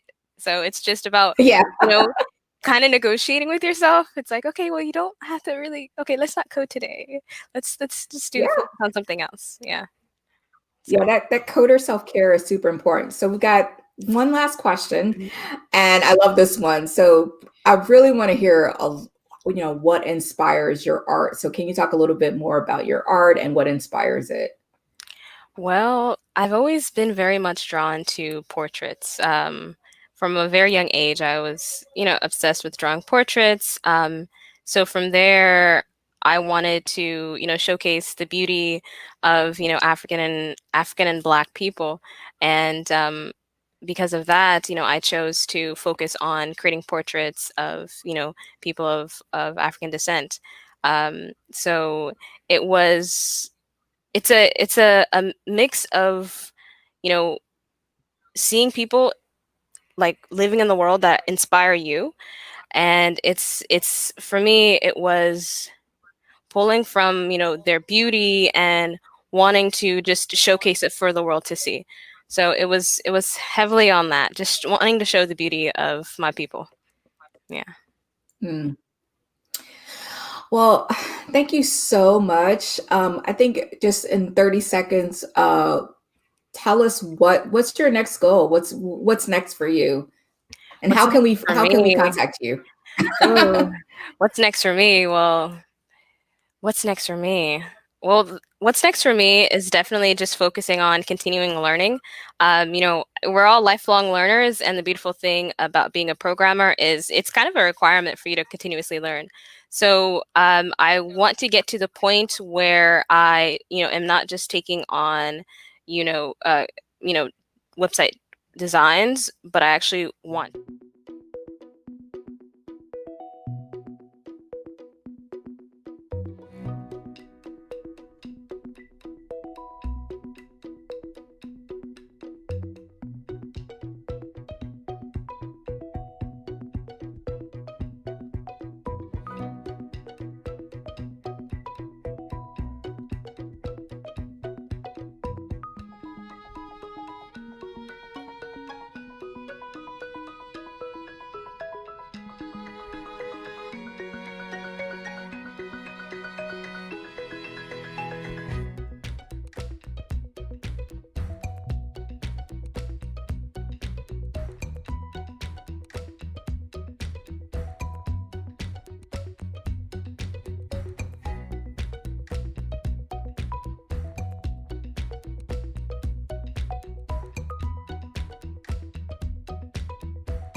Hello, and welcome to the inaugural Juneteenth conference.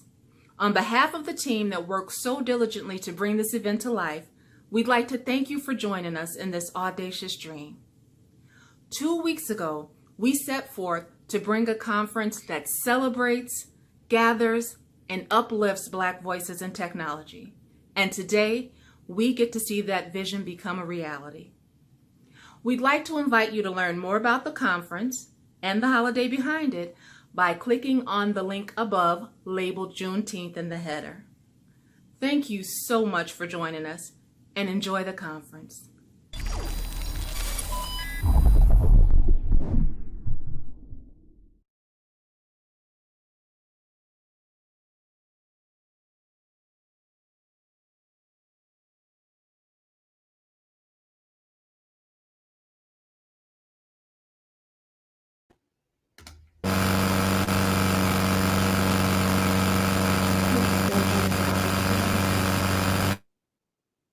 Oops, we have a little.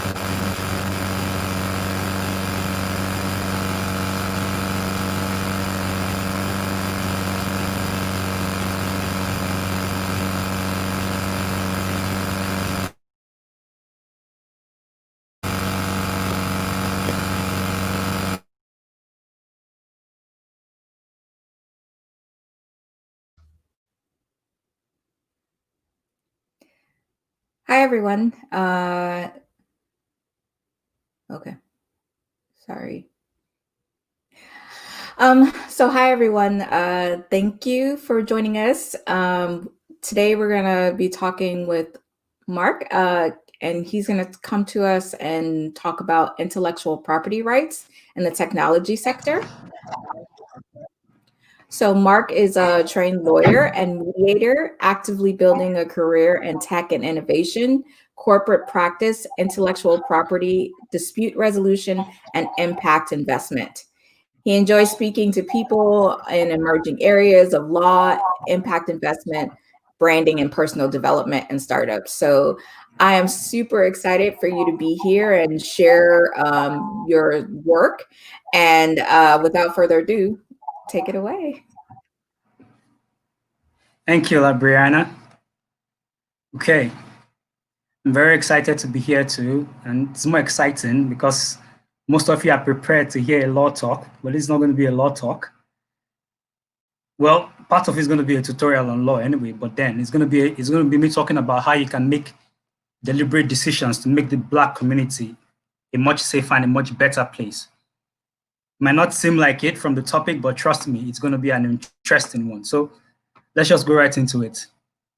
I know a lot of people have a fair understanding of what intellectual property is. A lot of people have heard about copyrights, patents, and a lot of other stuff, and that's really good. But when it comes to tech, it is specialized knowledge. A lot of people don't know what happens there. A lot of people don't know how to apply IP rights in tech. That is what I'm going to be talking about today. I'm going to help you understand what IP rights exist in the technology sector and how to apply them, particularly for Black people, because it has been a problem for a very long time. Black people have not gotten credit for what they've been doing over the years that happened before independence, even after independence, that's continued to happen. So I'm going to be focusing on these areas and areas where you need to focus on as developers in order to ensure that your work is not eroded. In future, you can have your name in places and in products, and they can remain there, and you don't have to worry about it getting stolen. So firstly, what are intellectual property rights? Intellectual property rights are, according to the World Intellectual Property Organization, intellectual property rights are the creator's rights over literary and artistic works, inventions, words, slogans, and symbols. This is a pretty simple definition. It just says you have there are rights that you have over the works you have created, whether they're in literature or in art. You have rights over your inventions, your words, your slogans, and symbols. There are several types of intellectual property rights, but one thing you must note about intellectual property is that they are jurisdictional. That means the rights that you have once you register your IP in a state or in a country, you cannot enforce them in another country. So they are jurisdictional. Your rights can only be enforced in the country where they are registered. This is a problem, but it's important that you take note of these things, because There are situations where people steal intellectual property in one country and implement it in another country. You know this is your idea, you know this is your product, but there's nothing you can do about it. But there is such a thing called a triadic patent or an international patent. Of course, you cannot register IP internationally. It's not possible. That is not a real thing. But you can register in several countries, register your IPs in several countries through one body, which will make it relatively easy for you to go about this. So generally, intellectual property is jurisdictional. It can only be registered in a state and enforced in the state or in the country where it is registered. And just like every other right, it can be enforced. Just like every other, it can be enforced in court. And in some countries, you can even get criminal liability for infringing on the intellectual property rights of another person. It is that serious in some places. So yes, it's a very serious right, though we overlook it, especially in the tech sector, in the tech business. We tend to overlook intellectual property rights because we just want to build, we want to design, we want to grow things, we want to develop things, we want to develop solutions. So we don't want to worry about issues about rights and, property, intellectual property and rights. You don't want to worry about it, you just want to build. But it's important that you take note of these things because you cannot have a community if you don't have your name etched into something. That is the problem with the Black community right now. A lot of innovators, a lot of innovations are going on, a lot of things are being developed by people, but they cannot be tied down to anybody because they are not, most of the things either were not registered or they were stolen and duplicated. So it becomes difficult to register. So for this particular talk, I'll be focusing on just 4 types of intellectual property. They're on your screen right now. One is copyright. The second is patent. The third is trademark. And the next is trade secrets. For copyrights, according to the World Intellectual Property Organization again, copyright is the protection of literary and artistic works. This includes writings, music, and work of the fine arts. And as such, paintings and sculptures and technology-based works such as computer programs and electronic databases. I want to emphasize on the last part, technology-based works such as computer programs and electronic databases. This means some of the things you do on your computer, some of the programs you develop are protected by copyright. But it is dicey because copyrights, depending on the jurisdiction you are in, some countries protect programs with patents, some countries protect programs with copyright. But the general idea is that your computer programs and electronic databases are protected with copyright. A peculiar but very useful feature of copyright is the fact that once you publish or you document that idea in a form that is tangible, it acquires copyright protection automatically. So you don't need to register the copyright really. Once you have published it in a form that is visible, it becomes copyright protected. So for people who upload videos to YouTube, once you make the video and it becomes, and it's in hard copy form, once you make the video and it's on your phone or you upload to YouTube, it acquires copyright protection. If you write your codes, the moment you push to GitHub, it acquires copyright protection. It's always safer to still register with the copyright registry. But just so you know, for copyrights, once you have published your codes or published your videos or pictures or whatever it is you want to publish, it acquires copyright protection. Another beauty about copyright is that copyright has the longest ownership tenure. Generally, under copyright, your intellectual property remains yours for a much longer period. Unlike other rights, like other intellectual property rights, copyrights can last as long as 70 years. So it is yours for as long as 70 years before other people can use it. But the problem is, even though copyright is pretty common, we hear a lot about copyright, most people don't understand how it works. This is simply because most of us do not read the terms and conditions of sites we publish our works into. If we did, we would know how much of our rights over our creative works we sign away or just give up totally. Most of those things have it in their terms and conditions that once you agree to use the site, you are giving up rights over your intellectual property or you're giving up part rights over your intellectual property. And this is a problem. There are lots of Black content creators on various online sharing platforms. And more often than not, I hear complaints about the theft of their intellectual properties by big corporations. These things are bound to happen, yes. But there are better ways to protect your works. Copyright is such a broad subject, but I'll get back to it in a bit. I'll come back to it to explain better how you can actually harness the power, the gift that is copyright, if I can use that word, to protect yourself and protect the Black community generally. So the next type of intellectual property is patent. According to the World Intellectual Property Organization, A patent is a document which describes an invention and creates a legal situation in which the invention can normally be exploited with the authorization of the owner of the patent. A patent in this sense is more encompassing than a copyright, but this is because patents are more difficult to acquire, they're more difficult to get. And they're more difficult to get because patents are usually more common in areas of innovation that are technical or are demanding of more development. For example, now, you want to use a patent to register an engineering design. That is what it is for. You want to use a patent to register a software in some jurisdiction because these things have become technical. So they have to verify if what you are registering is original and is authentic to you. The next thing on the list is trademark. A trademark is a recognizable sign, design, or expression which is capable of distinguishing the goods or services of one enterprise from those of the other person. Your trademark could be your logo, your trademark could be your tagline, your trademark could be anything that distinguishes your products from that of the other person is your trademark. A lot of you have videos on YouTube with a logo for your video. That logo is your trademark.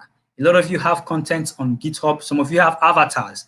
That avatar is your trademark. You may not know this. You may not know that you need to protect these things, but they are there. You have to protect them. You might not know. A lot of people don't know, but they require protection. And the reason they require protection is because your identity is at stake, your integrity. Somebody could use your trademark on a product that does not tally with the kind of quality, the quality of service you deliver, and that's going to be a problem for you. You want to protect your trademark so you know and you can recognize that this is you and this is you alone. The last thing on the list are trade secrets. According to the United States Trademark and Patent Office, trade secrets consist of information and can include a formula, pattern, compilation, program, device, method, technique, or process. So basically, trade secret is a very important part of your creation. This is the substance that makes such a creation what it is. The trade secrets are usually common in food and beverage industries, but there are trade secrets in tech industries too. For example, if you found a cure for COVID using a nanotech, there are several intellectual property you would need to protect. And one of them is trade secret, which in this case may be whatever formula you use to make the nanotech work. I'm trying to run through the types of intellectual property because that is not the crux of my conversation tonight. That's not the crux of my session tonight. So now that we have identified the relevant types of intellectual property, how do we determine how they apply to tech? Now we are coming home. How do we determine how they apply to tech? Most technological innovations do not fall under a single intellectual property. That is the peculiarity of the tech business. Most of you are software developers, some of you are content creators, some of you are UX and UI designers. Generally, most of the things you do in the tech business do not fall under one type of intellectual property. For example, I'll use software as an example. When you design a software, your software falls under the 4 types of intellectual property I just outlined now. Firstly, you have to copyright the copy and the images you are using for your software. The images and the copy in this case, the content, the text you'll be incorporating to your software, you need to protect them using copyrights. This is protected separately because it is a separate entity under the intellectual property law. When it comes to programs, your APIs, your plugins, the main program that runs, the program that you have designed, that's the code itself, you protect it using patents. This is dependent on jurisdiction. Some jurisdictions will protect your software programs using copyright, but some will protect using patent, but it is more common to use patents to protect your copyright. So for standalone programs like apps, APIs, plugins, software programs, you protect them with patents. I was using the example of software to tell you how in tech, most of the things you do not fall under one intellectual property. So I've said the copy and the images, that's the content of your software now, and the images you use, that's the UI design of your software, is going to fall under copyright. But the program itself is going to be protected under patent. Then your logo, your tagline, your slogan is going to be under trademark. The trade secrets now will be used to protect the software architecture, the wireframe, and the documentation of the software. So most times the documentation are put online for everybody to see, to be able to use, but there are some software you build that you know the underlying architecture of the software is not something you want public. That is a trade secret because you know that is what, if that is discovered, the idea behind how your software works is now in the open.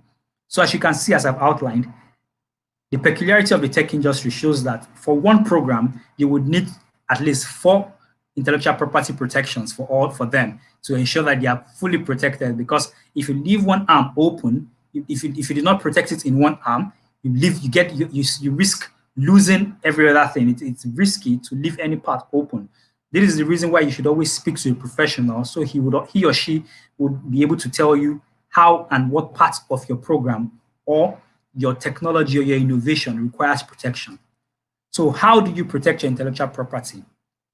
First, and which is the most important thing, you should speak to a tech lawyer. It is very important. I already mentioned earlier that most times your product or your innovation requires more than one intellectual property protection.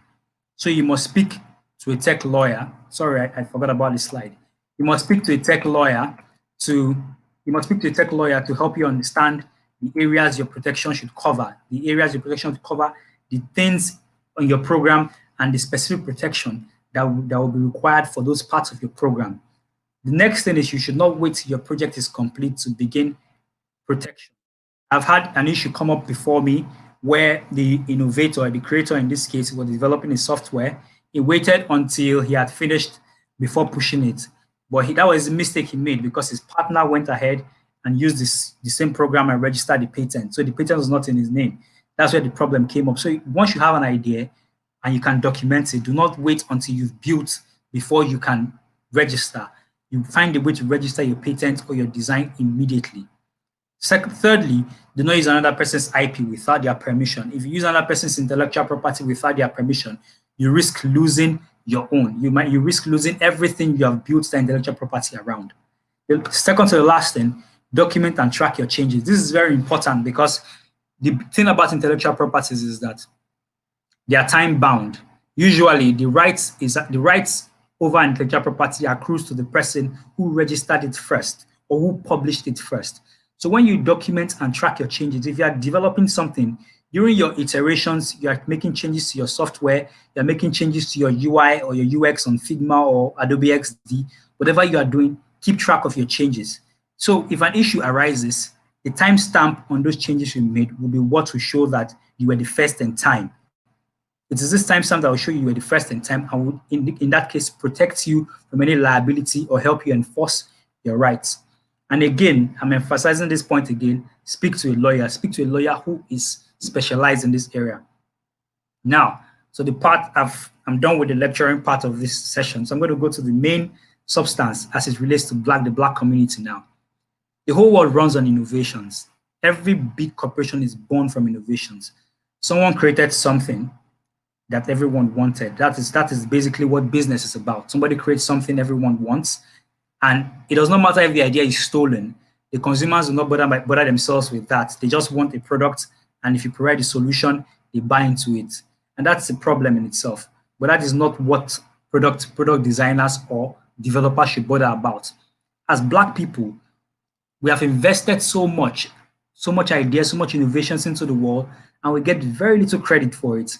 This is because we spend so much time creating and building, hoping that if we create and build enough, our societies will accept how valuable or how important we are to the whole system. The world already knows we are valuable. The world already knows we are important. The problem is accepting that fact. And you cannot make them accept that fact by building more. You would make them accept that fact by making sure they do not forget your name. How would they not forget your name? When you build your products, make sure you register them, make sure you protect them, make sure they are recognized as your product. And the only way they can be recognized as your product is when you register and protect your IP. The Black community is where it is today all over the world because very, very many people's innovations have been stolen. Those that were not stolen did not register. Those that registered decided to register through a person who they assumed had a better and more welcoming skin tone. That is a problem. I keep emphasizing that it's a problem because recently I was on Twitter and I was reading a tweet about Amina Mikoli, I hope I got her name right, where she was complaining that her image was used by a company to produce dolls. That's intellectual property theft. And in this instance now, if she had registered that copyright or registered her image as a copyright or as a patent, it won't have been a problem to enforce. Once you are building a brand for yourself, remember to always put your name to it. Register it, let your name and your product go together. So no matter where it goes to in the country where it is registered, your IP is safe. Black people must be deliberate about protecting their creation. The best way to do this is to ensure that their intellectual property, the best way to do this is to ensure they protect their IP, that is their intellectual property, as much as they want to create.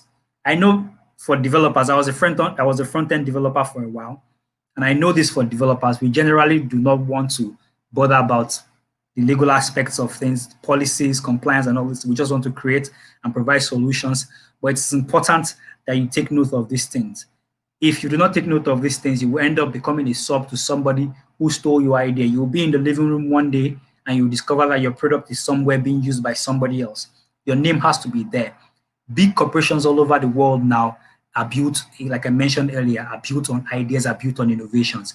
If the Black people, the Black race all over the world want to actually become the kind of people that will be accepted, become the kind of race that people would know, yes, these people are this kind of persons that we can no longer ignore their rights, we can no longer bully them, we can no longer oppress them. It goes beyond just protesting. Yes, protests are good, but we must build corporations that have our names on it. We cannot share rights, we cannot hide. You must come out, register your patent, let them know this thing was built by a Black man. The slave who made the whiskey, Jack Daniels, was not given recognition until 2016. That's 150 years late. It was that particular whiskey, he came up with the formula 150 years before he was recognized for it.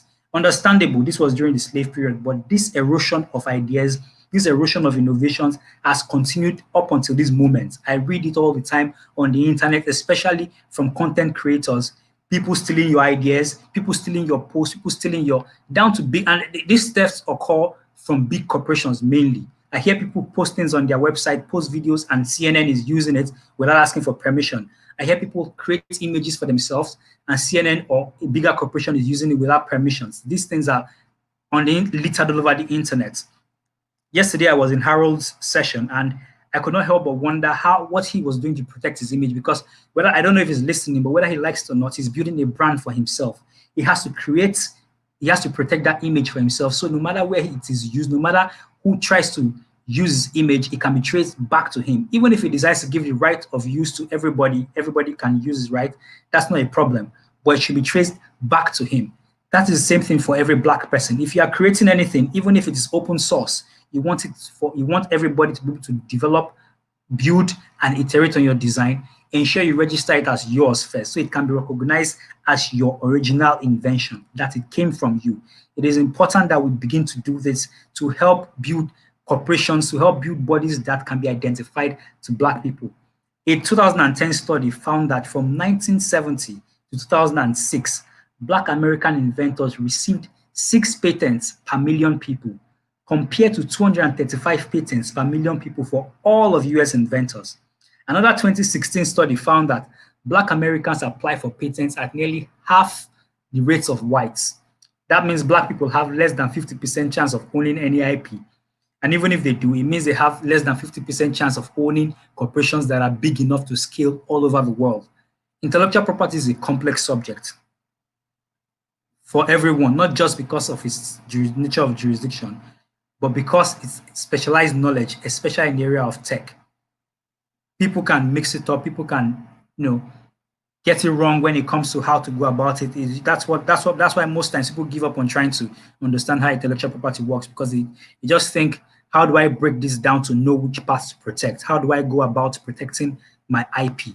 There are several ways you can do it, and it is important that you put in as much work into protecting your IP as you're putting into creating that project. Because when you protect your IP, you're not just protecting your own design, you're protecting the entire Black community, you're protecting the legacy of the entire Black community. Because when we all leave this world, when we all leave, it is these things that we have created that will be remembered by. And there is no way we'll be remembered if our names are not there.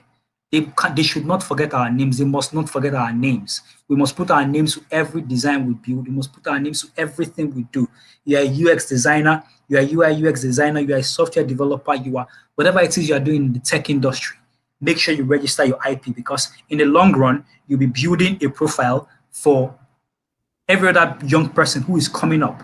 Because when people see Black innovators with their names everywhere, it will inspire the younger generation to want to innovate and put out more development, put out more innovations, and register it in their names too. There's so many there. Hey, Mark. Yeah. Sorry to cut you off, but we have just 2 minutes left.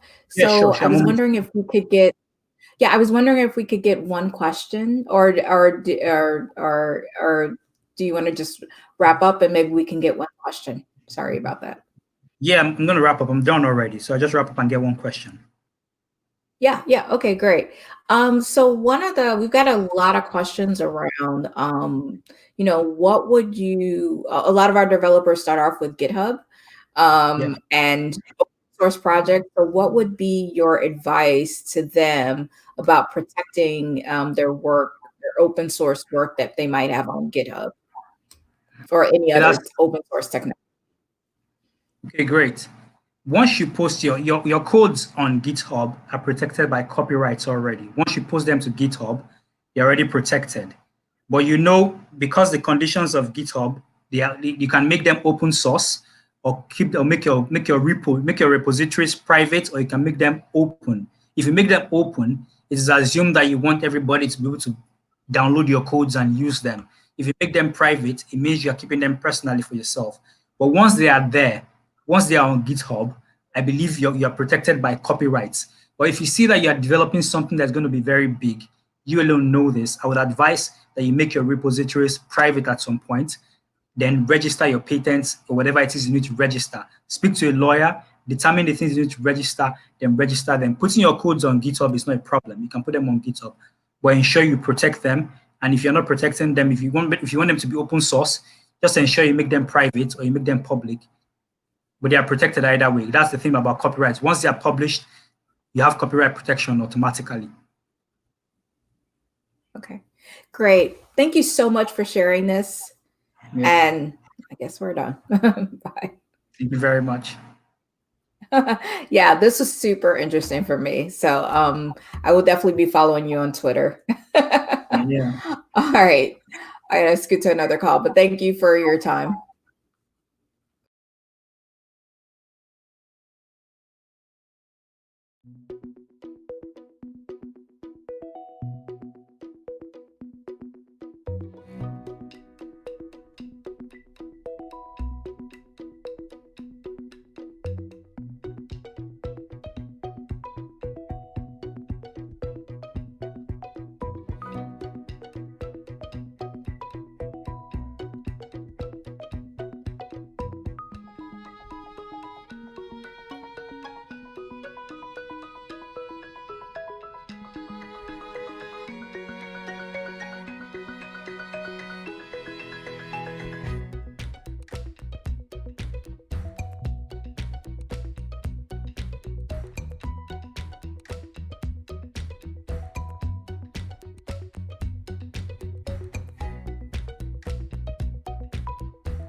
Hello, and welcome to the inaugural Juneteenth conference. On behalf of the team that worked so diligently to bring this event to life, we'd like to thank you for joining us in this audacious dream. 2 weeks ago, we set forth to bring a conference that celebrates, gathers, and uplifts Black voices in technology. And today, we get to see that vision become a reality. We'd like to invite you to learn more about the conference and the holiday behind it by clicking on the link above labeled Juneteenth in the header.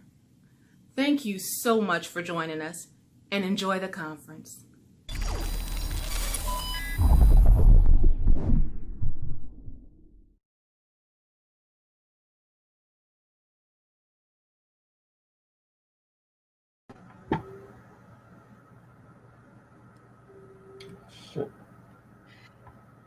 Hello and welcome.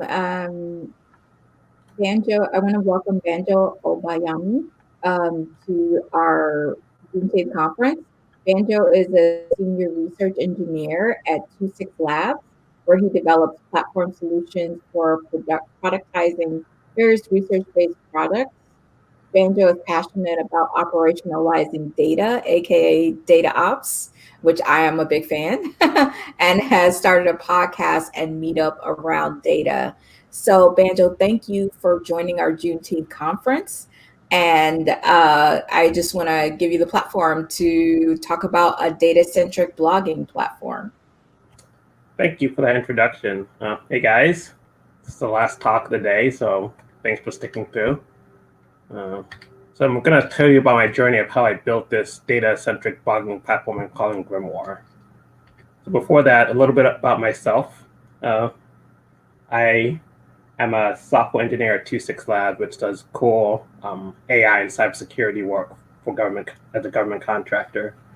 And because of that, I like data so much. So as mentioned, I started a podcast about data called the Data Ops Podcast, talk with people about how they utilize data to create value for their customers. And then I also run a meetup called Data Ops DC, where it's local to the DC area and people come talk about what they're doing with data. So anyway, I kind of came about this thing when I was thinking, what exactly is a blog? A lot of people write blogs or articles that just kind of, they use words and images to convey their thoughts. When it comes to data, the data science, one of the big problems is a lot of these articles have static images of their analysis, or it's really hard to like kind of look at the data in an interactive way. You see a static image, you can't really interact with it. It's just right there. Here's a graph. They made it somewhere else and then uploaded it as an image. So this is a problem I was running into. So as a developer, when you run into a problem, you want to kind of find a solution to overcome that. And that's how a lot of applications are built. A personal problem that somebody is experiencing and they want to help fix that. So in my case, it was having an interactive blog experience. As data science becomes more popular, big data is everywhere, and people are starting to write article posts about them. You really need a way to have the users integrate with that data in a better way than just looking at a static image. So that was my problem. So I developed a platform I call Grimoire. So what Grimoire is a blogging platform that allows technical bloggers to have more than a static images and words to describe their I guess, ideas. And just to kind of show what it is, this is the site. You can click on one of the images, and it's pretty cool. You can embed regular images, but then you have all these other things, like you can embed data frames directly into the blog. Scroll through it, highlight different values. Oops. Always problem with running things live. You never know what's going to break. But you can have highlight over. So this is a chart with a iris data set. So you can kind of look at what all the values are. There are different ways to look at data directly, but it's just embedding the data directly into the websites.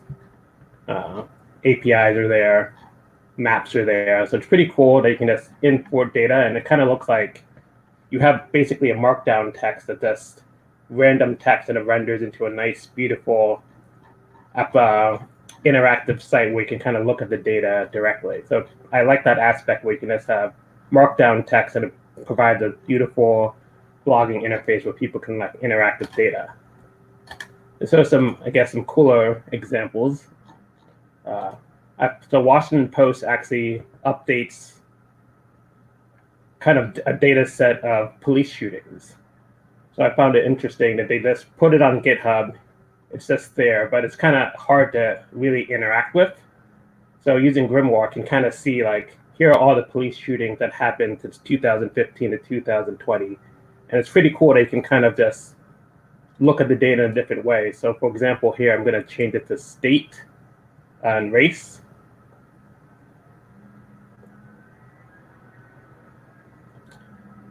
And you can kind of see what all the police shootings throughout each state. And what's cool about it, it updates in real time, so you can kind of see what's happening. The latest one, Georgia, Richard Brooks. It's just a way to look at the data in a better way to kind of see what is happening. So I really like the interactability of a platform like this.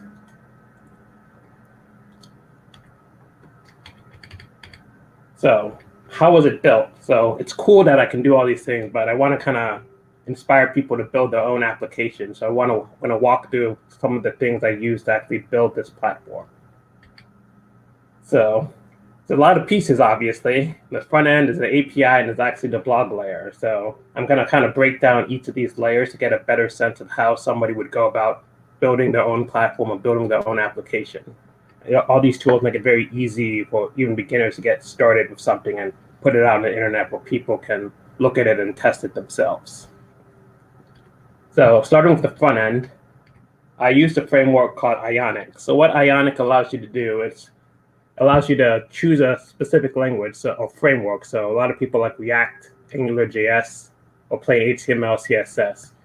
So using that, you can build something called a progressive web application. And what that is, it allows the application to look the same on mobile, desktop, tablet, whatever. And it has the same app functionality. So if somebody wanted to make like an iOS app or an Android app, the progressive web application built by Ionic has some of the things that a native application would have, like access to a camera or shaking.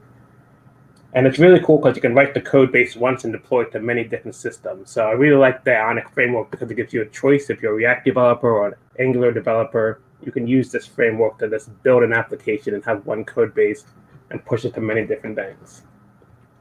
And then in order to actually deploy this so people can utilize it, I used a framework called Netlify.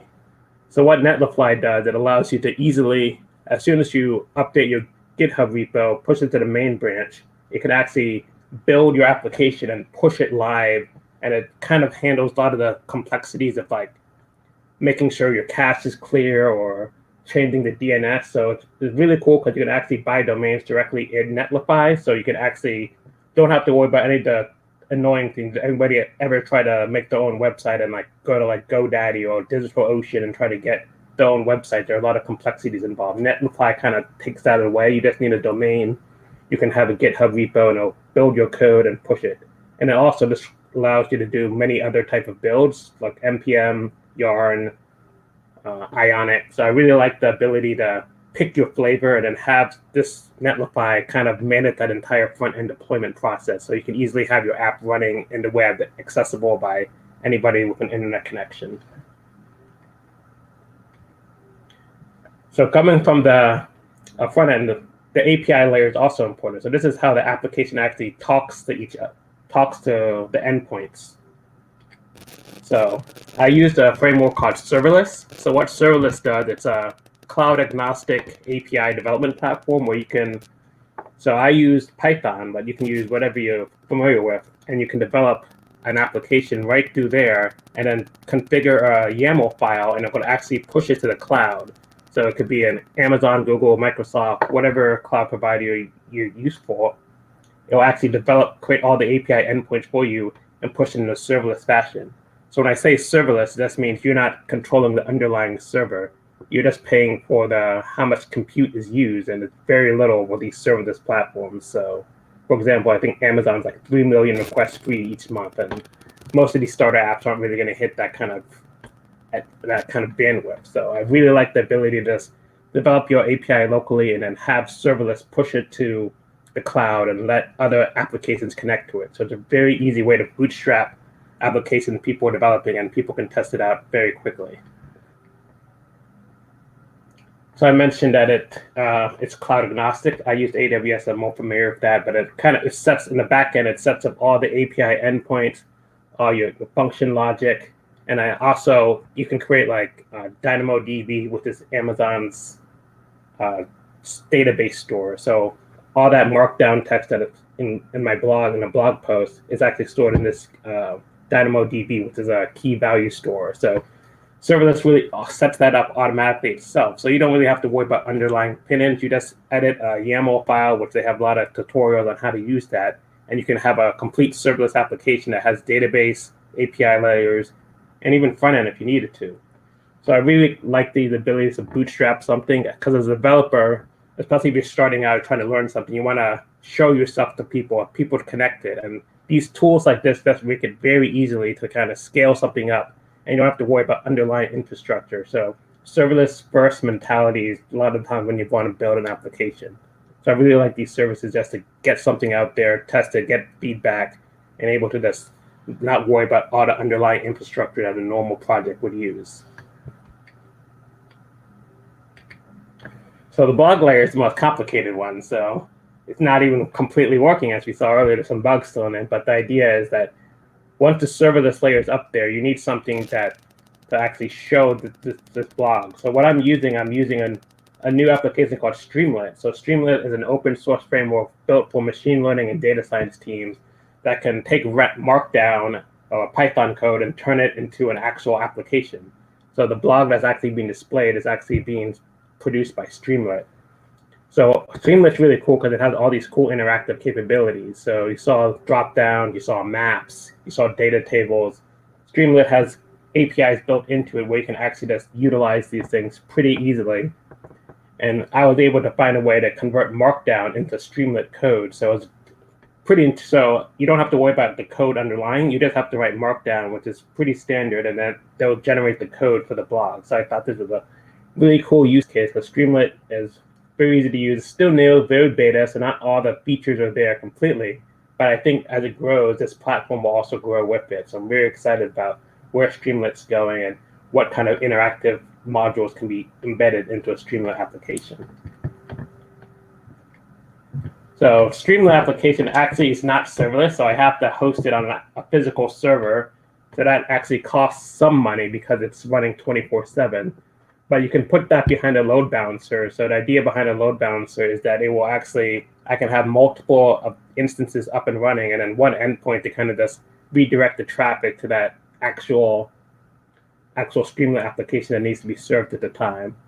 So hopefully when more people come, I'll be able to add more instances. The load balancer can handle that. But this is for the most costly part of this project, especially if you're starting off something, you need an instance that's running 24/7. A lot of cloud providers offer a free tier, but once people start utilizing the application, a free tier won't be enough. But it's a good way to bootstrap something, test something out, put it in the cloud. So really taking advantage of all the cloud services and all the power they have, you can really bootstrap an entire application and put it out and develop it as needed. So after building an application, you got to really think about what are the future steps. So my initial problem was I wanted something that I can have more interactivity with a blog post, but it doesn't stop there. As developers, you always say, what can I do next? What's the best thing? How can I develop my application further? So you always got to think about your application is never done. There's always going to be something up. So I'm thinking about what am I going to do with my application next? So I mentioned Streamlit before. It supports all these different type of interactions. Scalar, machine learning, Altair, the visual library. So there's so many different things you can embed into a Streamlit application and make it easier for bloggers that want to actually show, like, I want to highlight machine learning in my application. Can we embed that without having to worry about code? So there's all sorts of things that I can do that add to the Streamlit application that can be also added to the blog. So there's this endless of possibilities, but I need a kind of feedback from users what's more useful. So I'm ready to start building out new applications as soon as I can understand what are the end goals for bloggers that want to write on this platform. Native upload. So right now you have to put a CSV file directly to where you want the data to be shown, but some people might want to upload their own data and not want to host it somewhere. So that's another thing I'm thinking about. How would I easily handle that? Can I store that in the cloud as well? How would that work? So got to think about the complexities of having users upload their own stuff. It could be a virus. It will be too big files. So a lot of logic behind that, but it's something on my mind for future upgrades. And then influencers. Like I said, this is a platform built for data professionals that want to express their work more than the static images and text. So people that like to blog about data, highlight something, show an API. I really want this platform to be for the community that wants to kind of highlight the cool data project they're working on. So these are some resources that I've used. So Streamlit, Grimoire, the actual blog, Serverless to deploy the API, Netlify for the front end, Ionic for building the front end, and my Twitter if you have any questions. So I hope this was helpful. I know there's a lot of information, but these just give you an idea of how you can actually build an application and scale it up. And I'm happy to answer any questions.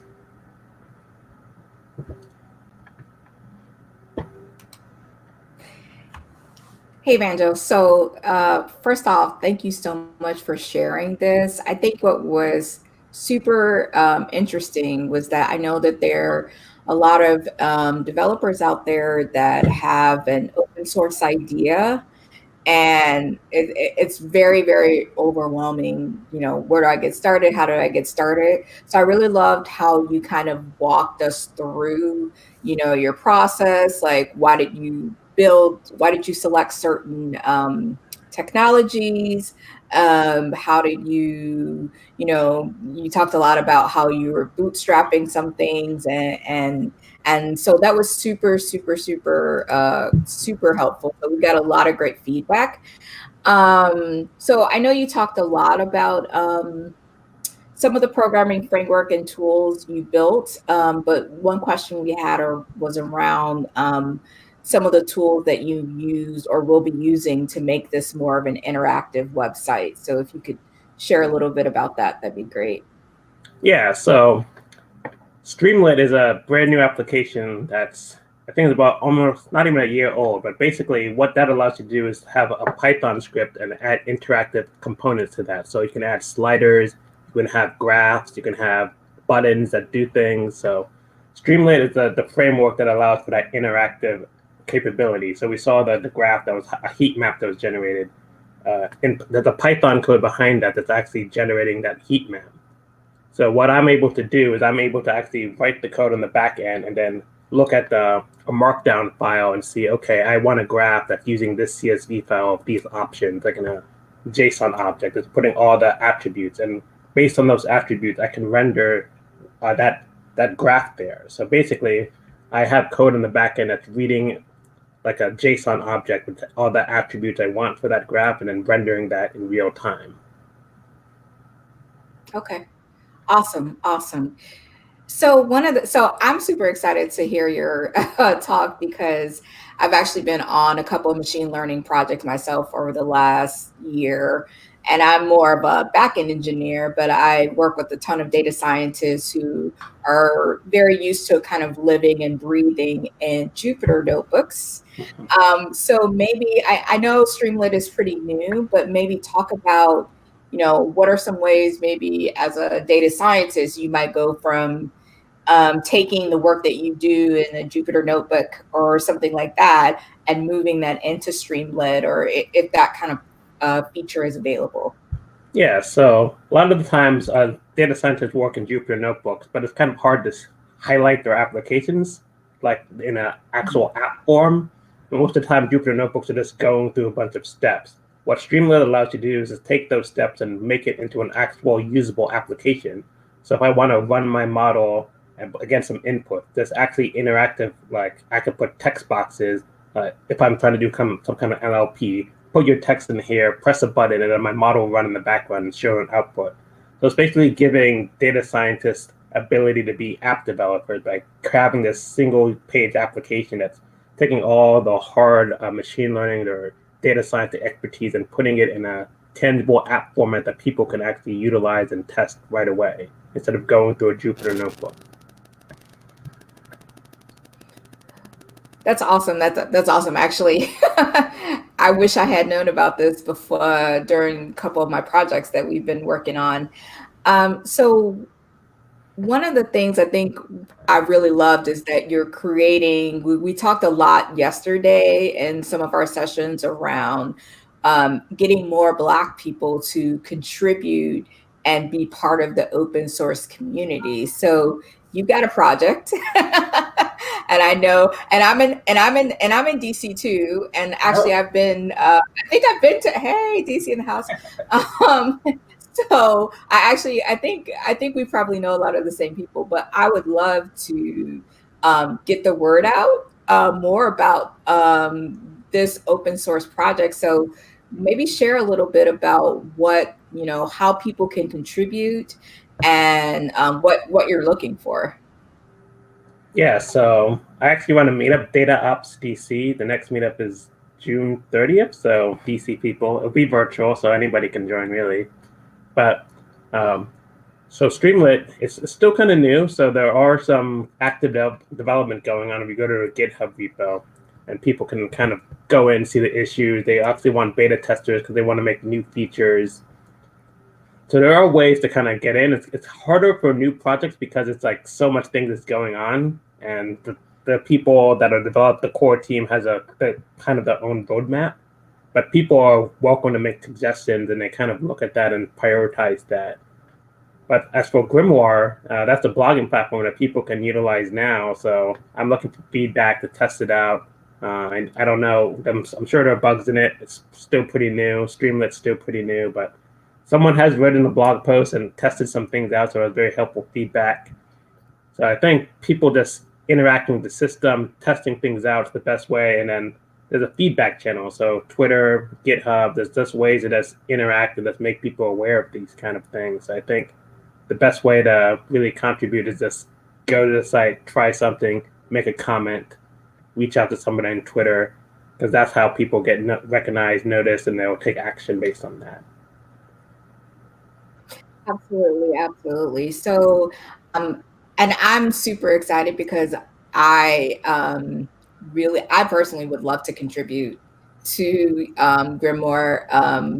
I think you mentioned already a couple of things around uploading data. How could we streamline that a little bit better? So I'm definitely interested in helping contribute any way that I can.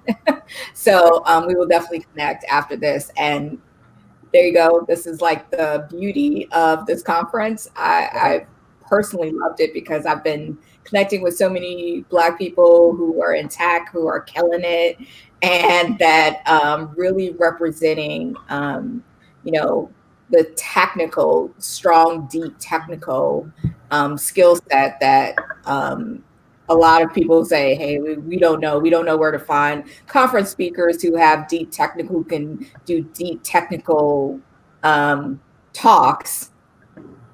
Banjo just killed it. I love the talk. So yeah, if you have need any tech people, I got you. Yes. So why don't you talk a little bit, especially in the DC area, or just talk a little bit about your journey as a data scientist, and talk about some of the things for that, because I think I know we have a lot of people who are interested in getting into that work, and so talk a little bit about your journey there. Sure. Yeah. So I started as a software engineer coming out of college. I did a computer science background. So I had a traditional background in computer science, but I kind of went into doing this Java development. I don't know if Java's still popular now, but people probably still use it a lot. But I was basically a Java developer, but I had always an itch on like building things. Like I learned a lot because I found problems I was running into, and I was curious about building applications. So my day-to-day work, I was doing something else, but then when I would come home, I was always curious about what can I learn more, what can I build, and what really helped me kind of this full stack experience was building mobile apps. So I was very interested in like how can I make an app and then put it on the iPhone, because I had this kind of cool iPhone. I was like, oh, I want to make apps. So learning how to make apps kind of helped me understand the full software development cycle. So I need a front end app, I need an API, I need a database. So kind of connecting all of these pieces together kind of gave me a better view of like how can I actually build something and where are the pain points in each of those steps. So I always say find a problem that you care about, you're interested in, because then you're going to be wanting to see, okay, how can I move on to the next part? So for me in this project, it was like, oh, I want to make interactive blog posts. So how would I even get started with that? So, there's this cool Streamlit application that allows you to do interactive things. How can I embed that in a blog way? So for me, it's always finding a problem that you care about and then kind of learning the pieces together. It's not going to be perfect the first time, but if this is a problem you care about, you're kind of just going to go ahead. What can I do to fix this? What's the next pain point? How can I get past that? So coming from a traditional background, just always liking to explore and find my own applications, that's really how I learned how to build bigger, better apps from that.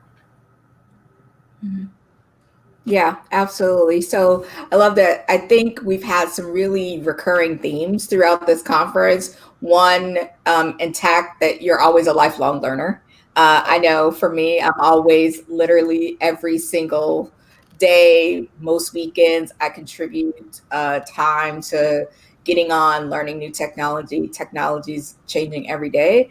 And then I think the other thing that we covered, and that's been a recurring theme that I love, has been start with something that you're passionate about. Start with solving a problem that really impacts you, impacts your community. And that is really the way that you want to learn and grow your technical skill set. So Banjo, thank you so much for sharing your blogging platform with us. I'm ready to contribute, so we will definitely be connecting. And so from Banjo and I, thank you so much. And we're wrapping up the Juneteenth conference. Thank you. All right. Thank you.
Hello, and welcome to the inaugural Juneteenth conference.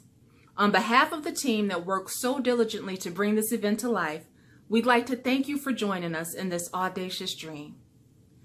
2 weeks ago, we set forth to bring a conference that celebrates, gathers, and uplifts Black voices in technology. And today, we get to see that vision become a reality. We'd like to invite you to learn more about the conference and the holiday behind it by clicking on the link above labeled Juneteenth in the header. Thank you so much for joining us, and enjoy the conference.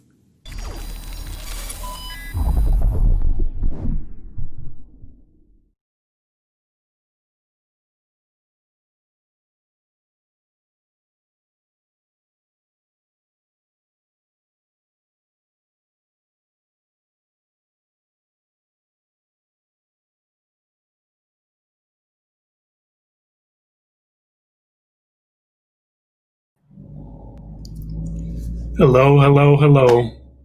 Thank you so much. Those are all of our sessions for today. We had a wonderful 2 days, and I appreciate everyone for all their support, uplifting words, and all the conversations that I'm seeing out of here. I promised everyone there would be a present, a gift from me to you for at the end today, and I will share that in a moment.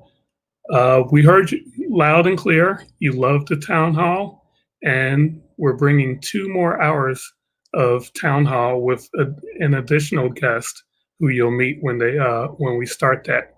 In the meanwhile, let me share my gift with you, and it'll take a moment to come up.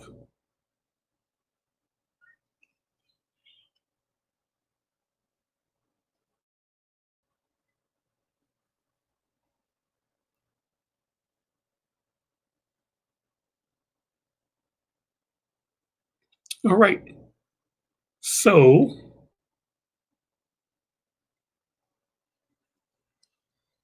as I promised, I have a gift for all of you as attendees. It's a gift of time, a gift of removing a burden we've all been bearing as Black people.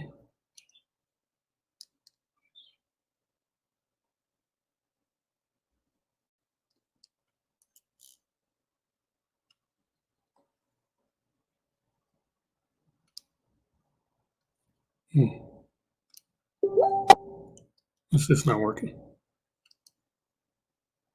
Okay. Invariably, as Black people, and especially in the midst of this movement, we've been approached by well-intentioned white colleagues and friends with a simple question. You know, I want to help and all. How do I get started? While we appreciate that our white friends are trying to help, it still shouldn't fall on us to educate them. Sometimes when people ask me the simplest question, they can just type in their phones. I take the time to use the most passive-aggressive site in creation. Let me Google that for you, because for real.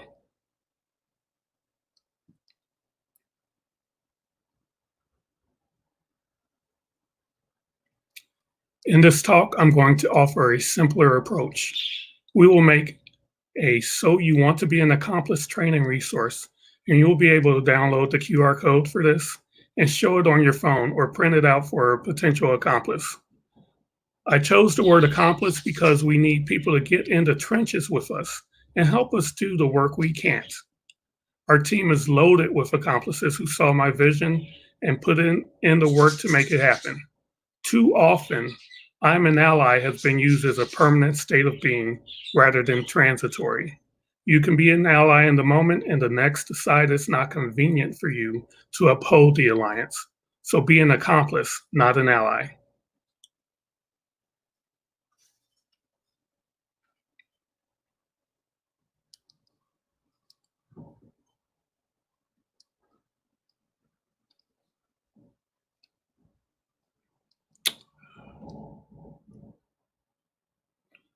So the beginner level of this course is accepting hidden bias.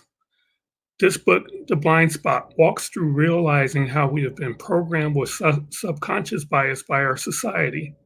When the morning news parades Black people being arrested, when movies and TV shows cast Black people as criminals, drug dealers, and gangbangers, when the president and first lady use their podiums to talk about us as super predators, when he takes pictures in the front of a group of inmates at the base of Stone Mountain, the rebirth of the Ku Klux Klan, the view of Black people as criminals are reinforced and the messages is resent out.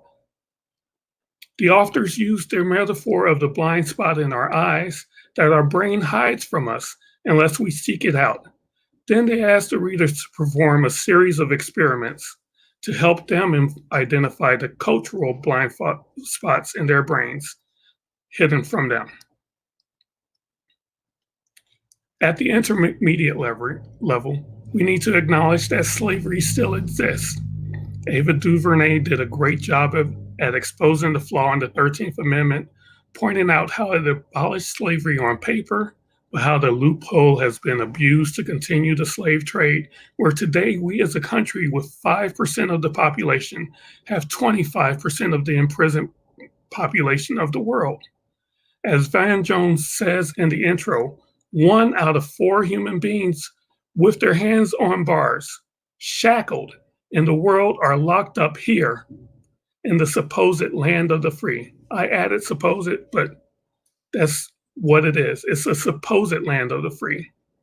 How different will you look at the prison and police system once you realize that the end result of our justice system has a financial outcome? The 3/5 law has nothing on the current debate of what city gets to count prisoners as part of their census, while denying them the vote and honest pay for a day's labor. At the advanced level, we need to realize that racism has held America back. How much cognitive capital have we lost to racism, to poverty against Black people? This is an advanced topic, and many white people are not ready for this talk. Carol Anderson walks us through the turning points in America's history and demonstrates how white rage, or as it has been termed to soften the blow, backlash, has been used to help hold the country back. From 40 acres and a mule to the election of Barack Obama, every bit of progress for Black America has been met with a massive reaction from white America. Finally, as a bonus, we can look at whiteness as a tool of oppression. Ta-Nehisi Coates gave me a new realization when he says self-identified white people. Whiteness is a tool of oppression. From the white man's burden to manifest destiny, whiteness formed the identity of America. John Brown's revolt, in which poor white people joined with Black slaves in a revolution to end slavery. For his effort, John Brown was the first person to be executed for treason in America. Virginia, in response, created the first slave patrols and declared that basically white people will always be above Black people. As Lyndon Baines Johnson said, if you can convince the lowest white man that he's better than the best colored man, he won't notice you picking his pocket. Hell, give him somebody to look down on and he'll empty his pockets for you. Whiteness in America has expanded to ensure it is the majority group. When Irish immigrants came to America, they were treated as undesirables until it was more advantageous to let them have the white identity. The same thing happened with Italian immigrants. As long as you place whiteness above all else, you will enjoy the privileges of whiteness. The final level of mastery of becoming an accomplice is to divest yourself of the white identity put upon you until you're willing, as Jane Foster says, to receive the same treatment as in America as a Black person. You still have much further to go. I offer this resource to all of my fellow Black people who are tired of answering that same question. We will put this on our website and generate a QR code that you can put on your phone. You can print out as business cards. And when you're asked, how can I help? Just hand it out and move on. Relieve yourself of that burden.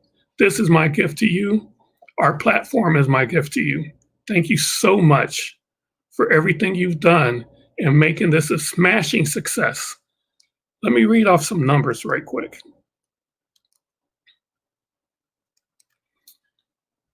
According to our tech lead, we received 11,500 unique views yesterday. On the track 1 video, we received 12,500 views and 18,957 clicks. 70% of the time was being watched.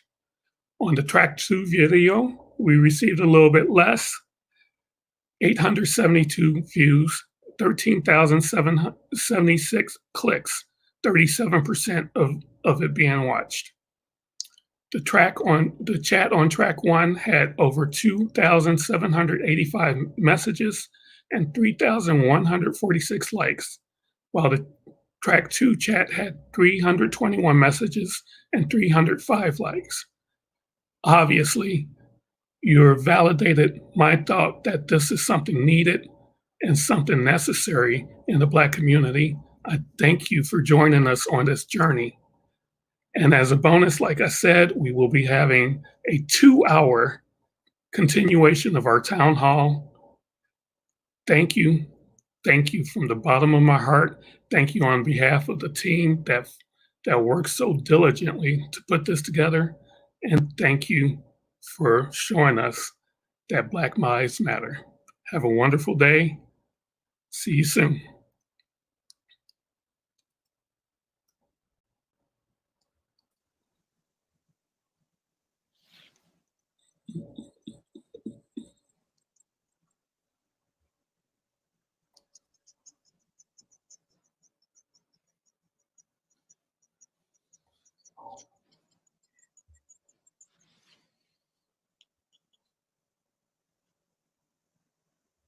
Hey everyone.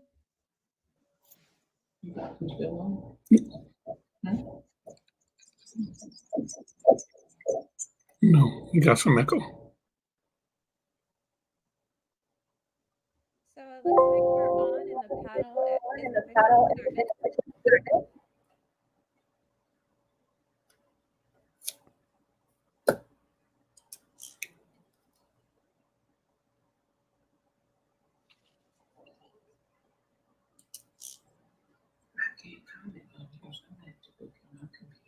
Hey everyone, we're on now.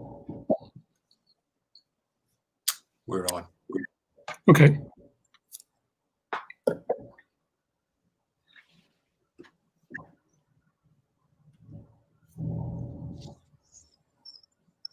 Michael, can you hear my audio okay?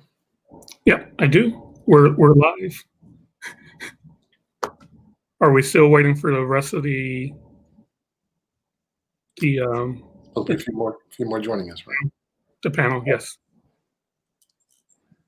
I got a message here that says it's only the three of us. It's just us. Okay, there's some more coming through. Okay.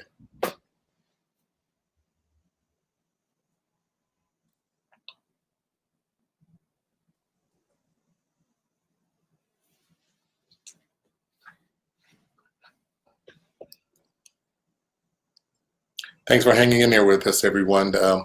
We've got people running from the living room, from the dining room, from the bathroom, all over the places. We'd normally be saying that we're running from one conference room to another, but at home, it's a different story. You the next. There we go. Okay. We've got 2 more, I believe, coming through.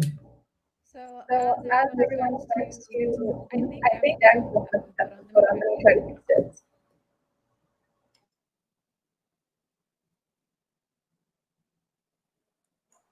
So Valerie, your audio is coming in very echoey.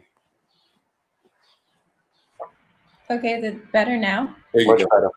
There we go. Technical difficulties averted. All right. Awesome. So since we are waiting for a few more people to jump in, and really start the town hall, I think it'd be a perfect time for I think it would be a perfect time for us to just go ahead and start the conversation and get this going. And is my sound better now? I know I'm a little low. Great. It sounds great here. Okay, perfect.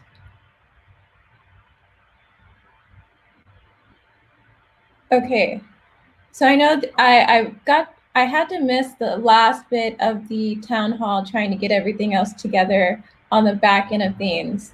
But I would love to just pick up the conversation where we left off. I believe the last few questions I heard were how people were feeling when other people would ask them what can they do to help. I know that was a conversation. Do we want to pick up there, or do we have any other topics we want to talk about? I'd like picking it up there primarily because it really speaks to moving forward. We have so much behind us, and we're carrying so much weight.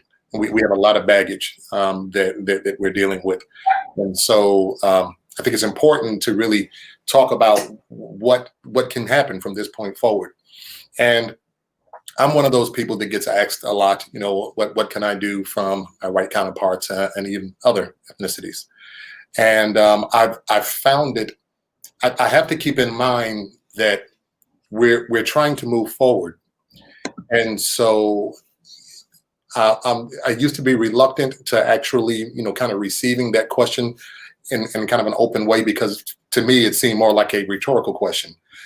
Because if I were to give a suggestion, I wouldn't imagine that anyone would follow through on it. But in this day and in this space now, I don't believe that to be true. I honestly believe, I want to believe, have to believe that when someone asks me that question, it's genuine. And even if it isn't, I'm going to act as if it is, and actually give input, give suggestions.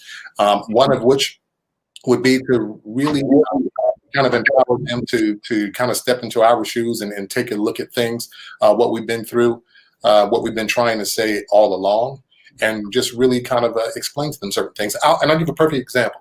Juneteenth. Now, I'm embarrassed to admit this, but I just found out what Juneteenth was all about maybe 5 years ago. It's not something that was taught in school. It's not something that I heard about in my neighborhood. And I grew up in New York, a very diverse area, as Frank can admit to. But this was completely new to me, and it really threw me off. And my pastor last week had said that you know, we have to allow people the space not to know. And a lot of that, sometimes it's a matter of ignorance, sometimes it's a matter of just choosing not to see what's there, to see what's blatant. But we're in a time right now where, you know, the blinders are off and everybody can see. It's hard to deny what we've been saying all along. So at this particular point, you know, we need to come forward with answers.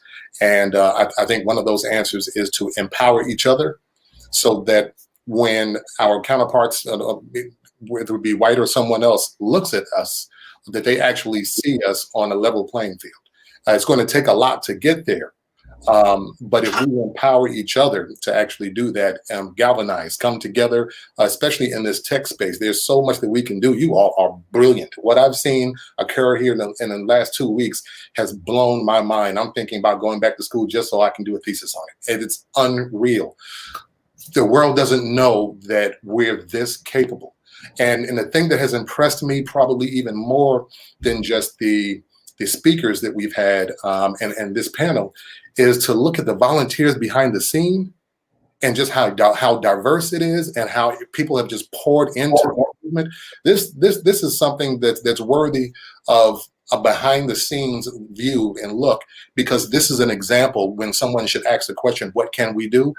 Let me show you how Juneteenth was produced, what actually happened, how everybody came together. Everyone took off their hats, and I know there are people that are managers and then people that are senior engineers and engineers, but in this particular scenario, everyone was working together. I didn't see people wearing their hearts or their feelings on their sleeves, and we got it done. We can do this, and that's an example of how we show the world that we can move forward. Yes, yeah. I need to take all that time. I need to stop watch next time, I guess. Oh, we got time to chat. I definitely want to when you said we can do this, it reminded me of our mascot, which was Avatar, who was donated to us along with our logo by Havana Wynn, who reached out to me and said, "Hey, if you need some graphic design work, I can pitch in." And her first draft of it was a take on Rosie the Riveter, and she had her breaking out of a frame or a phone, and I said, "Can we just put a crowd behind her so she's like in front of this movement?" And she said, "Yeah, that's a great idea." And boom, like the next day she turned around. I was like, "That's it. We can do it." And she's helping us lead our movement. And I named her June. I You love know, like you said, so many people came together to make this happen. And I guess we didn't know it shouldn't have. We didn't know enough to know that it shouldn't have been done, but we did it. Absolutely. Oh, let me welcome in Portia. Portia, you've got to introduce yourself because I don't want to say you're with the wrong publisher. That's fair. Hi, everybody. I'm Portia Burke. I'm a senior editor at Random House. I'm happy to be here. I'm just here.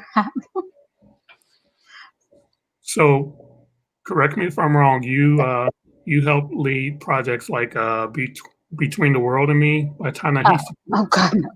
Oh, no? No, I wouldn't. I'm not. I'm definitely not Ta-Nehisi's editor. That's Okay. the great Chris Jackson at One World. I've worked at Random for 16 years in a variety of capacities. I was Maya Angelou's last editor at Random House. I started working with her on her second cookbook in 2010. And then when her full-time editor at Random House, or her longtime editor, excuse me, retired in 2011, then I was able to take that mantle forward until the time she passed away. I did also edit the 35th anniversary edition of the Black Book, which was originally edited by Toni Morrison when she was an editor at Random House. So over those 16 years, my current authors include John Meacham, who's the Pulitzer Prize winning historian who did his first book on theology, The Hope of Glory. That's my first New York Times bestseller, so that came out earlier this year. I'm also the acquiring editor for Candace Marie Benbow, who is a theologian, baker, writes for Essence magazine, generally in the religion inspirational space. But we are working on an essay collection together. Most of my acquisitions right now I do acquire for our religious imprints and also for our pop culture gift imprints at Clarkson Potter. So I've also acquired a very fun project called Hip Hop Queens Oracle Deck. So imagine an Oracle deck of cards, but instead of traditional tarot imagery, it's, MC Light, Mickey D, Spinderella, Salt and Pepper, Bahamadia, Beyonce's in there. And so it's quite a time to be in the book publishing world right now, to have experienced working there for such a long amount of time and having been Black that entire time, but having only been called Black for the past, 2 weeks, 3 weeks? Because, come on, people are very, they'll cast their eyes down when they talk about you as a beautiful African-American girl, right? Because it's been uncomfortable and it's a corporate space as much as it is a cultural curation space. On the day-to-day, I work in an office, I used to, work in an office building. So it's been complicated, but I love what I get to do for a living. So gratitude is the overwhelming emotion for the most part. I think that's the perfect thing. We love what we do and we're grateful to be in these spaces. And what I'm ready to do is open the doors. There's so much, I don't want to necessarily call it nepotism and cronyism, but that happens. We know that. We know a lot of doors get open because a guy knows a guy, and we need to start doing the same. Several people on this stage right now, a number of people who are involved in the project are hey, I know this guy or this girl, and let's bring them on. Let's put them on. So I thank Portia for jumping in like literally 15 minutes ago to fill out our panel some more. Frank and I, like I said, went to college together, and reached out to him, and he got involved with the project very early. And all of this is about networking, and it's not necessarily. Like I said, I don't believe in reverse racism because, until you go back in time and change who got carried over to these shores and who got treated as second class citizens, racism is about a system, not just the individual. But I have no qualms in saying, hey, I know this person, I know they're great. I'm not going to recommend them just because of their skin color. I'm going to recommend them because I know they're good, and not many other people will. So, that's part of my thoughts on opening up our own doors as well, but also opening up the doors where we do get in. So we have to do that. Like a bunch of us have been very successful in our careers, right? A bunch of us have reached the pinnacles of our careers. And a lot of times when we get in that space, we're one of the only ones in that space, so we feel uncomfortable, and we're just sort of trying to hold on. We can't be like that. We have to not just mentor. We have to mentor, but we have to not just mentor. We have to sponsor. We have to bring up everyone else as well. Because as you know, Mike, you and I talk about this all the time, right? I grew up in New York. I grew up in Brooklyn in the 70s and the 80s during the crack era. And, I knew a bunch of people that didn't make it that were way smarter than me. Why the heck did I go to Williams College? Same thing with you in Chicago, right? You grew up a bunch of people that didn't make it that, may have been smarter than you. Why didn't they make it? The systemic problems are there. I'm not one who's ashamed to say, you know what? This person is African American. This person's Latino. This person's African. I'm pulling them in. Like, that's it, right? I'm not saying they may be the best, they may not be, but this is someone that I'm investing my time and my effort in bringing them through because no one else is investing their time and effort in bringing them through. Right. Maybe we need to start talking about Black privilege, right? But I think the one thing you just spoke about, Frank, that really stood out to me is the fact that everyone is talking about mentoring. I think after everything that's been happening, all of the messages that a lot of white folk have been sending out, saying like, what can I do to help? Do you need mentorship? That is really frustrating to me because look at what we were able to accomplish in 2 weeks, right? We did all of this. And it's because for as long as we can remember, we've always had to be twice as good to get half of what they got. So why is the first thing that it comes to people's mind is you have to mentor people to bring them in. It's what you're saying, it's sponsorship. Like we know how to like maneuver this world that was not built for us to succeed. It's not really mentorship that we're missing. That is a helpful thing and that is key. But really what we need is sponsorship. And I think that's a discussion that I think I recently discovered. I didn't know what sponsorship was because it was never brought up to me. I just thought you just have to keep working and get acknowledged somehow, and then you'll eventually make it. But sponsorship could have been an easier route. Like maybe I didn't have to struggle to figure out how to get into this position. And I would really love to hear for other people, what do they think of sponsorship and what does that look like and what could it look like? Right. I think so many times, and being in the IT field, and I've told people this before, like when there's just one other Black person in the room, it's 50-50 whether that will be an antagonistic relationship. Another Black man, I'm sorry, because we've been given this mentality of scarcity. Like there's only one room for one of us. And so I've had people sabotage me. I had people like intentionally, lie on me on a job position because they were afraid of, I guess, me taking their limelight. Because again, there's this mentality of scarcity because, you normally only see one more of us. And like you said, sponsorship becomes a place where you are ready to put your there's a word, I'm sorry, your reputation on the line on behalf of another. And because of that mentality of scarcity, we don't see that so much. We'll say, okay, yeah, I'll get you over to so-and-so. You never say, okay, well, you know what? Let me get in a position where I can hire and then hire, So I think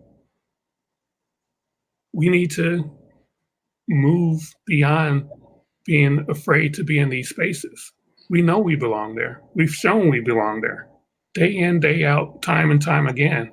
This is a public display of our excellence. And,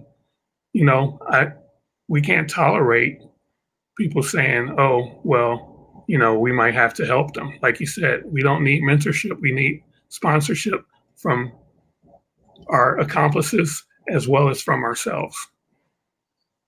Yeah, being afraid to actually put yourself out there and take chances while we have, there are so many things that are beyond our control, right? But we as a people don't necessarily always take advantage of the things that are within our control. And a lot of that has to do with that whole, the imposter syndrome and believing that you're not good enough to do something because you don't see it elsewhere. And part of making the change is to actually, like people on this panel and others, to actually get out there so that you can be seen actually doing what other people think is, smoke and mirrors, lifting the veil so that they realize that right now, I think there are people that look at me and think that I'm an exception to the rule because of what I do and how long I've been doing it, but they don't know the story. I used to tease my mother and say, you were gambling with names with her 5 kids, because she named me Lance. Then she named they're gonna kill me for doing this, but she named me Lance. Then my sister under me is Kenya. And then after her is Kelly. And then after her it's Ebony. And then after her it's Tia. I said, oh, you were just like, one of my kids is going to do good and not have to deal with, just the biases that come with the names. And I can personally testify to the fact that there are many opportunities and doors that I've walked through because they never laid eyes on me, because they never heard me speak. What they saw was my name come across in an email or a response to an RFP. And when you see Lance Gowdy, you don't see this face. When you see that name, you don't see this face. So I've had the fortune of actually letting my work speak for itself before you ever laid eyes on me. I remember the first time that Bishop Jakes and I actually met face to face. I had already been doing work with the ministry for about maybe 2 years or so. And when we finally met, he goes, oh, you're a brother. Didn't see it coming at all. So I may be, an exception to the rule to someone else, but we need to empower people and get them to understand that, they have just, I'm no smarter than, anyone else on this panel. And I'm no smarter than the person standing next to me, except that I had the tenacity to actually push through. I want to touch on that whole exception part. A lot of white people will say, I have Black friends, and still not realize that when they have this Black person that they've become friends with or know as an acquaintance, because they've probably not had these kind of conversations with them, they don't see them. They say it out loud. I don't see you as Black. So basically what they're saying is you're an exception to the rule that I have in my mind of what Black people are. Right. I've told this story before. I had a vision impaired classmate, and I was on campus for early for the minority orientation, and he was there to help train his dog on the campus and the routes he'll be taking. And so we got into a discussion and talked about everything, excited about starting at Williams and all of that. And, he asked, "Oh, why are you here?" And I told him I was here for the minority orientation. And later he came to me, he said, "I asked my mom, why is Michael going to the minority orientation? And she told me that you're Black." I'm like, "Yep." And he's like, "I couldn't even tell that." He was basically saying, "You don't sound or talk Black." And he's no longer with us. And at the time, I didn't see it that way. I was like, "Oh, isn't that great?" He he thinks I'm not, he thinks, but later on, it came back to me. And I'm like, "Well, man, that was I should have talked jive like I pitied a fool." It's like I don't know what he expected me to sound like or act like, but yeah, that was interesting. I'm curious what you guys think about this generationally, because there's a difference, right? And talk about expectations. What is, Mike, that you had room to even just think, oh, maybe that was a compliment, okay, and carry yourself accordingly. Generationally, we didn't have as many, well, I'll speak for me, same Frank, I'm a kid of the 70s, 80s, 90s, really. I don't remember the 70s. And there weren't a whole lot of examples, certainly not in corporate spaces, right? In order to get into the corporate spaces and stay there, you're playing by the rules. You're code switching, you're wearing the clothes, you're compartmentalizing those parts of your identity. You cast your eyes away at the same time they do instead of calling you Black, right? That there wasn't room to say, oh, wait a minute, this is a microaggression. I don't even think I had the language of microaggressions until I was out of college, maybe. Right.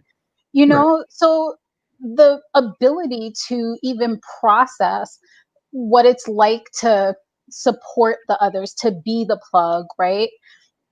It's just radically different. The idea that you are allowed to bring your whole self to work is a new concept. And I'm curious if you guys feel like there's even room to say, maybe I didn't want to do that. Maybe it was safer for me to hold parts of myself back, because just because I bring them to work doesn't mean they're really going to be respected. It's actually, I work in a position where, in editorial, you are encouraged to bring your passion to work with you, right? Because your passion generally dictates what books you acquire, what projects you get to work on, right? And for an editor to be passionate about this project, that makes everybody else passionate, gets you on board, allows you to acquire, gets your sales, publicity, marketing people on it with you. But when you are told that the things that you are passionate for are niche, when that's your whole culture, I grew up with hip hop, that's my world. For me to be told that, oh, Nas is niche, so you can't work on that, then why am I going to come and bring all of me here? You're not going to be able to hold that. But now that's not only the cry for especially the younger generation, now that our spaces are embarrassed about how non-diverse they are, right? So there's a lot of hiring initiatives to bring in younger employees, especially POC, and their expectation is just very different. Why would you not, bring all of you here?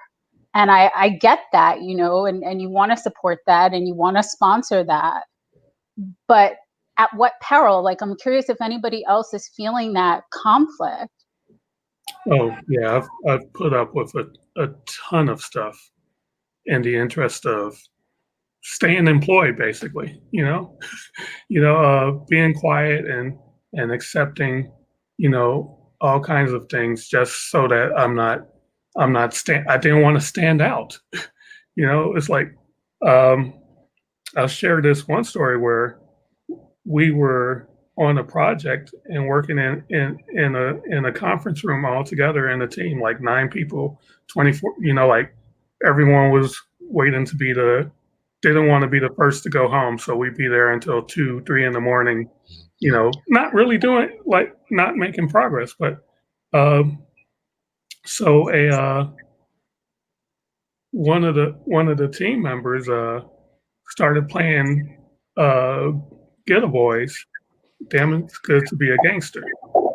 And so the unedited version has certain words that it's like, okay, I don't want to be listening to this in this company, but I was afraid to say it. And then a black coworker came in and heard the song being played and looked at me, and I never felt so ashamed of myself, because I was afraid to rock the boat in any way. I was afraid to go against this grain, and it was, like I said, it was a very shameful moment for me. So looking at that from two perspectives, really quick. One, within our generation, we've put up with that. The next generation is sort of encouraged to bring it, but then they hit the wall that the executives at our level and others are like, all right, you brought it. All right, whatever. Catch you later, right? Right? And they're going to begin to get desensitized because they're getting this sort of duality of message publicly, in a very facile way, supporting it. Yes, bring it. We want to hear it. But then, just putting it in a corner and ignoring it, right? And if we, one of the talks at the keynote, he was talking about financial independence, right? And we have to figure out how to empower ourselves, right? I actually left my role as head of technology in Planned Parenthood because I left without another job, and I left in protest because of how we were moving forward telemedicine and how it had to be high definition video, and how we were not thinking about the digital divide. We were not thinking about our core support base. The people that were building it weren't, and I was empowered to be able to say no. I was empowered to say no, and I was empowered to say, you know what? I may have what may be to me like the greatest career in my life, the greatest job in my life, running technology for Planned Parenthood, freaking awesome. But I'm stepping away from this because y'all are doing it wrong. Y'all are not empowering me. Y'all are not empowering our people. These are the people we're supposed to serve. So it's hard, right? If we can put ourselves in a position to be empowered to take a stand and be able to say, you know what, this may be my dream job, but I'm walking away. We have to understand what that point is, because if we don't take a stand, then those of us behind us are going to get caught up in the same system eventually. Even though there's like this flash right now of supportiveness, it can still be very superficial because the old structures are still in place. And unless we step up against them as the older generation, then the younger generation may get desensitized and may wind up being in the same place again. I do have to say, I think out of this group, I am the younger generation you're talking about. And I do not feel like I can bring my full self to work. Like, I don't feel like I bring my full self really anywhere unless it's family and friends that have turned into family. I thought I wasn't code switching anymore, but I realized the other day hanging out with my brother, I code switch because the way I talk to my brother and my friends, and quite frankly, just Black people, is not the same way I talk around other groups and other places that I'm in.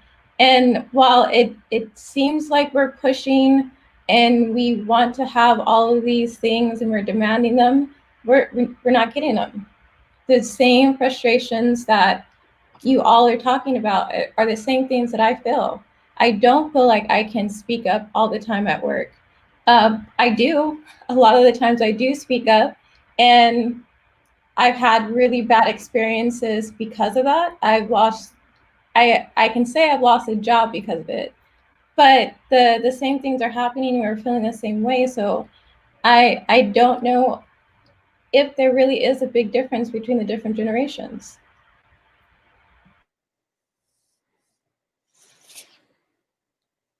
For those who haven't heard it, there's an awesome Muhammad Ali quote about that. He talks about how You told my grandparents, next generation is going to have it. You just wait your turn. My parents heard that. I heard that. No more, man. Mm.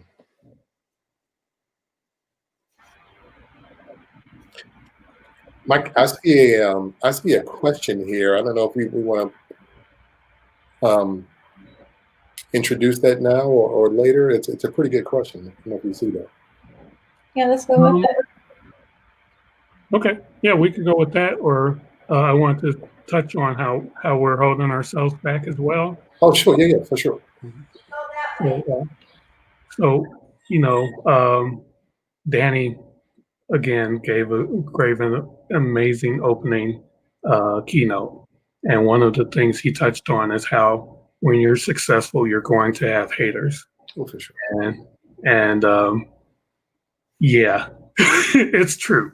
On this conference, there have been people giving feedback that it's easy to criticize when you're not putting yourself on the line. I'm putting my heart out here, and I might not be doing it perfectly, but I'm trying my best and I'm doing something. Doing something, exactly.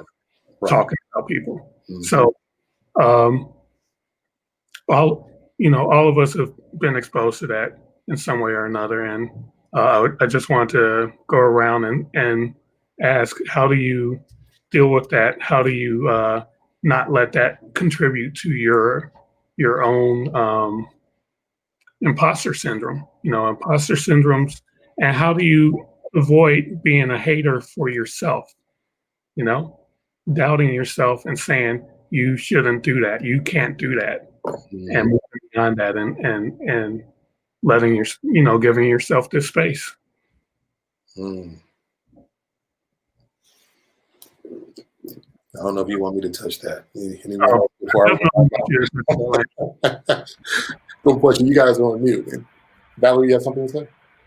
Yeah, I think for me, I gave a whole talk about it, so I'm ready to talk about it some more. I think for me, the way that I overcome that is just realizing I need to be self-aware and just take a moment to just say, what am I feeling? What's going on? What's around me? And just really understanding, why am I starting to doubt myself? Is it because of what this person is saying? Is it true? Am I letting my ego get in the way? Am I holding on to something that I shouldn't hold on to? Is it something I can improve on? How so? And I think I just basically handle it as if I am getting an art critique. I also studied art when I was in college, so I got my art ripped apart daily, I felt like. And my first semester doing that, I was so defensive. My art, it was stagnant. Like, I was drawing and painting the exact same things and not getting really good grades because of it. And when I sat down and I went to art critique and I brought out my notebook and I started taking notes and saying, okay, this is what's wrong. This is why it's not good. There's not enough depth. I'm not blending. I'm not doing this. And I went back and I started working on those things. I realized, okay, I removed my ego. I'm able. Wait. I removed my ego, and I'm able to just focus on what's going on. I'm done. I'm gonna pass. He has something to say. He wants his time too. I'll tell you. I can give you a very short story. I used to dumb myself down for the sake of pleasing others, and I was that kid in school that I never really struggled. But it wasn't until I got into high school that I really applied myself, and I lost a lot of friends because of that. But I looked around. I grew up in the projects. I looked around me, and I came from a family like we weren't filthy rich. We're nowhere close to it. I dare not say that we were poor, because they were people that were far worse off than we were. But we didn't have a lot, and I didn't realize that until I got much older. And I said, I want something better for myself. I want something better for my family. And it was at that point where I lost a lot of friends. And when I went off to school, after I graduated, rather, and I got my first job, I found I'm the only person that looked like me in a room of, at the time, it was just 4 people. It was a startup. And I was really surprised that I was hired. And I gained a lot of confidence because I'm looking at people that don't look like me, but they were accepting of me. And it was actually in Chicago. And so I was a little surprised by that. Fast forward years later, I'm one of, I couldn't tell you how many engineers, maybe 40 or 50 in a company. And I'm the only one that looks like me. And at that particular point, there was an expectation that I couldn't do things. I couldn't be as good as anyone else. And so after hearing that over and over again and being bypassed, I started to really drink the Kool-Aid and I felt like, okay, yeah, maybe I can't do that. I'm not that good. And here's what turned it around for me. I noticed that when we had meetings, I'd sit on one side of the table with my team, and there were probably at least 8 or 9 of us, and I'm the only Black person there. We would host a vendor that would come in, and on several occasions, it was almost like looking across in a mirror because it was the same type of representation on the other side, mostly white and maybe 1 or 2 Black people. On one particular instance, or visit of a vendor, when it was over, we were walking out the room, and he hung back and he said, "Let me ask you a question." I said, "What's up?" He goes, "How does it feel?" "How does what feel?" He goes, "How does it feel when everyone on my team was looking to you to actually answer the questions?" And that was mind-blowing to me because I had seen that, had always felt it, experienced it rather, but always thought that my mind was playing tricks on me, or I was imagining things. And he explained something to me. And it was the first time I heard this, and that, well, if you're Black and you're in an all-white environment, then, and I'm paraphrasing here, he's like, you must be bad. You must be the man, and you must be the guy in charge. Now, I couldn't understand that. But then he said, well, I don't know if you noticed this, but your team did the same exact thing. Whenever they asked a question, it didn't matter who was sitting on the other side, they all went to me. And I started asking around to see if other people experienced this as well. And come to find out that they didn't realize it at the time, but sure enough, they experienced the same thing. I don't know what that's called and what it is, but that was a turning point for me when I said, okay, I'm not going to dumb myself down, for anyone, again. And primarily because I knew I had the right tools. My skin color has always been a barrier, but my skill set has always seemed to kind of rise to the top when I'm given the chance. And I'm all about, and that's what No Excuse is all about, is really bringing awareness to not just kids or adults alike that are struggling in the space and don't know how to step up and don't know how to actually speak for themselves and how to have the conversations when you're turning your head away because people are addressing you in a certain manner and it makes you feel uncomfortable. I've been in situations where I had a white person actually call me into an office to sit down and to ask me what it was like to actually grow up in a hood. And I found that to be very offensive at first. And then as I started talking about it, I looked in her eyes and I said, wow, she is really curious about this. And we went on to talk more. And then, believe it or not, that became almost, I'll say, like a discussion that we had every other week with other Blacks and other whites sitting down. And our dialogue changed. We no longer had to be afraid about the type of music that we played in front of one another, the way we actually spoke. And so I said all of that to say that if we ourselves have a more inclusive mentality and take the time to sit down, especially in this time right now, we need to take advantage of ears that are open. And we need to really just drive the point home of where we're coming from. But we have to be careful. You have to be careful, and because you don't want to sound like all you're doing is complaining, and you don't want to talk their ear off. You don't want to preach to them. You want to express where you've come from, but you want to also express where you're trying to go and how they can get there, how they can help you get there. Oh, yeah, all of that, Lance, all of that. I'm going to give everyone a chance to riff on this really shortly, and then we'll move on to our next topic. Frank, anything? I'm good. Keep going, y'all. Okay, we'll go on. The next topic, someone asked about cultural fit.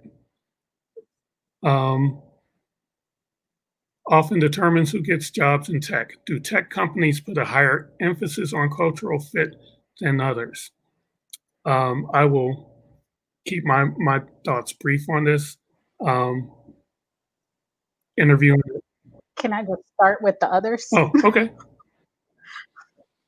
And that's Justin. I don't know.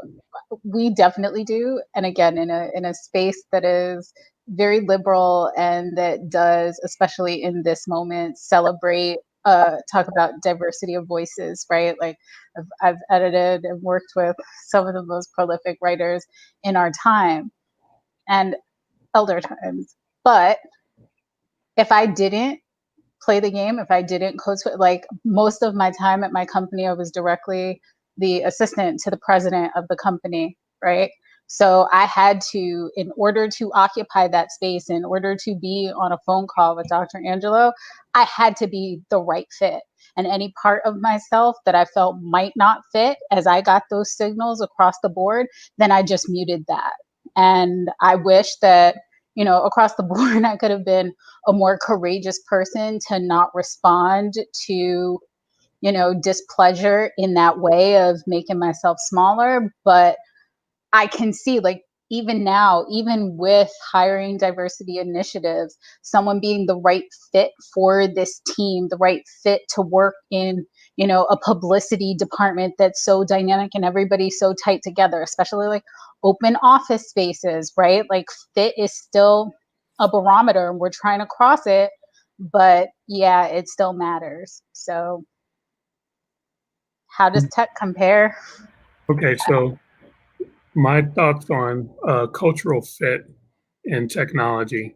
When the interviewers, when the people evaluating cultural fit have no experience in human resources or psychology, and they're saying, do you fit, does this person who doesn't resemble the rest of the room?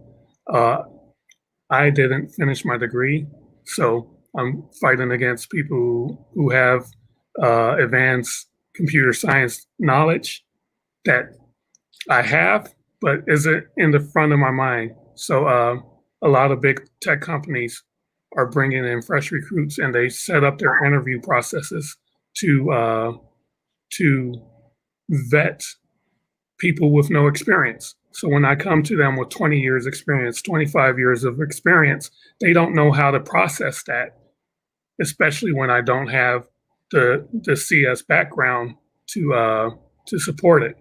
And so I get evaluated as if all of this is fresh in my mind. And, you know, you never know when these questions are being asked, when, you know, this gatekeeping happens, like, oh, can you solve this problem? Can you solve that problem? Because I didn't think of the solution that they had in mind, but I solved it on a whiteboard. You know, when normally I'm programming, I have Google, I have a compiler that auto completes my expressions. I have a whiteboard coding test has nothing to do with my day-to-day job. 15 minutes on the spot, solve this problem you've never seen. That's nothing like development at all. And this is how they're evaluating, and then adding on, hey, can I have a beer with this guy? That's their cultural fit. So it's inherently biased, as long, you know, because there's already implicit bias there, you know. It's like, so yeah, the cultural fit thing, it's there, and it shouldn't be.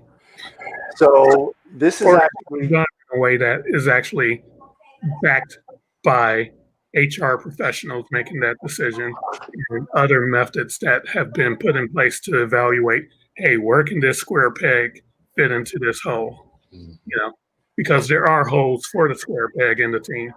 And if you're saying, oh, the square peg, all of us are round holes, so he doesn't fit.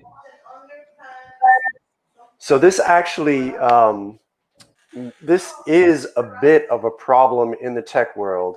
A lot of the tech world, a lot of the leaders, a lot of the CEOs in the tech world, they often follow similar things, right? And Peter Drucker's management style is like a big thing in the tech world. And Peter Drucker, talks about how culture eats strategy, and how you have to build a culture so that you can execute on the strategy that you're trying to execute. And fundamentally, the core principle of that is true and is very important. However, it's insidious, right? It's extremely insidious in that it has this, implicit bias, implicit racism in it. That if you're not part of our culture, if you rock the boat or anything like that, you're rocking the organization. You shouldn't be part of the organization. So even though there is this thought going out in the tech world. Tech worlds, think heavily, follow heavily stuff like Peter Drucker. So that concept is there. That concept is strong. And that concept is not challenged with what is the implicit bias within that. So you're actually making things work when you're of good intention, you're trying to do good things, but you're actually making things worse because you don't understand it. One of the things that I like to say, at Planned Parenthood, and when I would go to the tech world and try to talk to people about sexism, and I talk about implicit bias and people, what is implicit bias, this, that, and the other. I talk about, even a small thing that you wouldn't even realize, right? When you look at most public bathrooms, and this is not Planned Parenthood, this is just me and what I remembered. When you look at most bathrooms, United States has a sordid history of bathrooms, race-based, transgender, sordid history. Just think about this, even beyond the sordid history. When you look at most public bathrooms, when you're forward-facing to a public bathroom, where is the men's bathroom? Where's the women's bathroom? I tallied it up for a year, and I found more than 80% the men are on the right and the women are on the left. We are a right-dominant society. They don't teach you in architectural school, men's bathrooms go on the right, women's bathrooms go on the left, right? And if you take a child, they're naturally going to go to the direction of where they're hand dominant. So our society has taught women to go against where they would naturally turn and turn in the other direction. It's like a small thing, right? But this is implicit bias that sits in everything. And unless we're actually looking at this stuff, Peter Drucker, culture eats strategy, hell yeah. And now guess what? You're a monochromatic culture. You're an all-white culture, and you're going to die because you're a monochromatic culture, right? You've got to understand all the layers, everything involved, and you've got to really inspect it, and you've got to be extremely critical. And I think, we like to talk about critical thought a lot, but in our desire at, the culture of this nation, the desire to sort of innovate fast and move quick and this, that, and the other, the space it's talked about, but the space off isn't made for that. So, when we talk about that, I went on a little long there, my bad about that. But when the culture piece, it absolutely is there. Don't feel like it's not. It absolutely is there in the tech world. Call it out, work against it. When the Demore letter came out, when I was talking to Salesforce, when I was talking to Microsoft, when I went out to Seattle and San Francisco, I was talking about, what are you doing about this? Don't tell me that it's great that you are, funding, Black Girls Code, Girls Who Code, things like that. That's great, but that's nothing, right? What are you doing holistically, not only externally, but internally? You always like to say, hey, we're doing this, and that's outside of us. That you're not looking inside and seeing what are the structural issues you have inside that are actually causing this to begin with. I'm going to stop there, and I'm going to go, because 7 years of my career, I managed technology for a K-12 organization. And there was a question about, can you discuss what you think of the immediate changes in the next few months in tech, in secondary tech education spaces, and primary and secondary tech education spaces. With COVID, the education sector and the healthcare sector are going to be disrupted massively.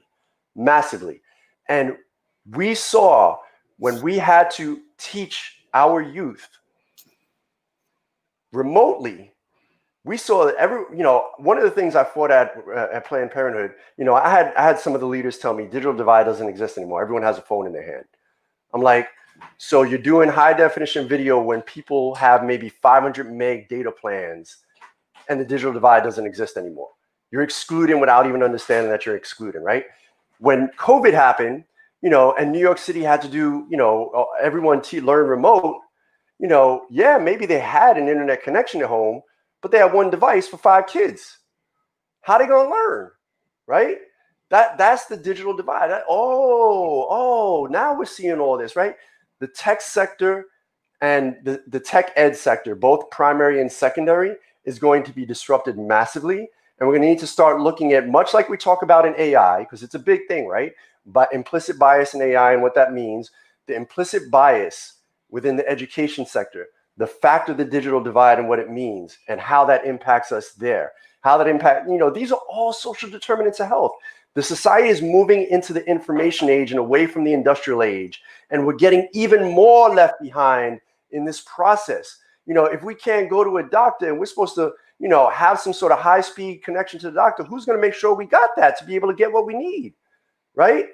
We need our folks, we need our people to come into the ed sector and work tech ed. We need our people to come into the healthcare space and work healthcare tech, right? The tech industry is great.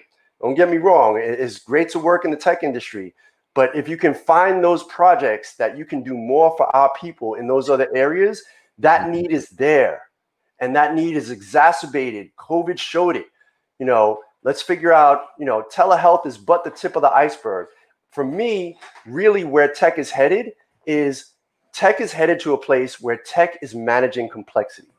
Tech is all about managing complexity. You're going to atomize everything as much as possible, and then you're going to look at all the variables across that atomization and figure out, okay, what is the right solution when you atomize it at that level? And we need people to be able to come in there and say, if you atomize it at that level, here's what we know about our experiences, our lived experiences, and how this impacts our lived experiences so that our people can benefit from this. Well said. Yeah, well said, Frank. We definitely need to address a new reality in terms of tech and education and tech and health and how we can stop. I think the problem is we still have this, like you said, industrial age mindset, and that's coming from the existing leaders of the industries.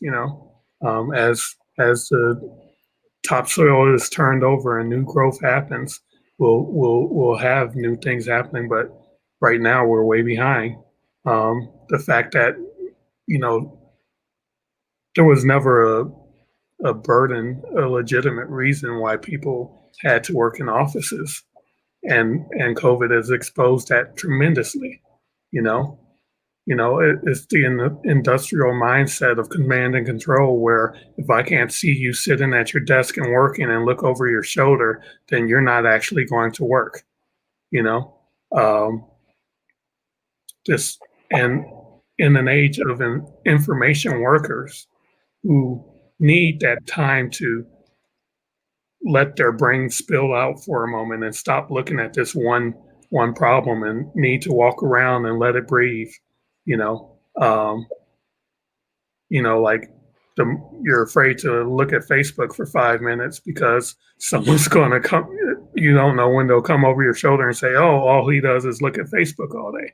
It's like, no, it's just I took a break. People do that. When people are smoking, for their 15-minute breaks, you don't come over and say, "Oh, all he does is smoke all day." It's like, so I'm still at the computer. I'm still doing my work.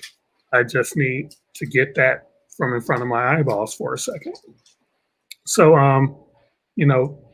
COVID exposed that as a lie, and it exposed so many things. Like, we're wasting so much time commuting. Property values are going down. Property prices are going down in the tech hubs. around America. That is still $3,500 in San Francisco for a one-bedroom apartment is pretty not impressive, but it was a 10% drop, and it's going to keep going down because people are going to be able to work from wherever they want to, like it should have been. We've got more and more companies saying, "Hey, we're going to keep allowing telework." And what happens with all these, like you said, what happens with all these offices that are built there to bring people together and corral them, and then you put them in open spaces so that you can save money on your offices. Now you don't even need the office. I can work from Acapulco if I want to, as long as I get my work done, right? But that's what COVID has exposed, and we need to start accepting the reality and getting out of the industrial mindset, just like the industrial age broke how the agricultural mindset. Now we're in the information age, and the dinosaurs need to adapt where they're going to be hit by a meteor.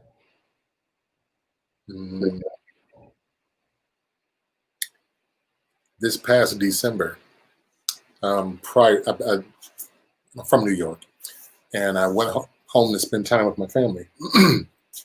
And before I got there, I sent a message out to my nieces and nephews. And I said, when I get there, I want everyone to grab their laptop, and we're going to meet at Mom's house.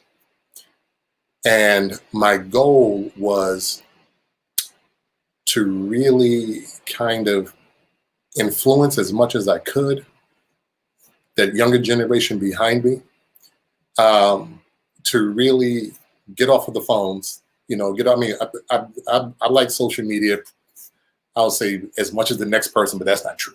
I just did my Twitter account today because of the conference. So I'm in there, but I really wanted to enlighten them and show them that there are other options out there where they have choices.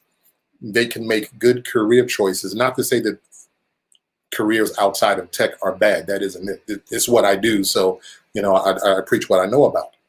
And I looked at that and hoped that it would be, a model that others can actually follow. Because we talk so much about what needs to be done and ask the question, what can we do or what can others actually do? So while there is a fight outside of the home for social justice and reform and things of that nature, what happens when those systems are corrected? Will we be actually ready to take advantage of that?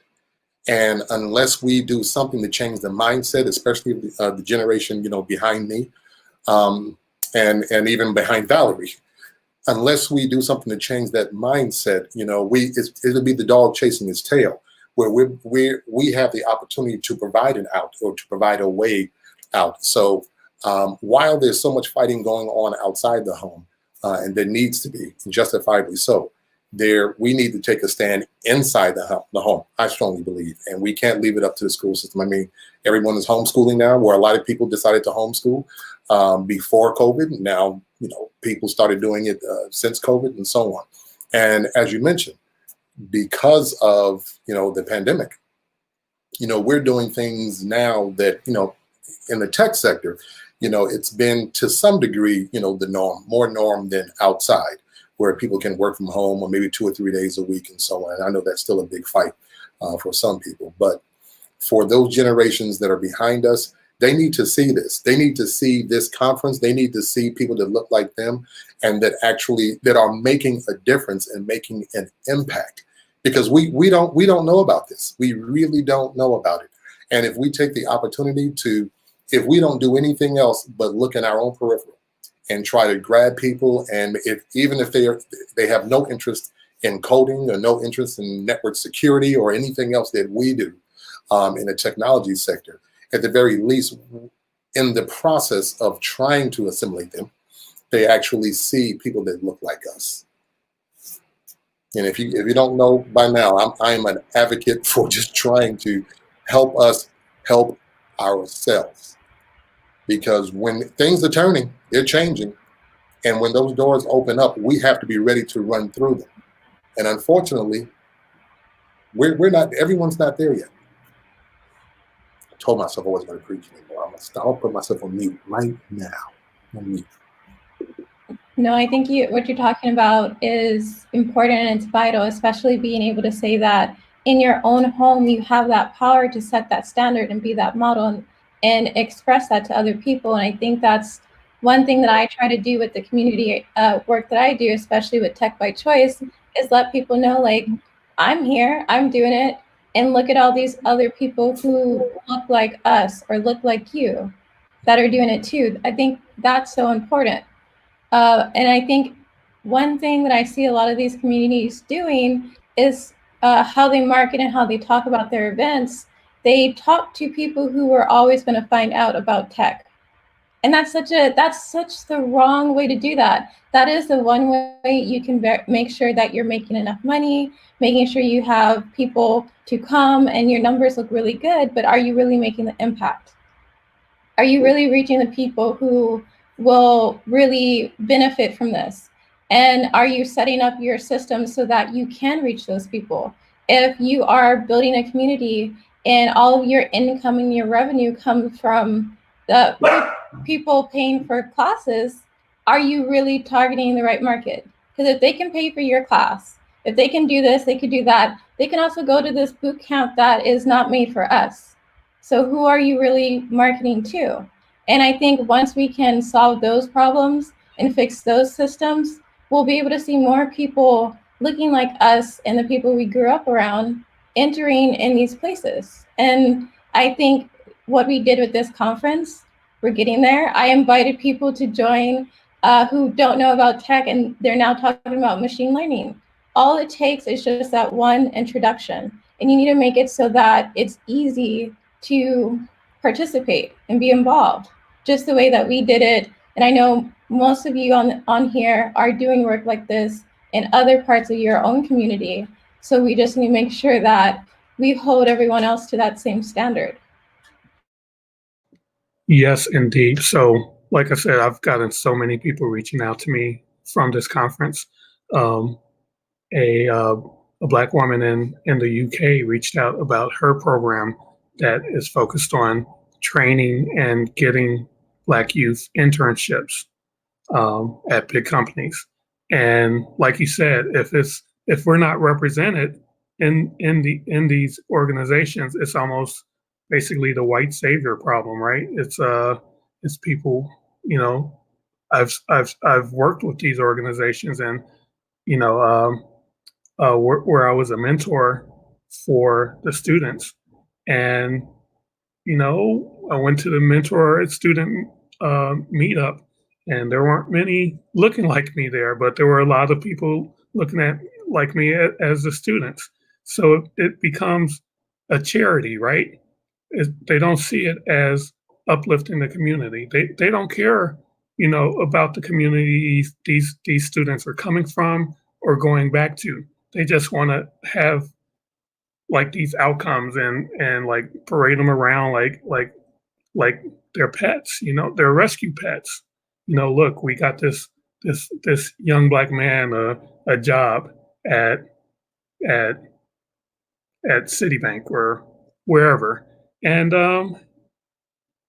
I think, yeah, definitely we need to start moving into that space and providing representation and say, okay, thanks a lot, but we got this from here.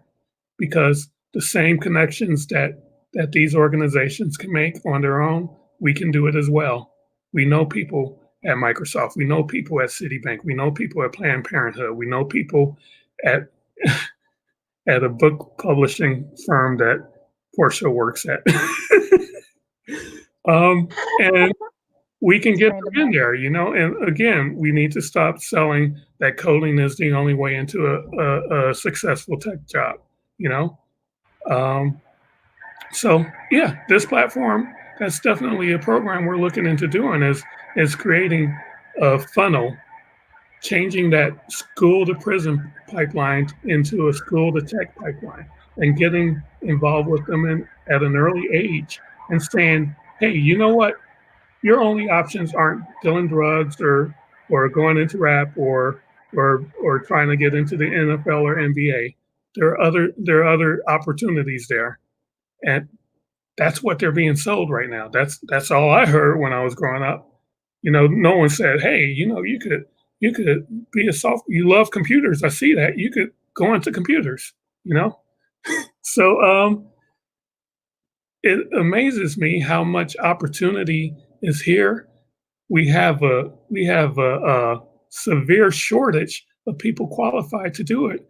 And again, it goes back to what I was saying about the how we set up our school systems, where if based on where you live, you're gonna be preordained to fail or preordained to pass, and that is one of the many scars that racism has given this country, is that we fell way behind in academics and technology, and we let so many people fall into the cracks. And this isn't just affecting Black people, it's affecting poor white people. So again, whiteness has been a very effective tool at maintaining oppression, because you have people voting against their best interests. You're on welfare, but you're voting to cut welfare funds. What sense does that make? So that's why we need to break down. We need to address it. We need to uncover that flaw in our society and get rid of it. No, I definitely agree with you, but I do think there are enough people out there already who have the skills that can do well, but we don't have the systems that support us entering. So for me, myself, I'm a self-taught developer. So when I was learning, I know how to execute and build programs that work in production. I didn't teach myself algorithms because you don't need to learn how to do algorithms to build these products. I was a front-end developer. I was mostly working with forms and making sure the validation works. You don't need an algorithm to do that as a junior front-end developer. That's not needed. But I struggled landing a few jobs when I first got started because I didn't know that. I didn't have that support. And I think, especially after working with the community, that's one of the biggest things. Like, we are teaching ourselves how to be job ready, but we don't have that same level of theory based learning that people who have computer science degrees have. So when we go through the interview process in tech, it doesn't really work for us. We can teach ourselves, and I've seen people, and I've done it myself, learn how to get past these algorithm type questions to land a job. But the thing is, the hiring process in tech is broken. Like the question that came up about culture fit. For me, if the real big issue is culture fit, I don't want to work there, because that means the company doesn't really understand what the job entails. If I'm a senior front-end, a senior developer, my job, I should be a good communicator. I should be able to lead. I should be able to mentor. As a senior developer, as a lead on a team, that's my required roles. If I can't do those things, I'm not going to be a quote unquote culture fit. So if you're not checking for those things because that's covered in the role and the requirement, then what are you actually checking for? What is it? Because like it's not any of those things that would be required of the role. So I think if we can focus on finding ways to empower ourselves and others to learn and let them know that, again, tech isn't just about coding. There are product developers, product managers, product designers, there are marketers, there's technical writers, there's all these different roles in tech that are tied to large salaries. But if we don't expose people to it, if we don't allow them to find these resources and find support systems that actually support them versus just parade them around to show them off so that they can get more grants, more donations, and all these other things, it's not going to work. So we need to really focus on empowering and fixing the systems. Yes, thank you for saying, I think I owe everyone who said empower it like some kind of royalty. That's the theme of our conference is empowered by tech, and this is how we can do it. People are saying that tech is the great equalizer, but we've got to get people in the door and um, and benefiting from that equalization, and we gotta get gatekeepers out of the way so that um, equality can happen. I'm calling on all of these large tech companies that have these like conglomerations of great tech minds. Hack your HR system, hack your hiring process, do it in a scientific manner, do blind tests, you know, have a study group, have a control group, and look at the results and reiterate on that, just like you would any other project. Because look, if we're still asking, is there a benefit to diversity? We've already showed it time and time again in this conference. How about not getting sued for the bias of your algorithm, Apple? That's a benefit of diversity. If you had some people in there who paid attention to, oh, how is our machine learning influenced by the culture it's being trained in? It just starts by asking those questions. Not just how can we make it, how can we make it better? How can we make it more human? We're so focused on replacing thought with machines and replicating human intelligence with AI. Let's put some humanity back into it, and not the wrong kind, not the bias. I would flip that a little bit, and I know you and me don't always see eye to eye on this, and I'm gonna call this out, and I'm gonna call it out in relation to the T-shirt that I'm wearing, right? In the K-12 space, successful educational organizations have found the use of positive reinforcement, right? You learn through positive reinforcement, not negative reinforcement. You learn much more readily through positive reinforcement. We need some positive reinforcement into these systems, right? These systems, like Audre Lorde said, you can't take down the master's house with the master's tools, right? People of color have been stepped on, African Americans have been stepped on for hundreds of years, and this nation has built itself on them. This nation has stepped on women for hundreds of years and built itself on them. This nation has stepped especially on Black women for hundreds of years.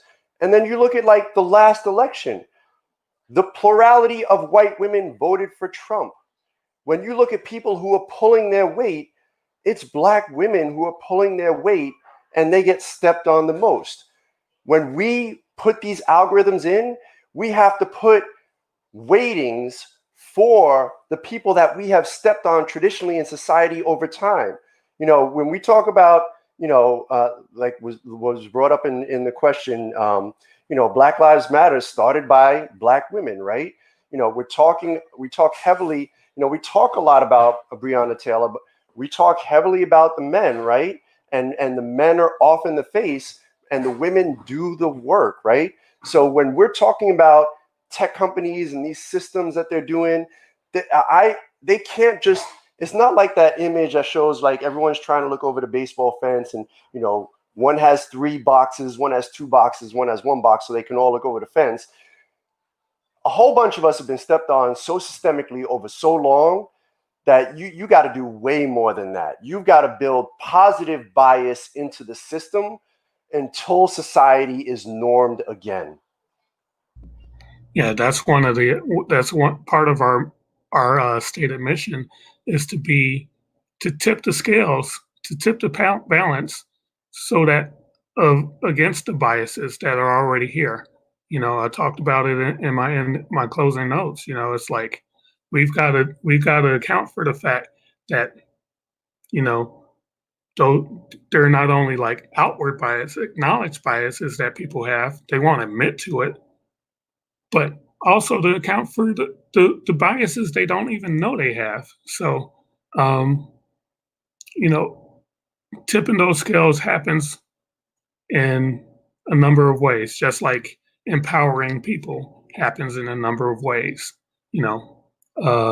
So yes, definitely. And thank you for bringing that up. Um, we can't say Black Lives Matter unless we say Black trans lives matter, unless we say Black women's lives matters, unless we say Black disabled minds matter.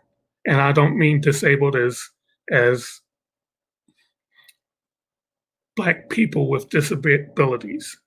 If their lives don't matter, if the LGBT Black lives don't matter, uh, David Porter called us out on this. It's horrible, and that's part of toxic masculinity on top of homophobia, and we need to stop that. Unless we can all come together and work together, we're not going to get anywhere. Also, yeah. So unless we can't say all Black Lives Matter unless we can say all of those other categories of Black Lives Matter.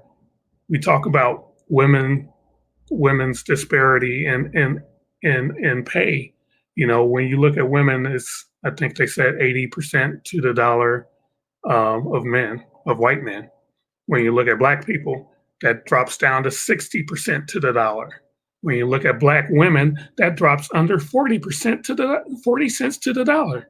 So they're making half of double the disparity that white women receive. We have.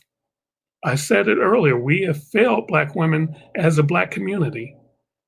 We take the burdens that we have to deal with out in the white world and bring them home to our women. There's the saying is a man's home is his castle. And people think that, oh, that means I'm the ruler. That means my word is law. What that means, a castle isn't just a place of rulership. A castle is a safe fortress where you go to retreat from the outside world. It's where you go to take off your armor and be vulnerable. And we need to start being vulnerable with our Black women and letting them know that they can be vulnerable with us. You say, oh, they're too hard. A myth. They're not too hard. They're what we make us. If you get kicked, if a dog gets kicked every time you walk around, they're going to be protective. And I'm not saying women are dogs because that applies everywhere. If you feel like you're not safe, you're going to be defensive and you're going to respond in kind to the energy that you give. So if you're saying, why are Black women so hard? It's because they have to be, because we don't let them be soft, and we need to fix that.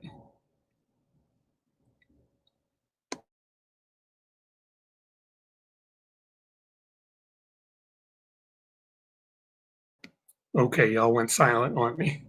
Okay, I guess we need to bring up another topic.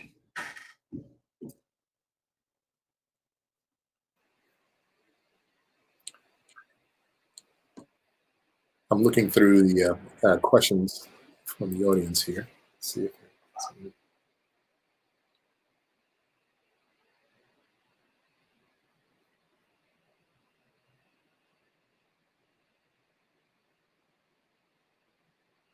feel like we've been talking so much over the process of planning this. I'm surprised we can't come up with topics. I can't even think of anything right now myself. Well, if you leave it up to me, we're going to be talking about how to actually fix it all day long. And I don't want to beat a dead horse here. There's so much focus and attention right now on, obviously, the social injustice and COVID-19. I just don't want us to be blindsided while we're spending so much energy and so much focus over here on the left, that we neglect what's on the right. And what I'm referring to is, again, being ready. I have to believe, I choose to believe that we are on the horizon of change. You know, and I want to do everything that I can to kind of usher that in. But I am very concerned about being ready for that. You know, it's like this conference, Michael. There are people that, you know, stepped up that you reach out to, and then other people reached out to you about, you know, speaking. And for some people, it's an opportunity. And the big question here is, well, are you ready for that opportunity? Are you ready? There are so many people that are given the chance to do something, but because of fear, because of doubt, or just because of, and I'm sorry to call it this, you know, laziness, or thinking that they can do it the way they've done things in the past and show up late all the time for something. And I'm not beating us, because and this is not a black thing. This is just across the board. Being ready for opportunity, getting yourself prepared, so when that door opens, you can walk through it. Yes, we have a lot of challenges in front of us. There are systems that were built. I can't say that they're broken. They were built so they're working just fine. They're accomplishing what they were intended to actually do. So we talk about abolishment, all right? So those things need to be corrected. But what do we do once they are corrected? Because I'll tell you right now, when I give people the opportunity to speak on my platform or to do different things, or I hire them, I'm expecting them to come through the door and perform and do what they said they were going to do. And if they don't do it, then I ask, what was all that for? What was all that noise for? Why did you even show up for the interview? Why did you walk through the door? So I said that to say that while we are very focused, as we should be, on the things that are happening around us, we need to prepare ourselves so that we can do better once the opportunity is there. Once we're given access to capital like everyone else, once we're given access, you know, to homes and jobs, and that glass ceiling disappears, and we see the equality of pay for both men and women, no matter what color you are. Once that's there, and it may not get there tomorrow, I want to believe that we're on that path, we're on the way, but just be sure that we're ready when we get there. All right. So I'm taking a look at some of the questions that are coming in the chat, and it reminded me of something. You know, when I try to run technology at Planned Parenthood, I try to live by a couple of principles. Principles that I think are very important for our community. One principle we all know in the tech world, we all sort of like platitude in the tech world already, right? That's experience, right? Making sure that we connect with the experience of the people that we're trying to serve, right? That's one thing, right? Then there's access, and we talked about the digital divide a little bit. I'm not going to go into that. But, you know, experience and the tech world, people think that's one and the same, right?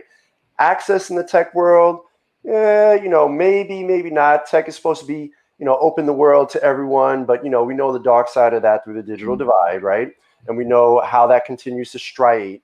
You know, we know continued striation occurs because the haves can access the more sophisticated tech and get more value out of technology than the have-nots. So while on the outside, people may say access is, you know, techs can break through and provide access to everyone, we know the reality there and have to fight that. Next up is privacy.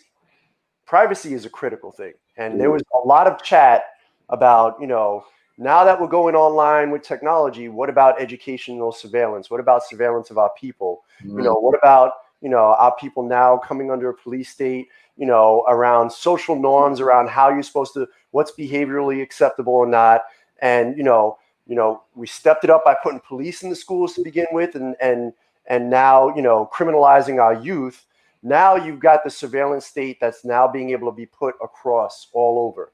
It's something we have to be cognizant of.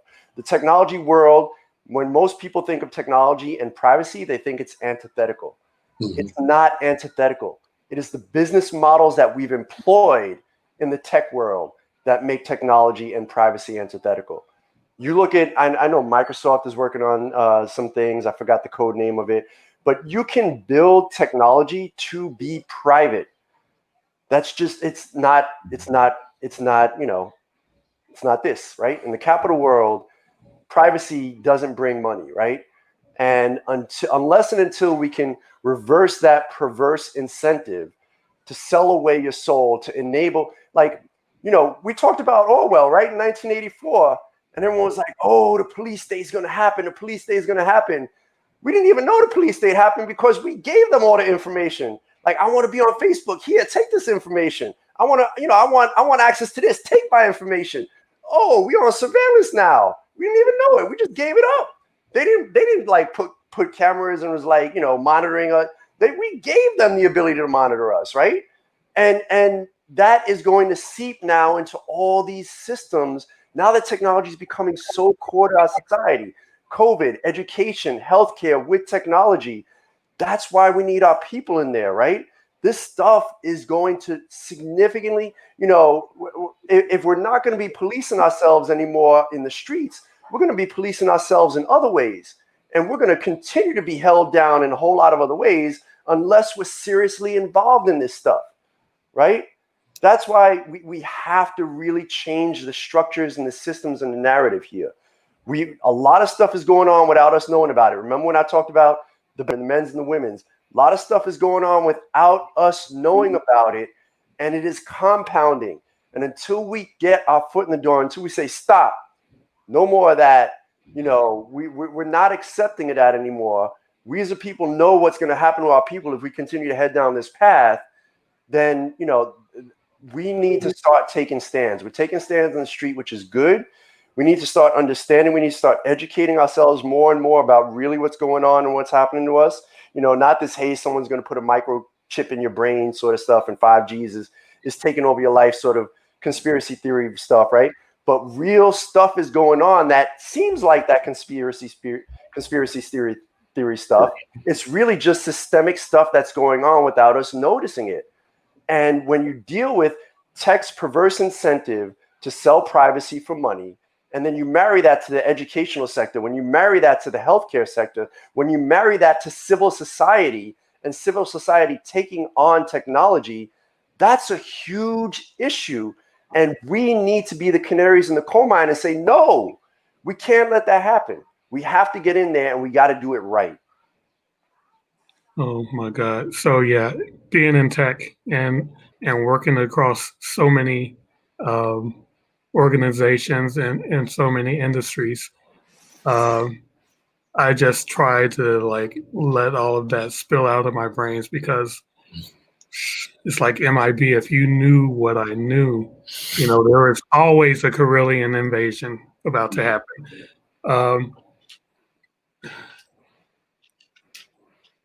I don't know. How do you fight that? I don't know. I have no idea. But what you need to know is that, yeah, we're giving away our privacy. We sold our information to find out what kind of Barbie doll we are, and all the while we find out later, oh, this was a Russian company that was collecting information. It's like Facebook is a targeted marketing system. I can go in right now and make a Facebook ad targeted by income, by location, by what you click like on. You like Sade's original album. I can target you directly. That's what they've been looking for since the beginning of the internet. I worked at a video streaming company that was like, hey, we can insert ads, and the ads can be more targeted than what you buy. Oh, it's more targeted than just buying ads based on BET. It's more targeted than buying ads based after Murder, She Wrote. I can track down what they've been doing on the internet and what they're interested in, and in the middle of a video stream, give you a targeted ad. In the middle of internet radio stream, let you sell ad space at a more premium price. And that's Facebook is the culmination of that. I stopped using it a couple of weeks back and moved to Twitter. And these conversations, I've been engaged in so many conversations and met so many people just by shifting off of that platform.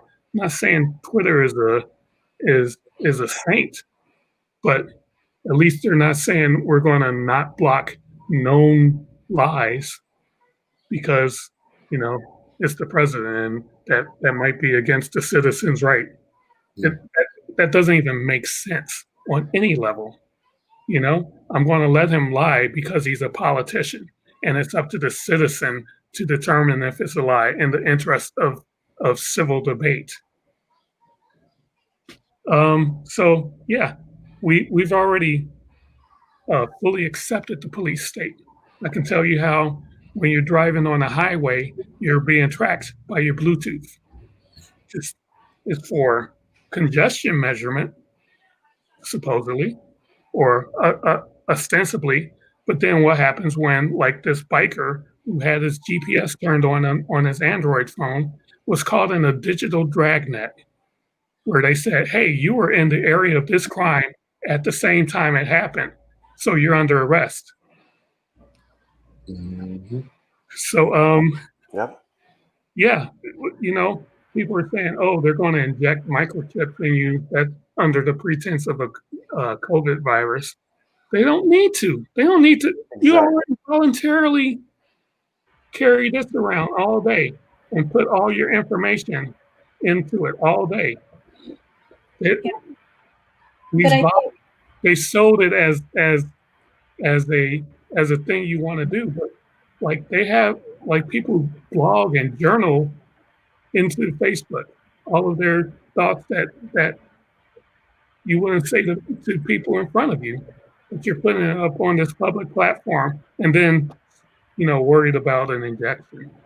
I don't know. No, I think all of that is true, but the reason why we understand this is because we work in a space. We, like you're saying, you've worked at all these different companies throughout all these different industries, and so this knowledge for you was at reach. But I think the issue that we're running into now is how do we spread that message for people who aren't right there in those companies that are doing that are making unethical tech? Like, how do we spread that message in a way that is tangible to people who don't care about coding, don't care about how something's built? I think that's what we need to work on. I know that, at least for me, and with the curriculum and the content that I'm trying to put out there with Tech by Choice, I'm always trying to say, like, okay, what is the thing that is happening the most often currently, and who can I get to come out and speak about it that's knowledgeable and that looks like people from my community? So that way the message is spread and they can see themselves doing that exact same thing. Like earlier when COVID first started happening, I realized there was more and more cybersecurity things that were going on. I was getting spam, I was getting phone calls about all of this stuff about COVID, and I'm really good at filtering that out. But then I almost got caught up in one of those scams. So I said, well, you know what, if I'm getting caught up on this, I need to help spread the message. So I found someone to come out and speak about those things. And I think if we think about things those way, and that way, we can spread this message further, reach more people, and then it's going to change what the landscape looks like. It's no longer going to be like these were the people who are making the decisions and building the tech and driving the change. It's going to be the people who, by history, were the ones harmed by it, who will now be in control because now they have a better understanding of what's going on, so it's even playing field. And I think that's what a lot of people are afraid of, that even playing field, because once that happens, everything is going to flip. And I think we're in a very pivotal moment right now that we can make that change happen. We just need to make sure that we're investing and doing the right thing for the community so that that flip can happen, and it's gonna, and we need to make sure it happens for our benefit. Well, you just think me on the hand. History. Yeah, back on the how do we get the message out? Scott Hanselman said it best. If you're not paying for a service, you are the service. So that's the thing. Like I said, we're Facebook is a marketing engine with Twitter as well. Those like Medium, you're putting your content up there, and they get to put advertisements on it. So if you're not paying for it, you are the product. There's an action item that came out of this for me. Valerie, I feel like you just spanked me on the hand because I feel convicted when you talk about, educating people and letting people know. You're exactly right. I have to give security awareness training every quarter. And, I'm doing that because I need to do it internally for staff. But there's no reason why the same thing can't happen on another level where we, like on a platform like this, we're educating people. I remember the first time I took somebody's cell phone on staff and I told them everywhere they had been over the last 72 hours just by looking at their cell phone. And they were completely shocked that I was able to do that. And it dawned on me that while this is common knowledge to me, it's not so, and it's common to me because I live in this space, but it's not so common to most people that are out there. So one of the takeaways for this, I think, is to actually create that platform where it's not propaganda and people don't look at it that way. Is that we're just trying to educate people, because how many people look at the privacy statement before they say, I'm going to agree, to all of this. They just want to get to the tech and never mind, all of the, the residuals that come along with that. So that's what I'm going to do. Right? I've been spanked. I feel convicted, and I'm going to do it. So who wants to join me? We'll get this done. So following up on that question that I was partially answering, but not fully answering, what actionable things do you all hope to see happen before autumn and our kids go back to remote school, keeping in mind things like the New York City Department of Education has cut funding by almost $1 billion, for example. So I saw a meme recently, which was awesome. And it said, we are not just getting out of this Aunt Jemima getting off the label and, Juneteenth is a day off. We are getting out of this restructuring healthcare, restructuring civil society. We're getting out of this restructuring civil society. Defund the police, which we talked a little bit about, in our first conversation, is about restructuring civil society, putting our money where our mouth is. So the three actionable things I hope to see fall into three core buckets, right? Education, Valerie brought up, is one of the key ones, right? We all need to be educated about this stuff, right? What really made up the master's house here? And how do we really begin to take this apart and build a new and better house, right? So that education piece has got to be key. We have to hold ourselves accountable to educating our people and to educating others. I think that's a critical thing that needs to happen. We need intentionality. We have to continue being intentional about this. We need to carry that forward, that intentionality of this is what we are doing. This is even if we have a day job and we're doing other things, this is what we are doing. We are being intentional about this, right? This is not just, some DEI class and then, that's it, we're done, we good, that's it, right? We have to be intentional about actually revising the system. So we have to carry that intentionality forward, right? And then the last piece is really now, how do you do the empowerment piece? So you've got the education, you've got the intent, and now how do you actually empower? You can't use the master's tools. How do you actually empower to break down the house and build a new house that is truly more equitable, right? So how do we now say, you know what, we're not just going to defund the police. We're not just going to come up with a new way of policing. We're going to think about all of the social determinants of health, everything that goes into what is actually going on, and figure out how we address all of that effectively. We're going to go back, and when we say, as we're preparing to go back to school, and if school may be digital, or if we're going to go to school or not, how are we putting people who know in the position to say, here is what that impact is, and here's what this has to be done. It can't be the people that have been doing it all along, because we've been doing it wrong. We have to empower the ability to actually change the structure. I want to see Mayor de Blasio put a panel in each of the different areas, almost like an Office of Civil Rights, right? In the Department of Education, to say, if we're going back to school, Here are all the structures we need to think about. Here are all the things we need to think about. And here's the level of investment we need to make to actually fix this. And here's what we actually need to do to fix this. And they need to be empowered to do this, right? You know, the New York City Police Department had the Civilian Complaint Review Board. They were powerless. They were powerless, absolutely powerless. Nothing happened. CCRB has been there since like, I know since the 90s, right? You know, like, and look at where we are right now. Not empowered. We have to empower the structures to begin to dismantle these structures properly. So what I want to see when it's on the other end of this movement is I want to see the empowerment of the structures that will begin to reconstitute our society.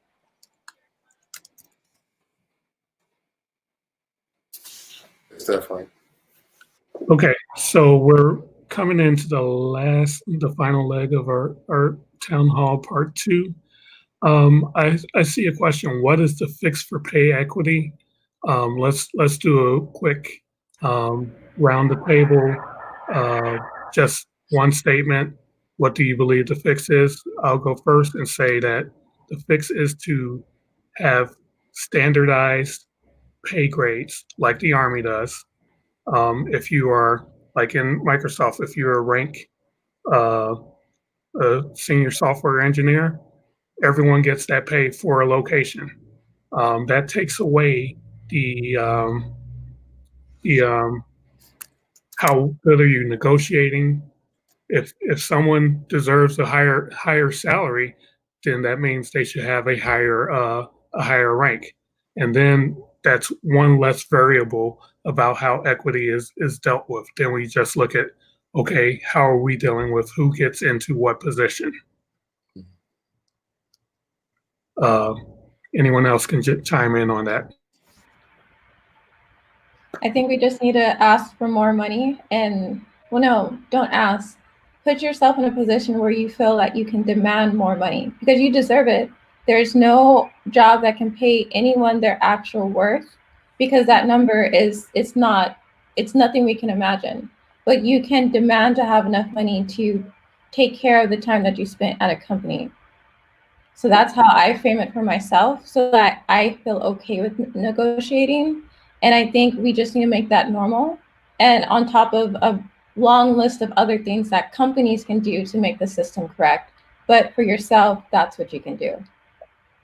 I so agree with that, Valerie. That was so beautifully stated that outside of, sure, I work on a particular task force in my company to think about equity and career growth, right? But there are so many, I work in such a subjective industry that disparities are almost the norm, right? Because for a whole bunch of reasons, but what you can do is advocate for yourself in a way. The savvier we get with education, understanding what and being able to speak the language of career development, right? Being able to itemize, these are the on paper contributions, understanding language, like this is the business case for my promotion, for my raise, and being very clear about that, developing relationships across your company where you have those sponsors able to advocate for you with raises and promotions as well.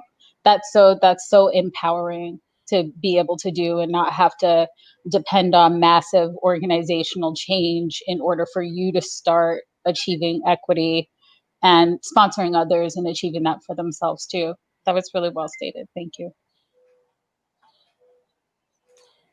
So, Michael, what you were talking about in the HR world is called banding. Every company needs to have banding. But the simple answer, how do you achieve pay equity? Pay people equally. You know what you're paying your people. You know when you're paying other people more than other people. Pay people equitably, period. Yeah, this is not rocket science. I'm right there where Frank is. You know what you're paying. I mean, I don't see any sense in complicating something that should be very simple. Right. And one final note from me on that.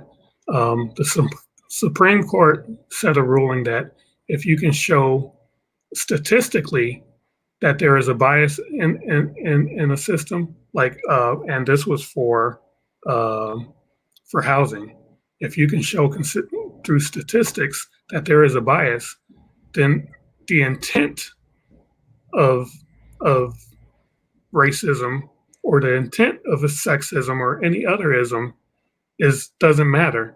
Your system is racist, and you are liable for how your system operates. And that's applied to housing right now, and it's a precedent. I'm not a lawyer, but using that as a precedent, you can argue, hey, we can show statistically that your pay is biased. And like from the event at Google where people shared their salaries, that was shown.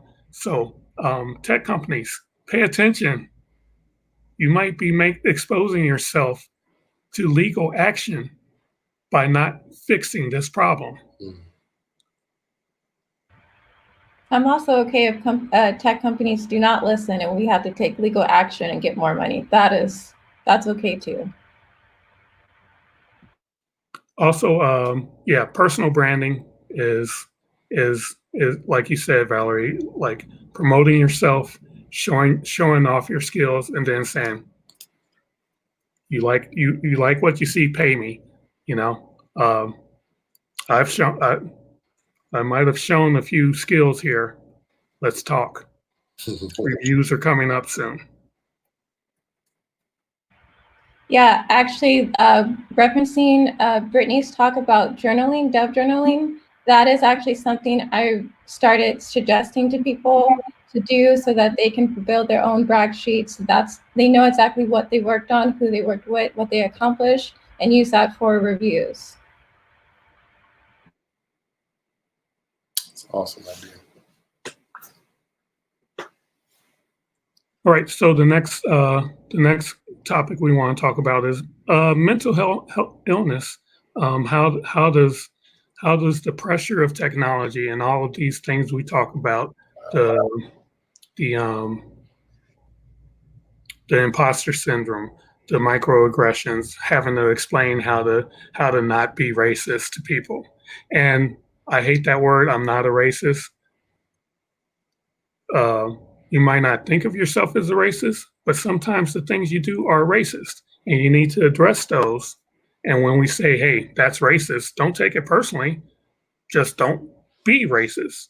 You are being racist. Don't continue doing it. Adjust for it and move forward. So, side note, but how do we address mental illness and talking about, of course, the stigma that we have in the Black community about talking things out and seeking psychological and psychiatric help. How do we deal with this load we're bearing as strangers in a strange land? Well, I'll start. I'm an advocate for it. And I lost my daughter. She was in college. I lost her at 21 years of age. She was my only child.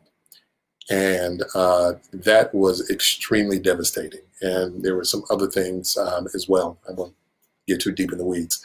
And for the first time in my life, I had to really seek counseling. And it was one of the best decisions I ever made in my life. That was 4 years ago. Had I known 15, 20 years ago what I learned 4 years ago, I would have sought the help of a professional counselor way back then, because being in IT and in the tech space, and I've told my staff this on several occasions, we live in somewhat of a thankless environment. There aren't a lot of pats on the backs or acknowledgement for the work that you've actually done. Most of the time, when we hear from people, it's because they're screaming, it's a problem.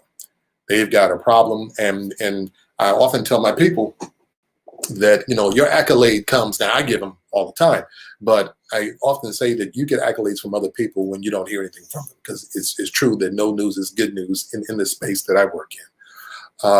But it has become beneficial to me to actually be in counseling sessions. I do it as an ongoing basis now, once a month, to have someone where you can share and offload. and not have to worry about burdening those, your loved ones at home. And you want that safe place at home as well. But there comes a time when you need to be able to just do or say what you can't say to family, to say what you can't say to people at work, because you don't want to have all of that pent up aggression inside that all of a sudden spills out in ways that you may not even be aware of. You may say things that you didn't even know that was in you.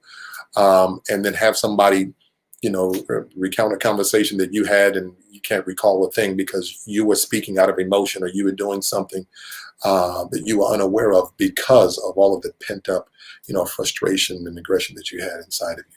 I am a huge advocate for it, a huge. And there are times when I tell my counselor, I feel like you should be paying me because I do most of the talking, in these sessions. But it helps. I mean, it helps in a tremendous way. And I really think I was watching this show. I forgot what network it's on, called Billions. Have you all ever seen that? And why they have like the counseling internal, I love that show. I said, boy, and I work in an environment where fortunately we do have a counseling department that we can go and see, and I try to encourage the staff to take advantage of that. But that is something that I don't know how many companies actually offer that, but that would be something, to advocate for. I don't think most companies have that. Insurance finally recognizes, most insurance I think recognizes mental health as being, something that can be covered. And so, as a culture, especially in our culture, it's looked upon as a stigma. If you're going to see someone, then something must be wrong with you. We don't do that kind of thing. We pray about it, or we ignore it, or we talk it over with family and that kind of stuff. That don't work. You need somebody where you can just dump and then be given tools to actually move forward.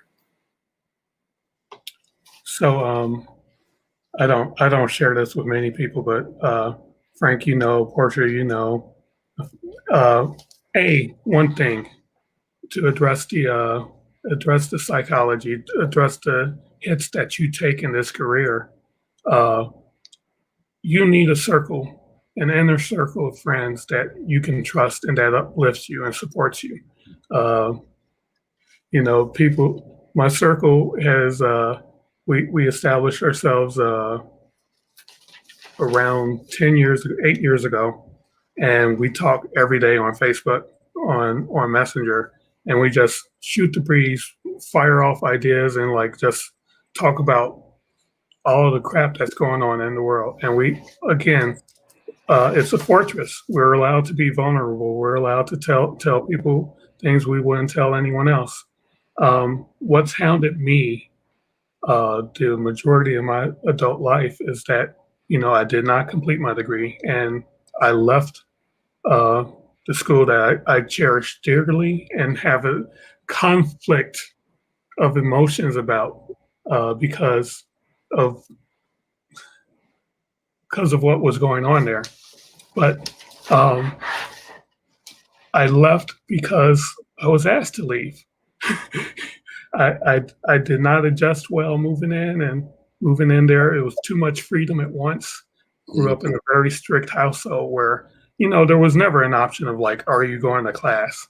And then it's like a world of freedom that I wasn't prepared for. I wasn't told, hey, you're going to be tempted not to go to class, but you're going to want to go to class. And I'm not a first gen student. Unlike the thoughts of my director at my high school, I'm not a first gen student. I have other members of my family who have. My aunt is a doctor. My grandpa is a master's in chemistry. There's a bunch of my family that have degrees, that have experienced the college life, but unfortunately, I didn't know to reach out to them, and they didn't reach out to me to prepare me for it. And so I had so many issues there, and I didn't succeed. And so the majority of my life, I've had a nightmare where I go through orientation to failing class and leaving the school all in the same dream. went right all the way through. And I've had that nightmare for 22 years until I joined here at Microsoft, where I felt like I succeeded. I wasn't failing anymore.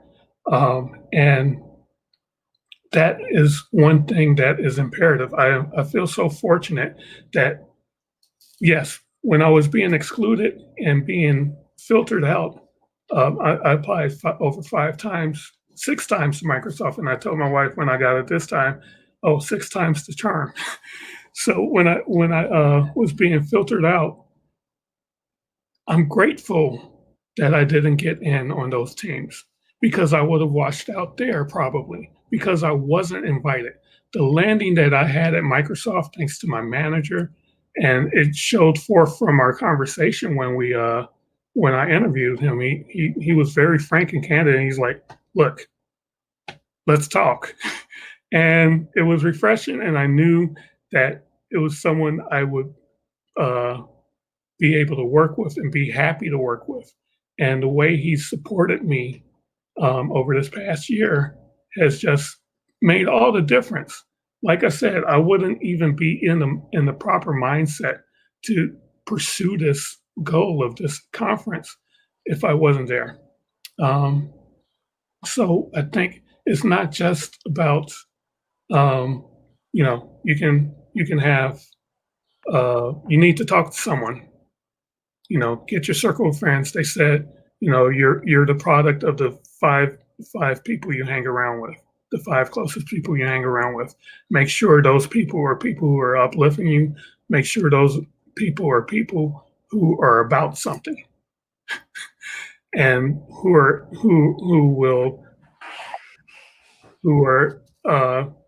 someone you aspire to be.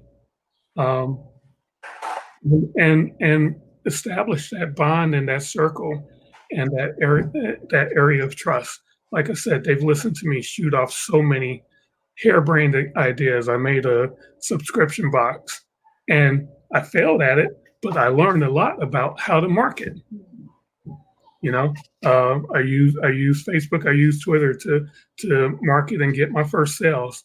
And I also learned a lesson that, hey, maybe you should buy your inventory before you try and sell it. So having that circle that listens to you and calls you out on your bullshit too, is important. That's part of mental health. Being able to in technology, we call it rubber ducking, just talking out. You get a rubber duck and you talk to it when you're having a problem, and all of a sudden just speaking out what the problem is allows you to solve it. So having someone you can talk to, having that, like you said, the psychiatrist where you're doing all the talking, Lance, just being able to verbalize it helps you process it and move through it and make something of it. So So I think y'all two nailed it from different areas, right? Lance talked about, I think, something that is very important, which is the systemic support, right? Making sure that your company values getting help, values mental health, and makes space for it either by providing it directly or by making sure that it is part of the health insurance, right? That is a systemic way of addressing it. Michael, you talked about a grassroots way of addressing it, right? Bringing your people, surrounding yourself with your people, making a safe space on your own for yourself so that you can talk with people and say, you know what, am I crazy or am I not crazy, right? What's coming at me here, right? You need your people to be able to validate you, to be able to help understand what's going on. So you need your own circle and you need a systemic way of addressing it as well. And we have to attack it from both ways. I think you know this, Michael. I got kicked out first semester from Williams College, right? First semester up there, snot-nosed boy from Brooklyn, never been out of Brooklyn my whole life. Duffel bag, Cypress Hills hat over my eyes, boombox on my shoulder, go up to Williams College, first semester, kicked out, go in front of the committee on academic standing. They're like, we're kicking you out for your own good. I'm like, I didn't say this, but I'm like, You're sending me back to crack infested Brooklyn for my own good. Like, I don't get that. But that's the systemic part, right? You know, I went to Hunter College. I became a bike messenger. I went to Hunter College, made up the classes.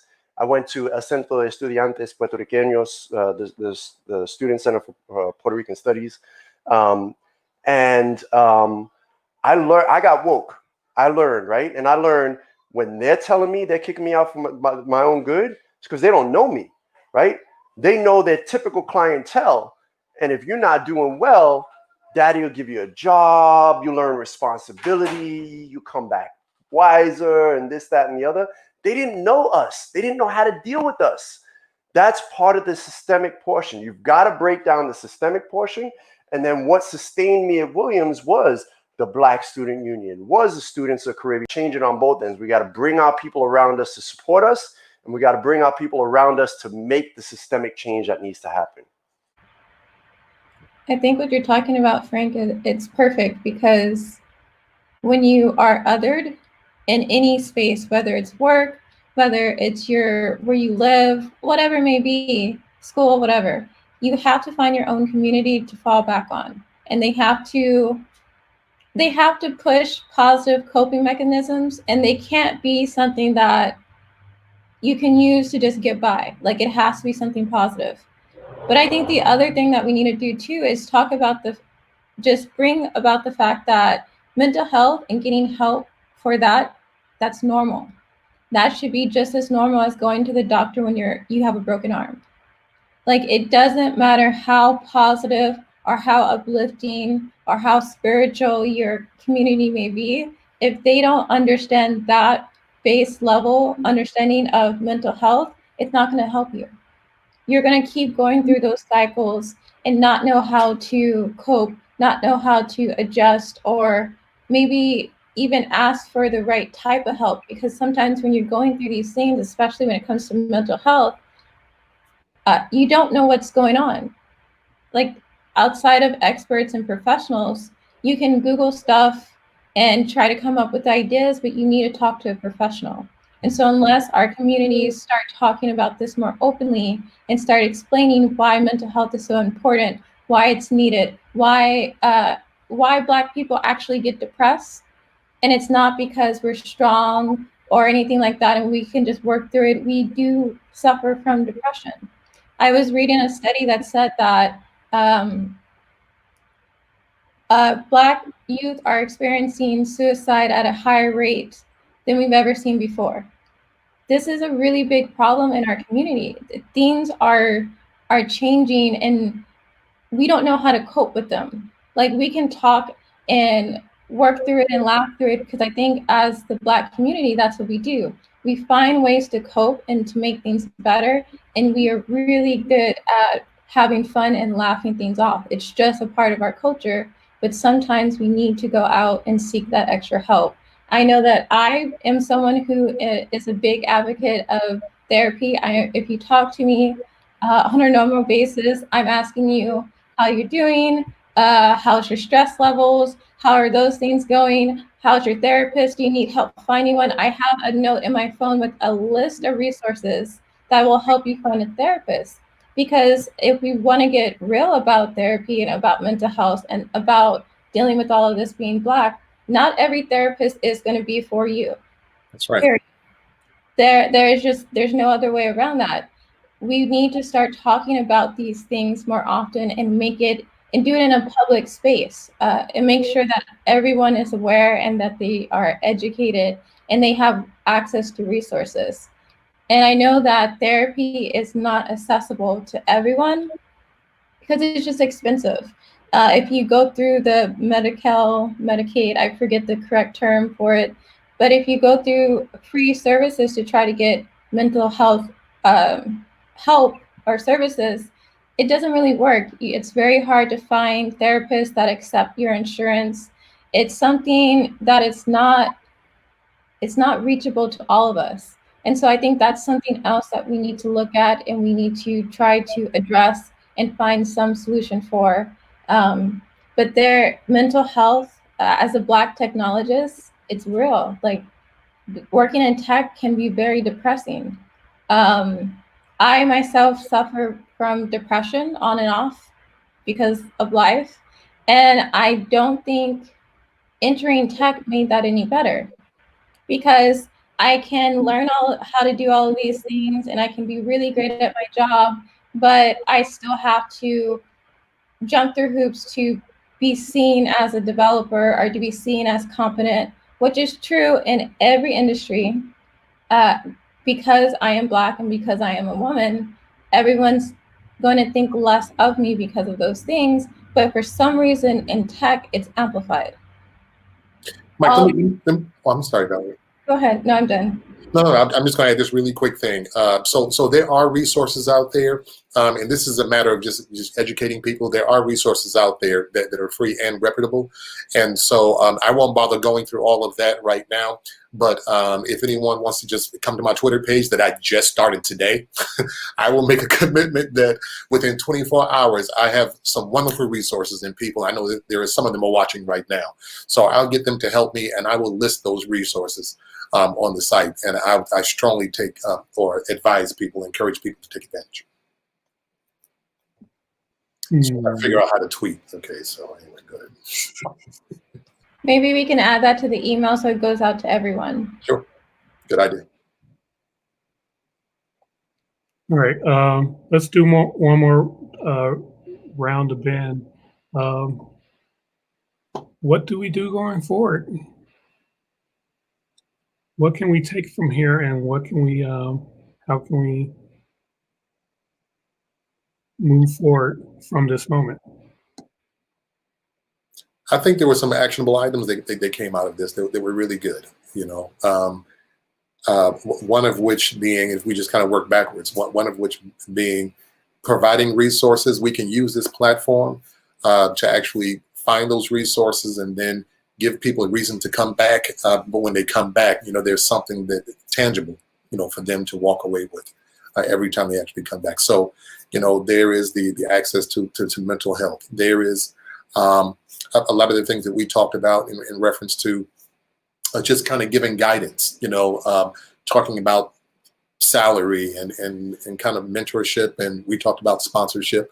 But I think even in reference to me being convicted by what Valerie was saying earlier, and just kind of, you know, doing my part, making people aware that issuing security or providing security awareness and things of that nature.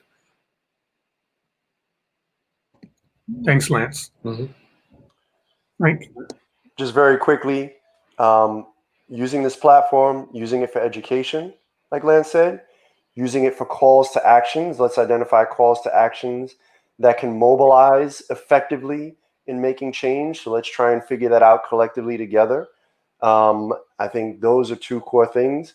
And then personally, again, like Lance said, redoubling the effort and making sure that I continue and we continue to speak truth to power, and that we also sponsor and bring our people up. And it's okay to bring our people up. You know, whether someone else thinks they're qualified or not, we don't give a what. Sponsor our people. We support our people. We become rungs in a ladder, not crabs in a barrel. All right, Valerie or Portia? I would only add something that both Frank and Valerie inspired me to think of differently today, and so thank you, is take your ego out of it and be willing to listen to the person that you don't necessarily listen to even first. That's at least from this stage, knowing that if you're already the plug, right? I like to think of myself as the plug and how many people I've given the hookup to, right? And that is, you have your practice, you have your resources of your therapy, of your counselors, of your ministers, right? Like combining all of your resources to be the healthiest you can be, but respecting that in these spaces, it really isn't all about you individually. That can go very far. Awesome. Valerie? I think the best thing that we can do is support people who are already doing the work. There are a number of communities out there that are taking on a lot of the action notes that we are calling out. And if we put our efforts towards that, it's going to have a bigger effect of us trying to then spin up a lot of one-off smaller things instead of coming together. So really focusing on empowering ourselves and our communities by coming together as leaders. Awesome. Okay, thank you everyone for such insightful conversation. We need to keep it going. Our plan is to have our town hall on a regular basis. We'll suss out the details on that after everyone recovers from the conference. I want to thank my team for such a wonderful job putting this on. All the compliments that are flying by about how impressive it is. And I'm not going to say for 2 weeks. I say it's damn impressive, period. I'll hold this up to any other conference out there, and I go toe to toe with them because this team did an amazing job, remarkable work, and I'm so grateful for them. Our conference going forward can expand beyond tech. We can be cross industry. We can be finance. We could be retail. We could be anyone. We have a year until the next Juneteenth, and I want to see more voices. I want to see more perspectives, and I want to see more Black excellence. Awesome. Thank you again, everyone, for joining us. And this is the end of the conference, but it's not the last you'll hear from us. Stay tuned.